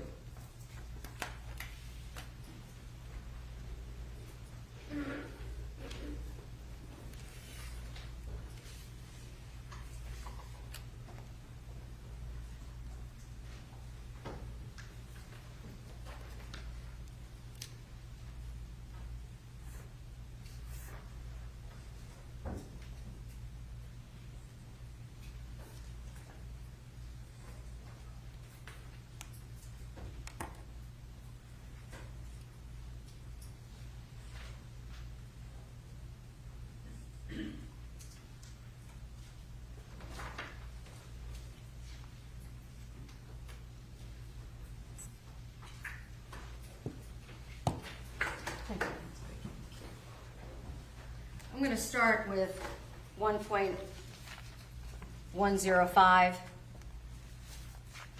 1.107, and 1.108. Can you tell us what these three records are?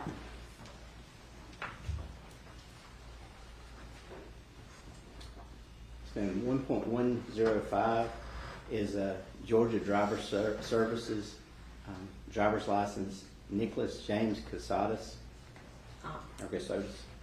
Your Honor, at this point, I would seek to tender those three exhibits. They're all certified copies, and counsel's been provided. The three are which numbers? 1.105, 1.107, and 1.106? Eight. Eight. Thank you. 5, 7, and 8. No Yes. objection. Fine, they're admitted. Can you tell us what was the driver's license for Georgia in that case? The Georgia driver's license was issued for Nicholas James Kassotis, issued on July the 26th of 2022. And that was July 26th of 2022 under the name Kassotis. That's correct. Were you able to determine a driving record after December 1st of well, let me back up. After May of 2022, or 2023 rather, my apologies. Yes, there's a state of Delaware and dated July the 24th of 25. Okay, so I'm going to slow down. Let me make my question more clear. So with Georgia, that record initially indicates that it was issued what date? The issue date is July the 26th of 2022. Was there ever a different name on his Georgia driver's license than Mr. Kassotis from the records from the Georgia Department of Driver Services? No, ma'am. There was no driver's license with a different name? No, ma'am. Okay. Now you heard testimony from Miss Samantha Kolyesnik, correct? That's correct. And she indicated that Mr. Kassotis provided her with a driver's license. Is that right? That's correct. And I'm showing counsel 1.111. May I approach, Ron? You may. Do you recognize that? Yes, ma'am, I do. Where did you receive that driver's license from, or the photograph? From Miss Kolsnick. Okay. And was there anything on there that was important to your investigation? Yes, ma'am. Basically, looking at the last name, that's not consistent with the Georgia driver's license information that I had been provided. And you can see a faint, in the background, a faint area that can tell this license appears to be altered. Is that a fair and accurate representation of the paperwork that Ms. Koliesnik gave you? That's correct. And did you put any markings on that? There's an arrow pointing to that area where you start to see basically where the image had been changed. At this time, I would seek to tender 1.111 as a demonstrative aid. As a demonstrative aid. All right, it's admitted. I'm going to actually ask that this be published and they can look at it. Your Honor.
Thank you. Now, you indicated that the driver's license for Georgia was July of 2022, correct? That's correct. After December 1st of 2022, can you tell the jury where was the first place the driver's license got changed? There's a state of Delaware driving record. Okay. The issue date is 1/13 of 2023. And that issue date for 1/13/2023, what name did Mr. Kassotis utilize? Nicholas James Kassotis. That was on January 13th of 2023? That's correct. With a Wilmington, Delaware address. Prior to that, had Mr. Kassotis already changed his name legally anywhere else? Yes, ma'am. I'm going to now show the witness 1.106. Do you recognize this certified document?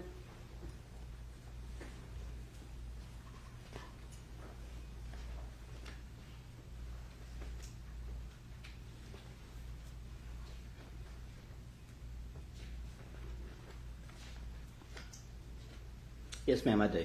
What is that? That is a document where he changed his name to Nicholas James, from Nicholas James Kassotis to Nicholas Stark. And what day did he seek his name change? This was filed on January the 4th of 2023 in the Circuit Court of St. Louis County. At this time, I seek to tender 1.106, Your Honor. Any objection? No objection. It is admitted. Thank you.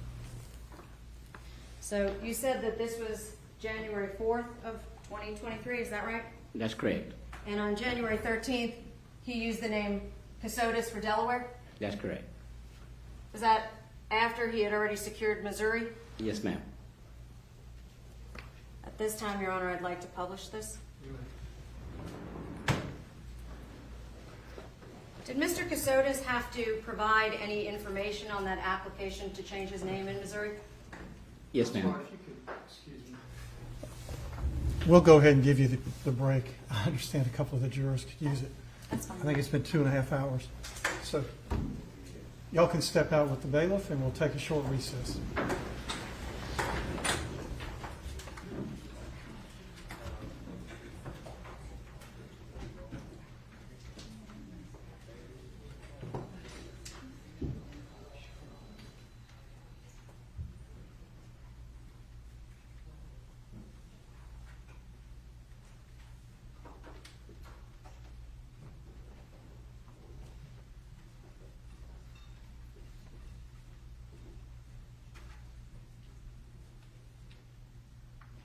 All right, jury's out. We'll take a 10-minute recess. Thank you.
Jury in, please.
All right, everyone, please be seated.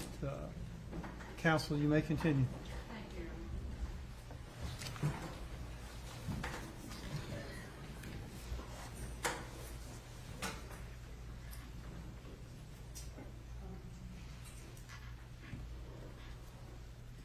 Agent Sands, when we left off, I believe we were talking about the Missouri name change. I'm going to direct your attention to the monitor. May I turn that on, please? Thank you. This is Exhibit 1.106 in evidence.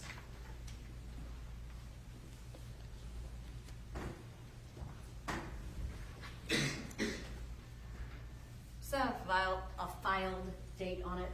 Yes, ma'am. January the 4th, 2023. And was that for a particular petitioner? Nicholas James Kassotis. And in there, does it indicate what his date of birth was? One moment. Over here. Can you see that? Oh, you cannot. My apologies. 6/3 of 1982. Does it indicate a location of birth? New Hampshire. Now turning to the second page. Does it indicate who the petitioner is as the signature for this? Nicholas Kassotis. Okay. And is there a checkbox under 6? Yes, ma'am. Specifically, the second checkbox? I'm going to ask if you can read that to the jury, that second checkbox.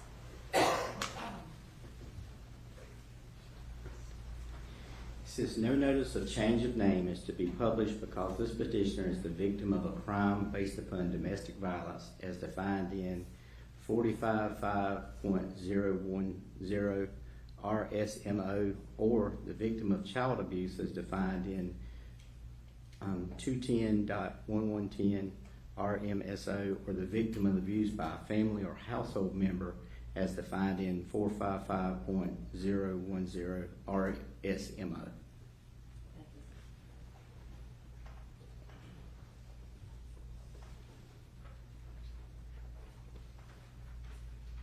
At the back of this exhibit, is there an attached police report? Yes, ma'am. Where is that police report from? The Savannah Police Department in Savannah, Georgia. Who does it allege is the victim in that report? The victim is identified as Nicholas Kassotis. And who is the perpetrator alleged in that report? Wayne Kassotis. Would that be the basis for the domestic violence allegation for the sealing of those records? Is added to this report.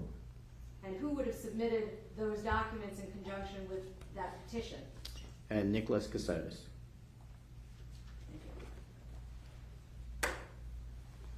That police report, can you tell us when it's from, actually? My apologies. The date?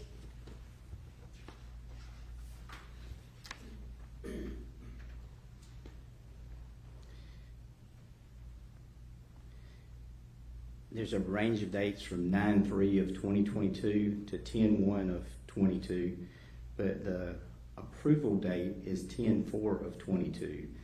The reported date is 10/3 of 22. So reported date would be when the report was filed with Savannah? That's correct. It even has a time of 16:53. Okay, is there an incident date alleged? Yes, ma'am. That's the range of dates I mentioned earlier. Okay, thank you.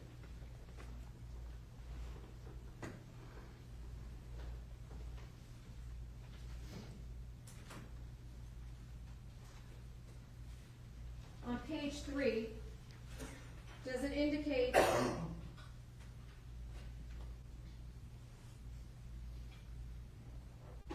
one moment.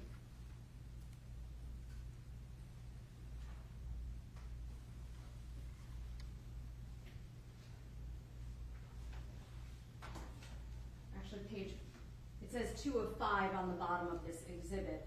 Does it say the name of mother at the top? Yes, it says my parents, father or mother, full legal name is Linda Ann Cronin Kassotis. And on the preceding page, does it say the father's name? It says my parents' full legal name is Wayne Harry Kassotis. Was that consistent or inconsistent with the names of his parents listed on the marriage license between him and Samantha Kolyesnik? That was not consistent. Thank you. And now, on question 14 and 15 on page 2 of 5, does it tell you where he claimed to reside when he filed that petition? It says I reside in the state of Missouri, number 14, and number 15, I reside in the county of St. Louis.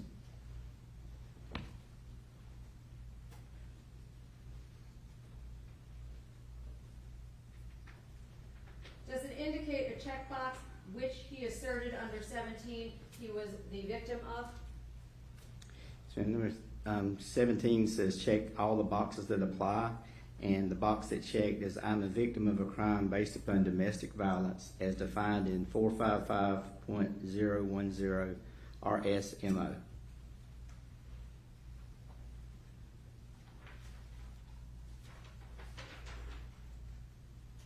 Can you tell us what boxes 18 and 19 indicate?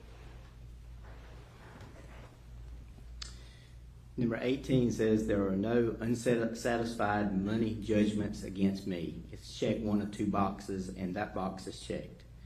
Number 19 says check one of the boxes, and the box that's checked is there are no cases requesting money pending against me. And what date was this again? This was filed on January the 4th of 2023. Thank you.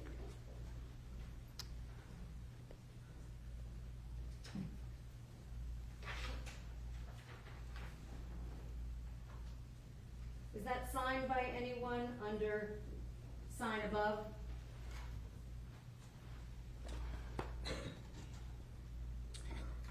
There's a signature and there's a printed name that says Nicholas Kassotis. Is that the printed name that you're reading? The printed name's over on the right and it appears to be a signature. I'm going to physically put that up on the screen.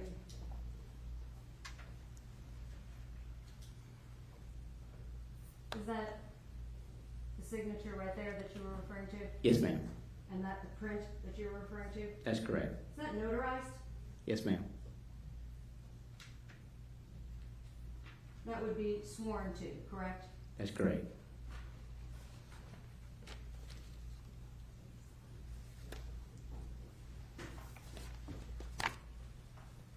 That had already been filed, correct, when the Delaware driver's license was sought?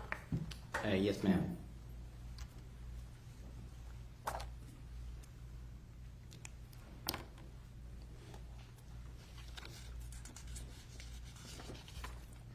Now, during the course of your investigation, did you make efforts to locate any medical records for Mindi Kassotis? Yes, ma'am. We reached for Medicare or Medicaid, as he said during this interview. Did you receive any results of records reflecting any services? We did not.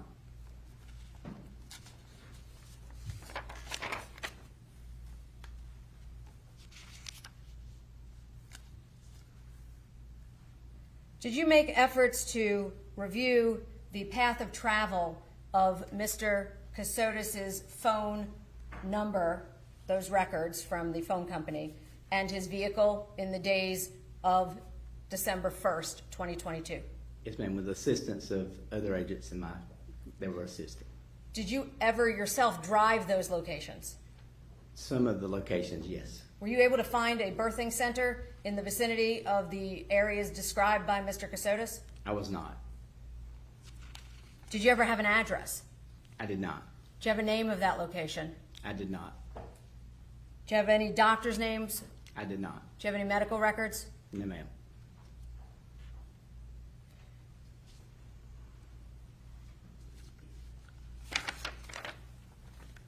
Did you ever make an effort to determine what happened to Mr. Kassotis' vehicle that he advised you had gone up in flames? Yes, ma'am, we did. And how did you do that? Through the Pennsylvania State Police, as well as the search of the vehicle identification number. Okay. And as a result, did you find a claim? We did. And what company was that with? Cure Insurance. When we say Cure, you mean C-U-R-E? C-U-R-E. Okay. Did they send you the records for that? Yes, ma'am, they did. And were those business records? Yes, ma'am. Your Honor, I'd seek to tender these exhibits as they were previously indicated as noticed business records for Cure. No objection. They are, my apologies, Your Honor. They are listed on USB 1.101 under the folder Cure. I'd now seek to publish those, Your Honor. You may.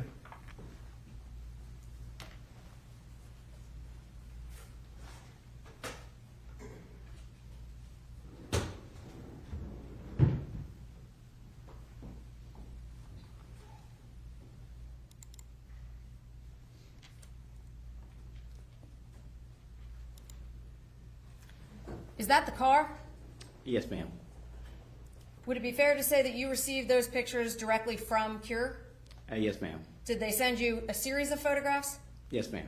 I'm now going to shift through them. If you could just tell us if these are in fact the photographs that you received from Cure. Images 1.jpg, Yes, ma'am. 2.jpg, 3.jpg, Yes. 4.jpg, Yes. 5.jpg, Yes. 6.jpg, Yes. 7.jpg, Yes. 8.jpg, Yes. 9.jpg, Yes. 10.jpg, Yes. 11.jpg, Yes. and is that the actual indicator that provided the screenshot? Yes. Now, this was independent from the Cure records, this screenshot. Okay. How did you secure that document? Do We you turn actually that off? searched the VIN on Google and found it listed on an auction. Madam Clerk, can you turn that off, please? Thank you. When you reviewed those documents and photographs, do you recall when you received them? I do not. Okay. Did they ultimately come in during the course of the investigation? Yes, ma'am. Okay. When Mr. Kassotis had his interviews with you, did you attempt to investigate the information he provided you during the course of those interviews? Yes, ma'am, we did. And did you run down those leads with respect to different agencies and locations to attempt to confirm that or verify that? Yes, ma'am. We contacted the Pennsylvania State Police at that time. And what, if anything, did you request of the Pennsylvania State Police to do? To review the vehicle even further and to try to make a determination as to what happened with it. Okay. Were you able to locate a knife inside of that vehicle? We were not.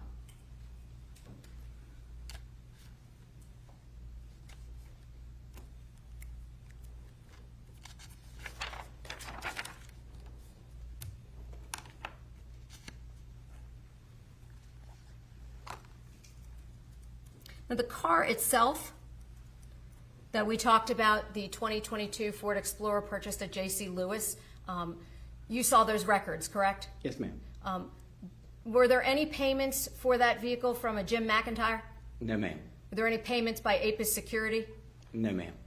And specifically, that was paid for by whom? Mr. Kassotis.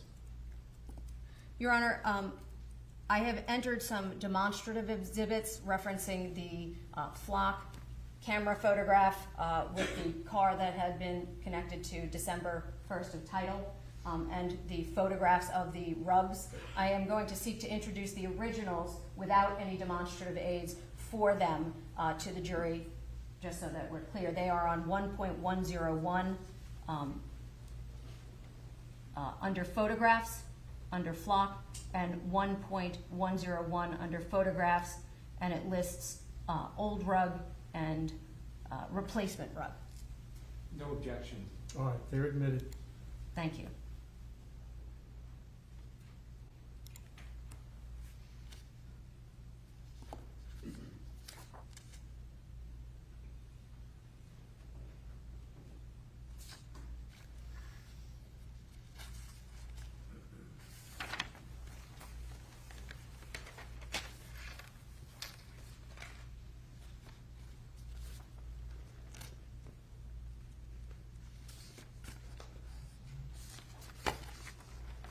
My apologies, just one moment, Your Honor.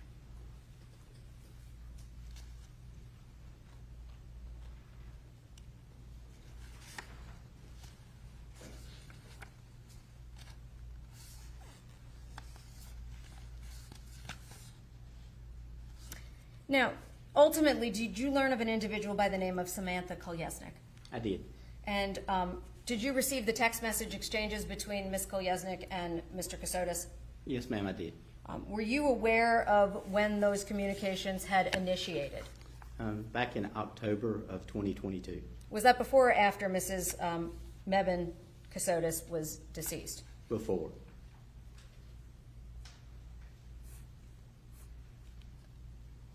And where did you receive those text messages from? From Ms. Kolyesnik via email. And ultimately, did you determine the information she provided here in this courtroom concerning their courtship? Yes, ma'am. Their engagement? Yes, ma'am. And their marriage? Yes, ma'am. Did you secure the records concerning that from her? Yes, ma'am. And were you aware of that information? Yes, ma'am. Why was that important to your investigation? As in? The information that you had about from Mrs. at the time, Mrs. Kassotis, now Samantha Kolyesnik. The name had changed actually at that time to Stark, and the other name changes in the continuation. The relationship began before and continued till they got married and other information. My apologies. So she was never Kassotis, she was Mrs. Stark at the time. That's correct. Okay. And she's now not, That's correct?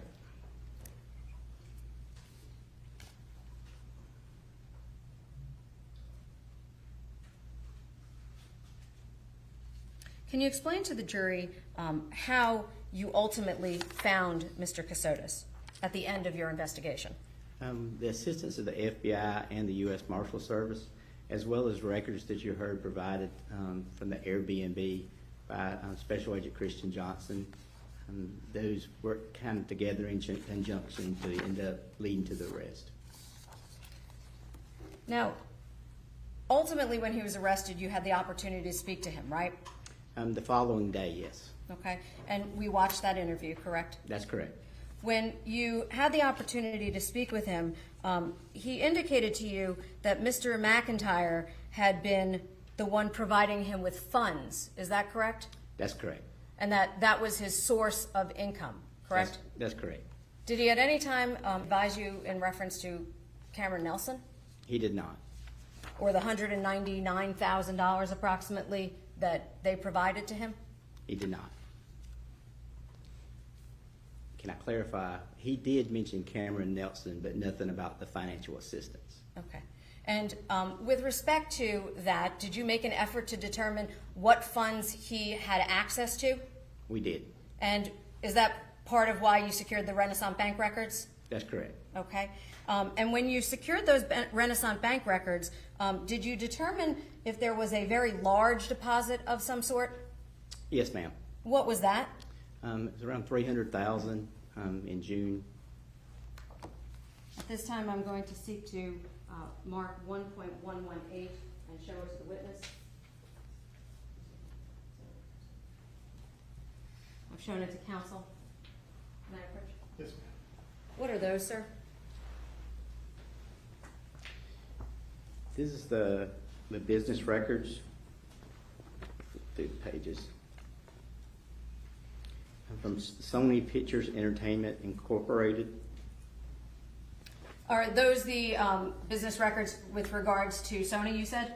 That's correct. Your Honor, at this time, I would seek to tender those records as business records notice has been served on those for 1.118. No objection, Your Honor. All right, they are admitted without objection. Thank you.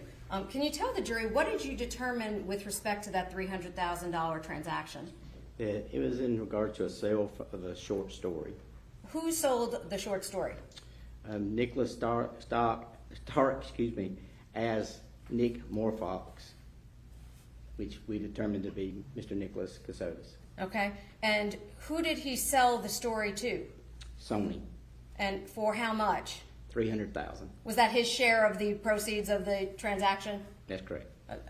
What I mean is there was an agent too, correct? Yes, that's correct. Okay. So his portion that received, did you try to verify whether or not that money went into his actual account? Yes. And did it? Yes.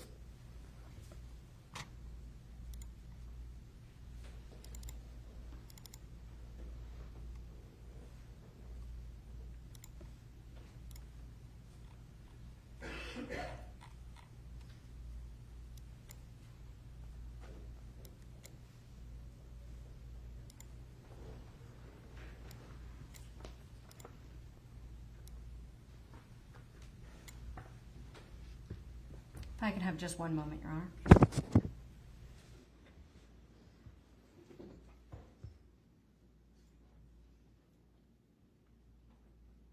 Might actually be easier on the physical exhibit. May I?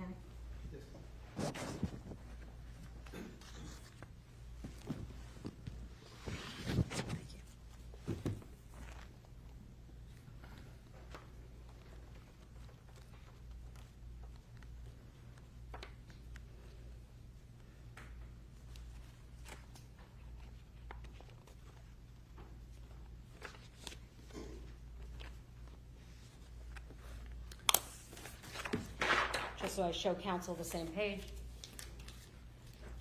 Do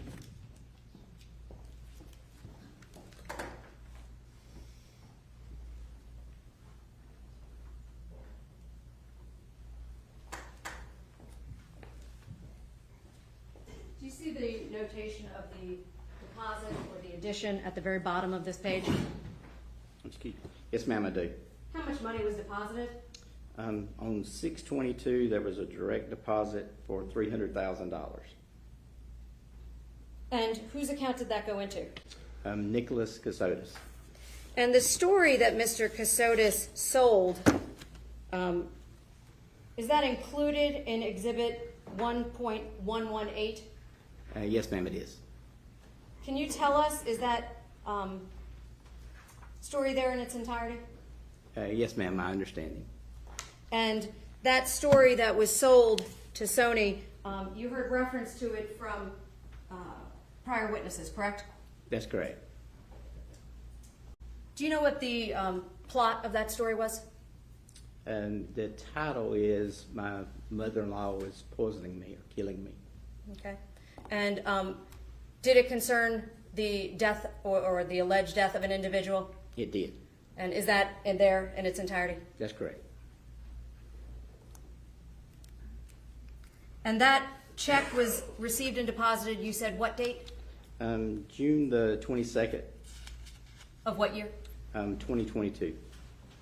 Would it be fair to say that where that check came from? Yes. Where did that check come It from? was a direct deposit from, and the title's Internet, but ends up being the Sony based on the document, Sony Entertainment. Okay. Is there any reference to Jim McIntyre anywhere in there? There's not.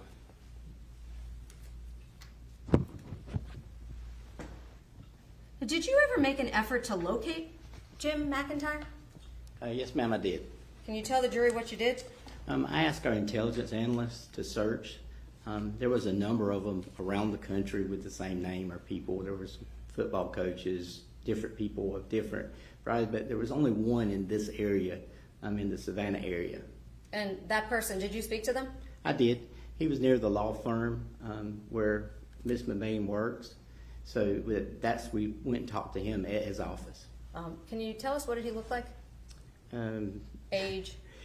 An older gentleman in his 60s. So he wasn't in his 40s? No, he was not. Do you know what he did for a living? He worked for a company. He managed a company that sold dental implants around the world. Did you verify if Mindy's implant might have been with him? He actually searched the records while I was there. And was it? There was no record. Could you identify any connection between that Jim McIntyre to this case? I could not.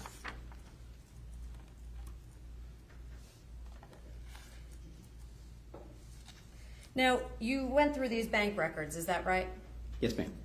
Were there any purchases that appeared to be consistent with a baby on the way? No, ma'am. No cribs? No cribs. No furniture? No, ma'am. Any children's clothing that stores bye-bye baby, anything like that? No, ma'am.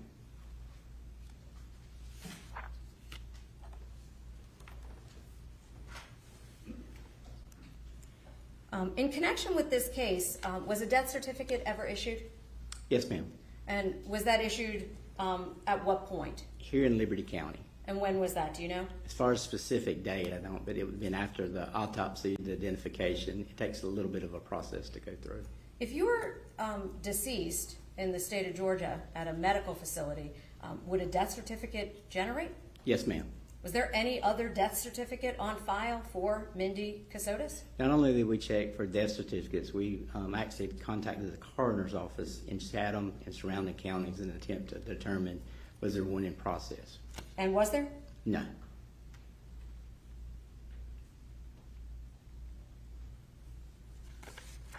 Did you ever try to track down the red-headed man in Riceboro? Yes, ma'am. What did you do?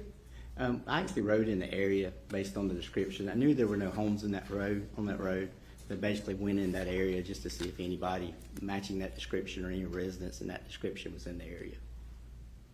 And did you find anybody? No, ma'am. There are no houses on that road. Okay. And did you check the roads that you saw compared to the mapping that Agent Bernie provided? Yes, ma'am. All the hunting roads we rode for days. In addition to, we flew over them with the Georgia State Patrol helicopter. Did you make any effort to determine if Mr. Kassotis had filed any lawsuits in conjunction with his wife's untimely death? Yes, ma'am. Were there any? No, ma'am.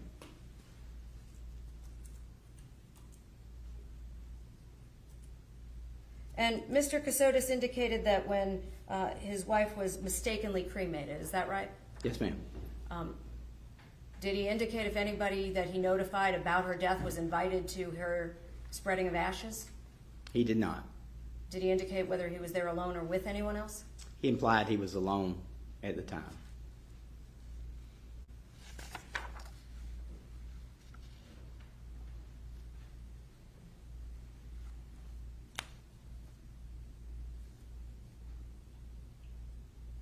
I just want to make sure there's a timeline. Could you find any evidence of a cashier's check for $800,000+? No, ma'am. And you went through the bank records of the time period in connection with that? Yes, ma'am. That's correct. Now, you heard testimony from Ms. Nelson that she provided funds to Mr. Kassotis over approximately a 2-year period. Is that right? That's correct. And do you know when Mr. Kassotis stayed at Frank IV and Megan's property? Was that before or after the money from Cameron Nelson? That would have been before. Before. Before she was providing resources? Yes, ma'am. Okay. And do you know how long he stayed with them? No, ma'am, I don't. Okay. I don't recall. And at some point subsequently they came down to Savannah? Yes, ma'am. Would that be right around the time when the money came in from Sony? Yes, that would have been in June. Okay. And at that point, did you determine when specifically he, meaning Mr. Kassotis, and Heather Thomas had their divorce? Yes, ma'am. Did you get the records concerning their divorce? Yes, ma'am, we did. Were you aware of the outstanding monies that were due? Yes, ma'am. And would it be fair to say that you heard that testimony concerning approximately $1,590,000, 90 plus 10, I guess, so total $1.6 million? Yes, ma'am. And was there still a warrant out for his arrest concerning those records? Yes, ma'am.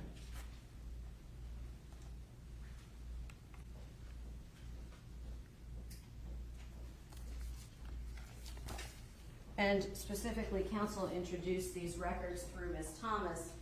Those would be states 2.45 A, B,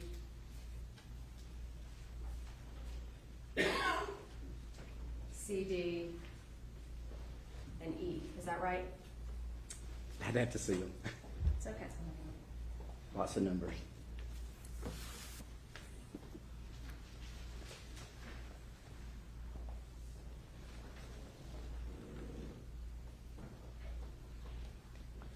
Yes, ma'am, that would be correct. And were you aware of that prior to Mr. Kassotis being apprehended or after? I was aware before. If I can have just a moment.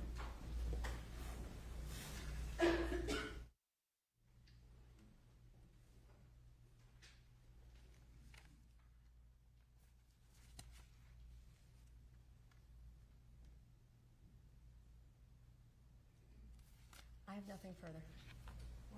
Mr. Weinstein?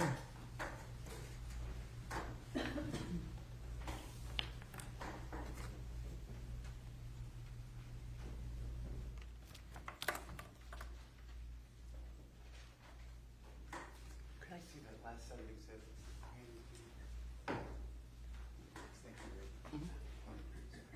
It's fine.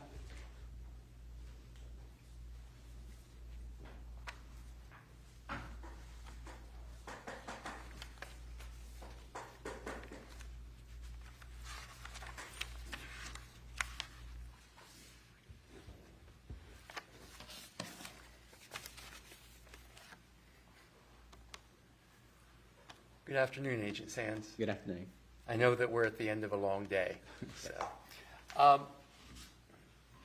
let me ask you a question regarding name changes. Do you know how long it takes a name change to filter through the Social Security system? I do not.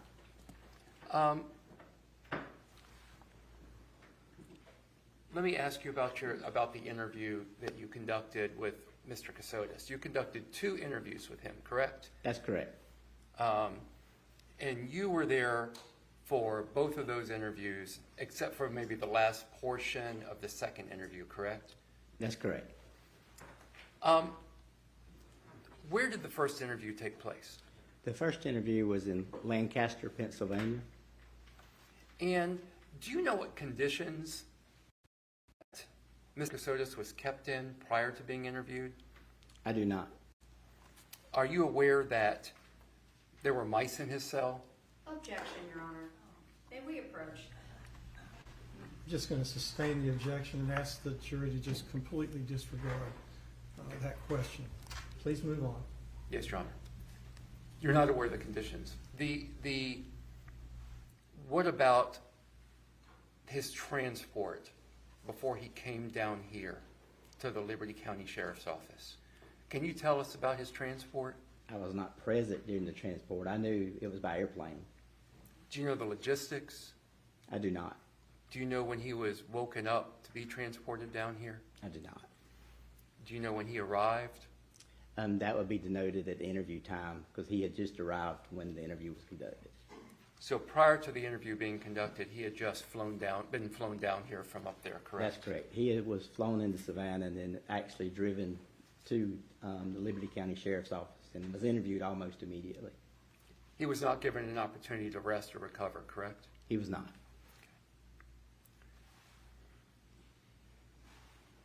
Let me ask you some more questions about those interviews. As a law enforcement officer, are you permitted by law to lie to suspects during the course of an interrogation? Objection, Your Honor. This asks for for the witness to make a legal conclusion. Well, let me rephrase it then. In the course of your training, are you trained that at times you can lie to a suspect during an interrogation? Yes. And That's correct. that is And they use the word lie, but yeah. But you can. mislead? That's correct. Okay. Let's say mislead then. That's correct. I'll stick to that language. And when I say you, I'm going to be referring to, in the course of the interrogation, to both you and Investigator Frost. Okay. You recall telling my client, telling Mr. Kassotis, that there'd been a logging truck in front of him going down that road, correct? Yes, I do. And there was going to be an identification based on that logging truck. That logging truck could identify him down that road. He had been spotted. Yes, that's what appeared on the camera, yes. What about that he had left DNA at the scene where Mindy's body was located? I don't recall that specific wording. Okay. Tell me if this sounds correct or incorrect. And this is you specifically, Okay. Agent Sands. You said, quote, the 45 minutes that you spent there at one location with the tubs, and then Investigator Frost interjected, and the knife, and then you said your DNA. Do you recall that? Oh, yes, sir, I did. Okay. At another portion of the interview, tell me if you recall this, you said your elaborate story of on the run all this time and all the periods of stuff and the web of lies, why is it so different than what happened with her? And the records show, the evidence shows, the DNA shows. Why is all that? Is you're being set up? Is that what you're saying? And he responded, I don't know, sir. Do you recall that? Yes, I do. What's the value of misleading a suspect during an interrogation? We can call that misleading because there was information in there, but just to see reactions a lot of times. And that's often beneficial for you, correct? Yes, that's correct. Does misleading in general oftentimes lead to a suspect eventually confessing? I wouldn't say that. As part of the entire interrogation? No, I would not say that. Okay. Mr. Kassotis never confessed during the interrogations, correct? No, sir.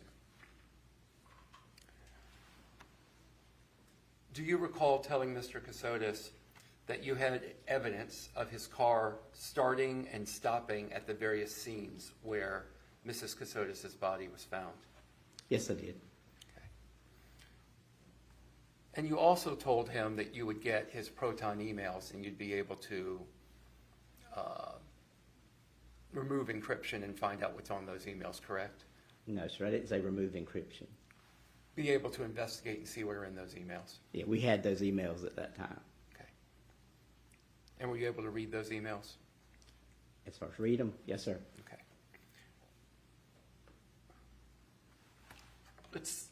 Let me ask you some more about the testing that was performed on various pieces of evidence. Okay. Now, you are the agent that's in charge of this investigation, correct? That's correct. Okay. So sometimes might you ask for certain evidence to be tested, and other times agents working under you would request evidence to be tested? I would say in this case specifically, I'd rather talk about this specific case than Yes. other times.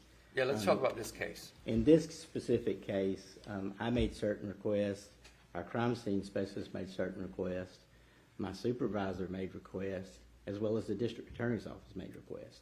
So there's times of different requests at different times. So I don't want to get into what we normally procedure or different things, but in this specific case, yes, I made requests. Okay.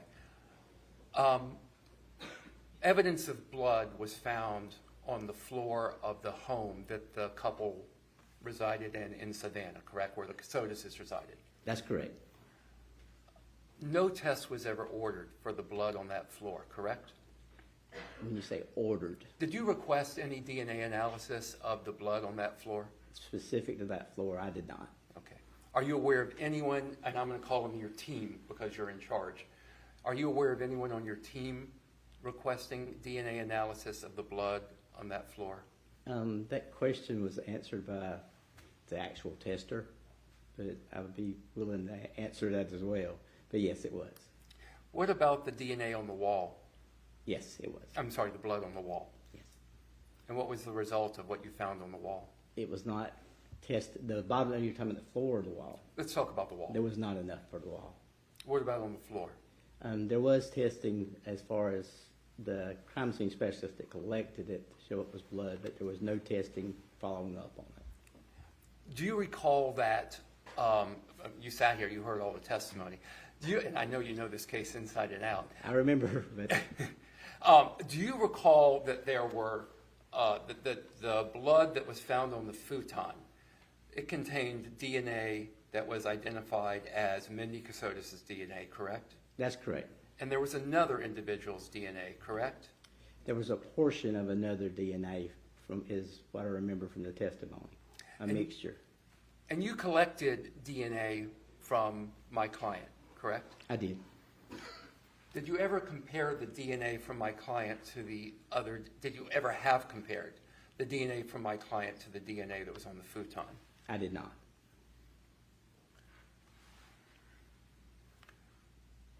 On Mindy's body, there was a hair found, do you recall? I do not. Okay. What about the wipes at the scene? There was a lot of wipes at the scene, right? Yes, I do recall the wipes. Okay. Did you have any DNA testing performed on the wipes? Once again, those were submitted by our crime scene specialist and processed through the lab, but I understand they were not tested. And you never requested that they be tested, correct? Yes, I requested they all be tested. Oh, you requested they all be tested? I requested everything tested, yes. But those wipes were not tested? Those wipes were not tested. Okay. The cigarette pack. Yes, sir. That's found on that hunting road there. What testing did you perform on that cigarette, or have performed on that cigarette pack? Once again, I don't do the testing, nor did I collect that evidence. I recall that it was collected and preserved, and was actually transported to the lab for testing, but there were no tests conducted.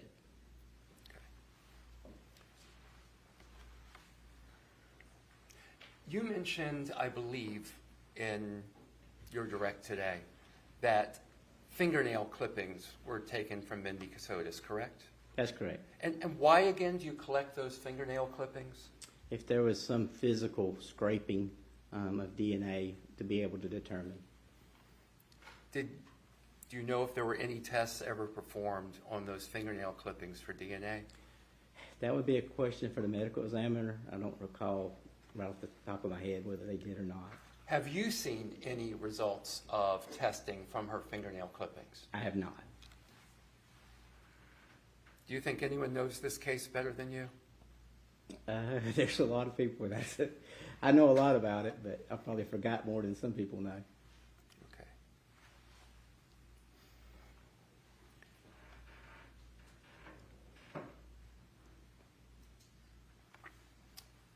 One of the, I call them tubs. One of the tubs found at the scene was a husky tub, correct? That's correct. Did you do any searching of stores in the Savannah area that sold that same husky tub? I did not. The other tub, I believe, is a Sterilite brand tub. Is that correct? That's correct. Did you do any searching for sales of Sterilite tubs in the Savannah area? Are you asking specific me or the team? Let's say the team. Yes, they did. Okay.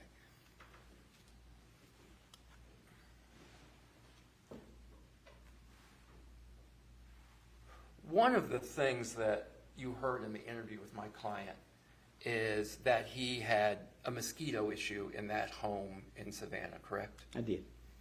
And that he had cut out some screen to try to stop the mosquitoes from coming into the house, correct? He told me that, yes. Yeah. And were you there when that house in Savannah was searched? I wasn't there initially. I arrived later. I was doing some interviews and actually came over and assisted in the blacking out of the house. So I was there, yes, sir. Remind me again when that house was searched. It would have been in May, early May of 2023. Before or after the interview with Mr. Kassotis? That would have been before. And when Mr. Kassotis had told you during the interview that he had cut some screen because of mosquito issues, did you go back to the house again to see if that screen was present? I did not. Did you find any evidence that there was life insurance on Mindi Kassotis? I did not.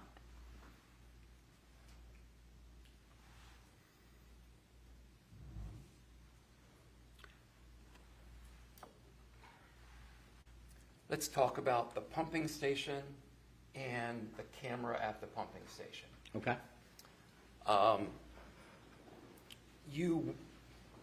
Were you the one that went to look at the DVR at the pumping station? Yes, sir. I actually was there. It was retrieved off the wall and handed to me. Okay. The DVR is the digital video recorder, correct? That's correct. It stores the images that are captured by the camera at the pumping station, correct? That's correct. The camera at the pumping station captures images based on motion, right? There are multiple cameras there, and I know that some were motion activated and some were fixed. The camera from which we saw video and still photos today, was that a motion activated camera? Yes, sir, it was. Okay. And you showed today clips of a Ford Explorer similar to my client's Ford Explorer, captured by that camera, correct? That's correct. That camera captured other images as well during that, let's say that 27th through 29th period, correct? Yes, sir, it did. Do you know how many other images were captured of vehicles? I do not. Did you look at all those images that were captured of vehicles? I would not say all. I looked at a lot of those images, yes, sir, for hours. For hours? Yes. I mean, you can't give me more than 100 since it took you hours? As far as vehicles and defining vehicles, there was a lot of motion activation that was just either trees moving, times of rain, wildlife, different things, and in addition, vehicles like log trucks and other things that came through. But as far as the number of vehicles, I can't sit here and tell you a number of vehicles. But there were a number of vehicles that passed and activated that motion camera, correct? Oh, yes, it's an active road, yes, sir. And not all of them were logging vehicles, correct? That's correct. And what did you do about the images of those other vehicles? Did you take any action to try to find owners of those vehicles, to try to track those vehicles down on other cameras? No, sir, I did not.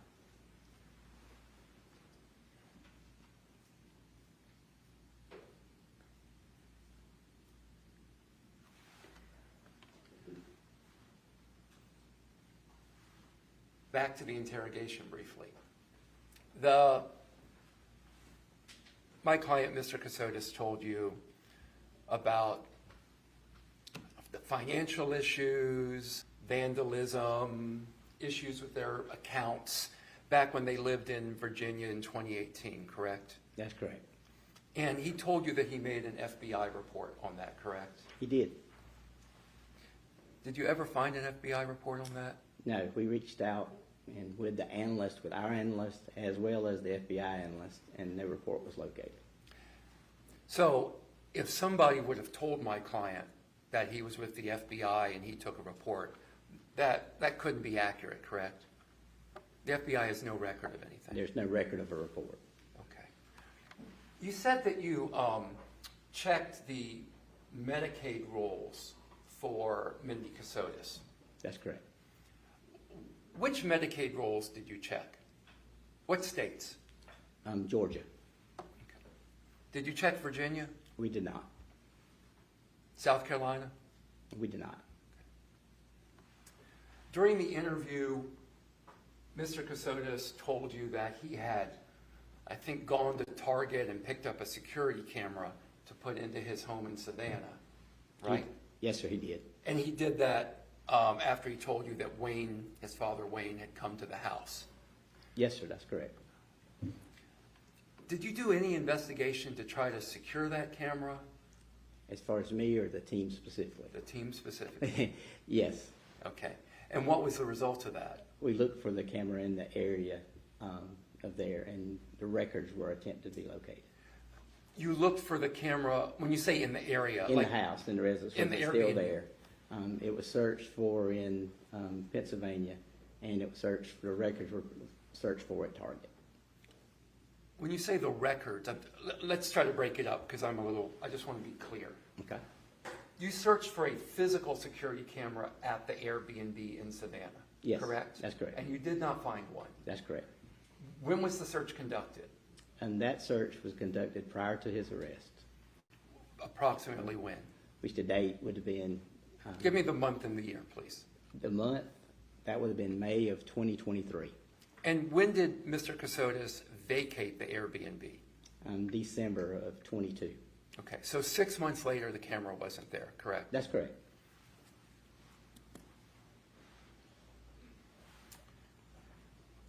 Jim McIntyre, you say that your team conducted a search for Jim McIntyre, Yes, that's correct.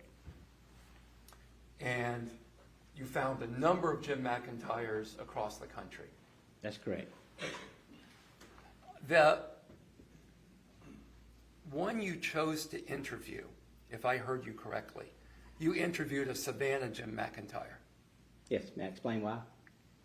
Go ahead. Because he appeared in the area at St. Joseph's Hospital when the defendant walked out. So he would have had to have been close by in the area. So that's why we picked him. He appeared in the, explain that again. I'm sorry, I'm trying to understand. According to Mr. Kassotis during the interview, is that Jim just appeared as he ran out of the house and he went to the parking lot at St. Joseph's Hospital where security was. Well, in order for him to appear there to out of nowhere just to help, he would have had to have been in the Savannah area. Oh, so can you only be in the Savannah area if you reside in Savannah? Well, and he told me the low country area as well. But again, can you only, I mean, I'm in Savannah right now, but I'm not a resident of Savannah. He was at that time, yes. I'm sorry? He was saying he was there at that time. He was there at that time. That's correct. But does that mean he's a resident of Savannah? No. Okay. He could have been at a hotel, That's correct. motel, Yep. Airbnb. Yep. Okay. And you said that you also, I think you also said, and correct me if I heard this wrong, you visited that Jim McIntyre because he happened to be located near the law firm where Betsy Mebane worked, correct? That's correct. It's downtown Savannah. Okay. But the less convenient Jim McIntyres scattered about the country, you didn't try to visit any of those, correct? That's correct.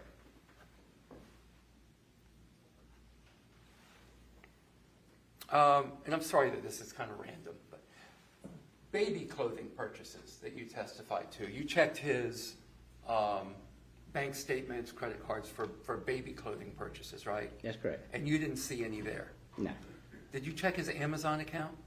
we did not.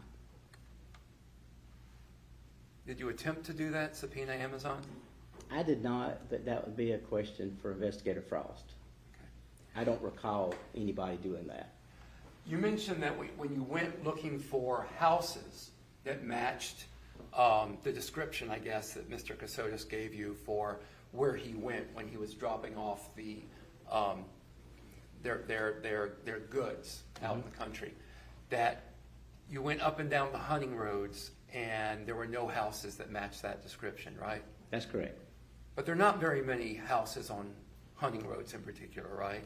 And specifically at the Barrington Ferry and Jones Road, there are no houses. But the graphic, the presentation that we heard from Agent Bernie from the FBI, it showed a really broad swath of coverage for each of those towers, right?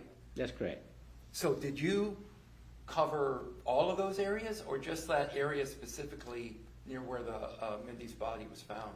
In the coverage area or the imprint, basically where the coloration where Agent Bernie testified, I don't usually like to refer to what someone else testified to, but you were here. mentioned that graph, I would say we did by helicopter, pretty much the area of that graph we covered looking for residences and places and areas and other things That area, specifically, I remember the yellow one. If you want to refer back to the slide, the yellow one, we covered that area of the cell phone coverage. That yellow one was a tighter area, if I recall. Yes, sir. More than It's the the others. smaller of the areas, yes. What about the broader areas covered by the other cell towers? No, we did not cover that whole area, no, sir. Yeah, I realize it would be a massive undertaking, but I'm Yes. just curious if you had done that. No, sir. I believe you said that, was it the Pennsylvania State Troopers that looked in the Ford Explorer for you? That's correct. And they did not find the Milwaukee knife? That's correct. Did they find the deer cleaning kit that was purchased from Bass Pro Shop? They did not. Do you know what they found in there in general? No, those- sir. okay. Well, they sent photographs, but you have those photographs as well. So. I do.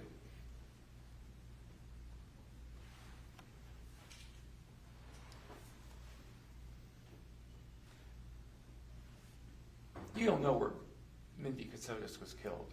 I do not.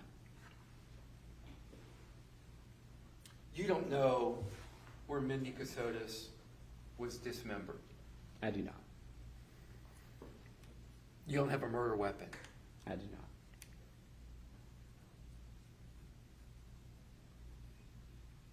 Okay. I have no more questions. Thank you. Thank Oh, you. yeah, I'm sorry. Let me just speak to my client.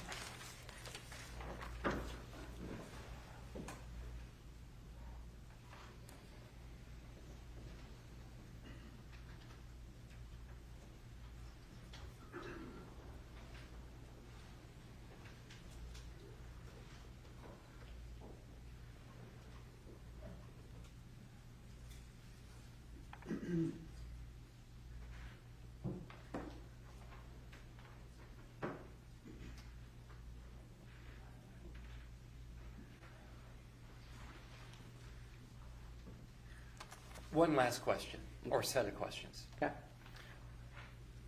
Frank Mebane IV. Yes, sir.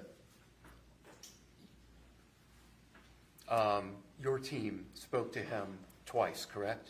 That's correct. When did you initially speak to him? As far as the team or me? The team. Okay. Thank you. No, thank you for clarifying. I don't want to be vague. I know early on in the investigation, Detective Frost spoke with him. And then it followed up with other interviews, agents from our office, and then I actually had talked to him as well. When did you speak to him? It was after the preliminary hearing, much later. When Detective Frost spoke to Frank, I'll just call him Frank the Fourth, spoke to Frank the Fourth in December, do you recall, well, what did you learn about that discussion that he had with Frank the Fourth?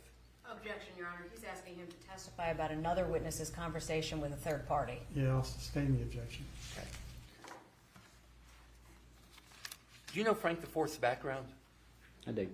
What's his background? He's a police officer. And how long has he been a police officer? I don't know the answer to that question. Okay. But he remains a police officer to this day, correct?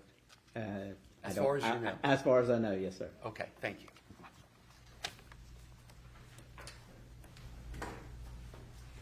Anything else, counsel? No, Your Honor, thank you for Any asking. redirect? Just briefly.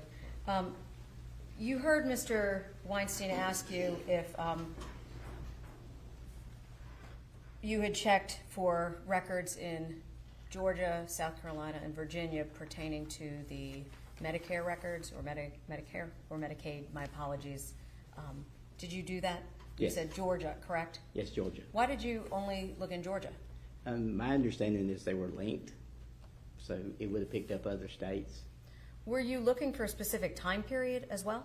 Yes, during the interview, he specifically said, in December, during the pregnancy, that the doctor had visited a home and that they were indigent and needed to use Medicare or Medicaid and had no funds to pay, so that would have been the time frame we were looking at.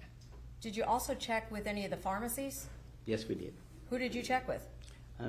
There's a CVS pharmacy that Detective Frost got records for, Okay. Why did you check with CVS? because we had those bank records indicating the pharmacy. Okay.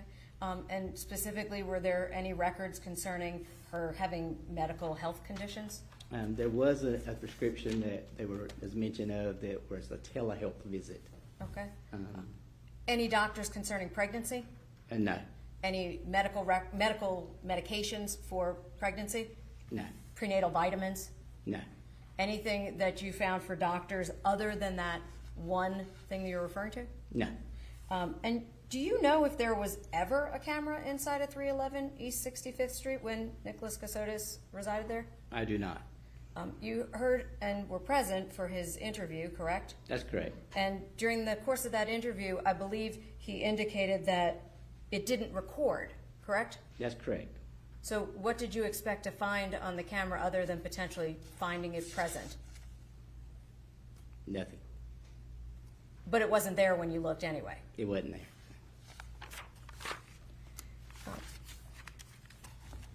You indicated you didn't find a deer processing kit, correct? That's correct. Do you recall when he purchased that in relation to when her body was discovered? He purchased the kit on the 28th of November. And when was her first portion of her remains recovered? It would have been Friday, December 2nd of 2022. Thank you. And when was the Home Depot knife purchased? On November the 29th of 2022. And the mapping of his motor vehicle's VIN number and the phone device, when did that occur, going down into Riceboro? What date? It showed November the 29th of 2022. Did you recover any power tools at the scene? We did not. Did you look? Yes. And what about at the residence? Did you look for any blood on any of the tools that you observed there at 311 East 65th Street? Agent Dickerson did. Did you find any? We did not. Your Honor, I just would like to mention there was one exhibit as well. I don't know that I tendered this, but I wanted to make sure I was showing it to counsel. 1.112 with respect to the Delaware license. I don't know that I tendered it. I wanted to make sure that I did. And there's no objection. No objection. Sorry, It's no objection. it's admitted. I have nothing further, Your Honor.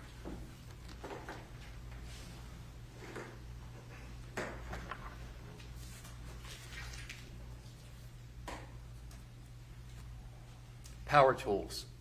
You said you found no power tools at the 311 East 65th Street address.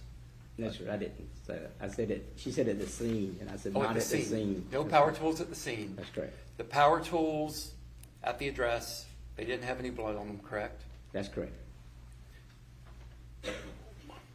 When y'all learned from the GBI's labs, that there were false starts that may have been done by power tools, did you go out and search for any power tool purchases connected to Mr. Kassotis? And that's another question for Detective Frost. Are you aware of any power tools purchased by Mr. Kassotis? No. Thank you. Nothing further, Your Honor. All right. Thank you, Agent Sands. You can step down.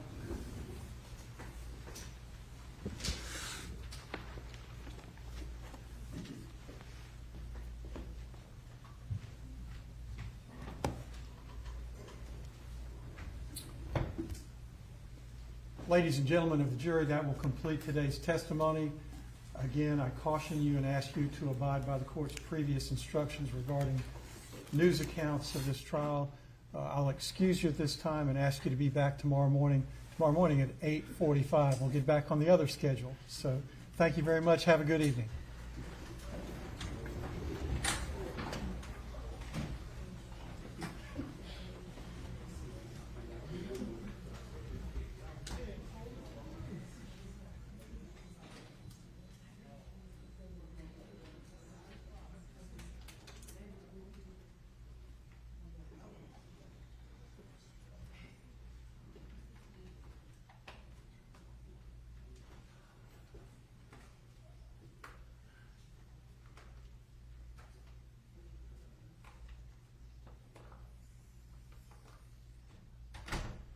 All right, we are adjourned until tomorrow morning.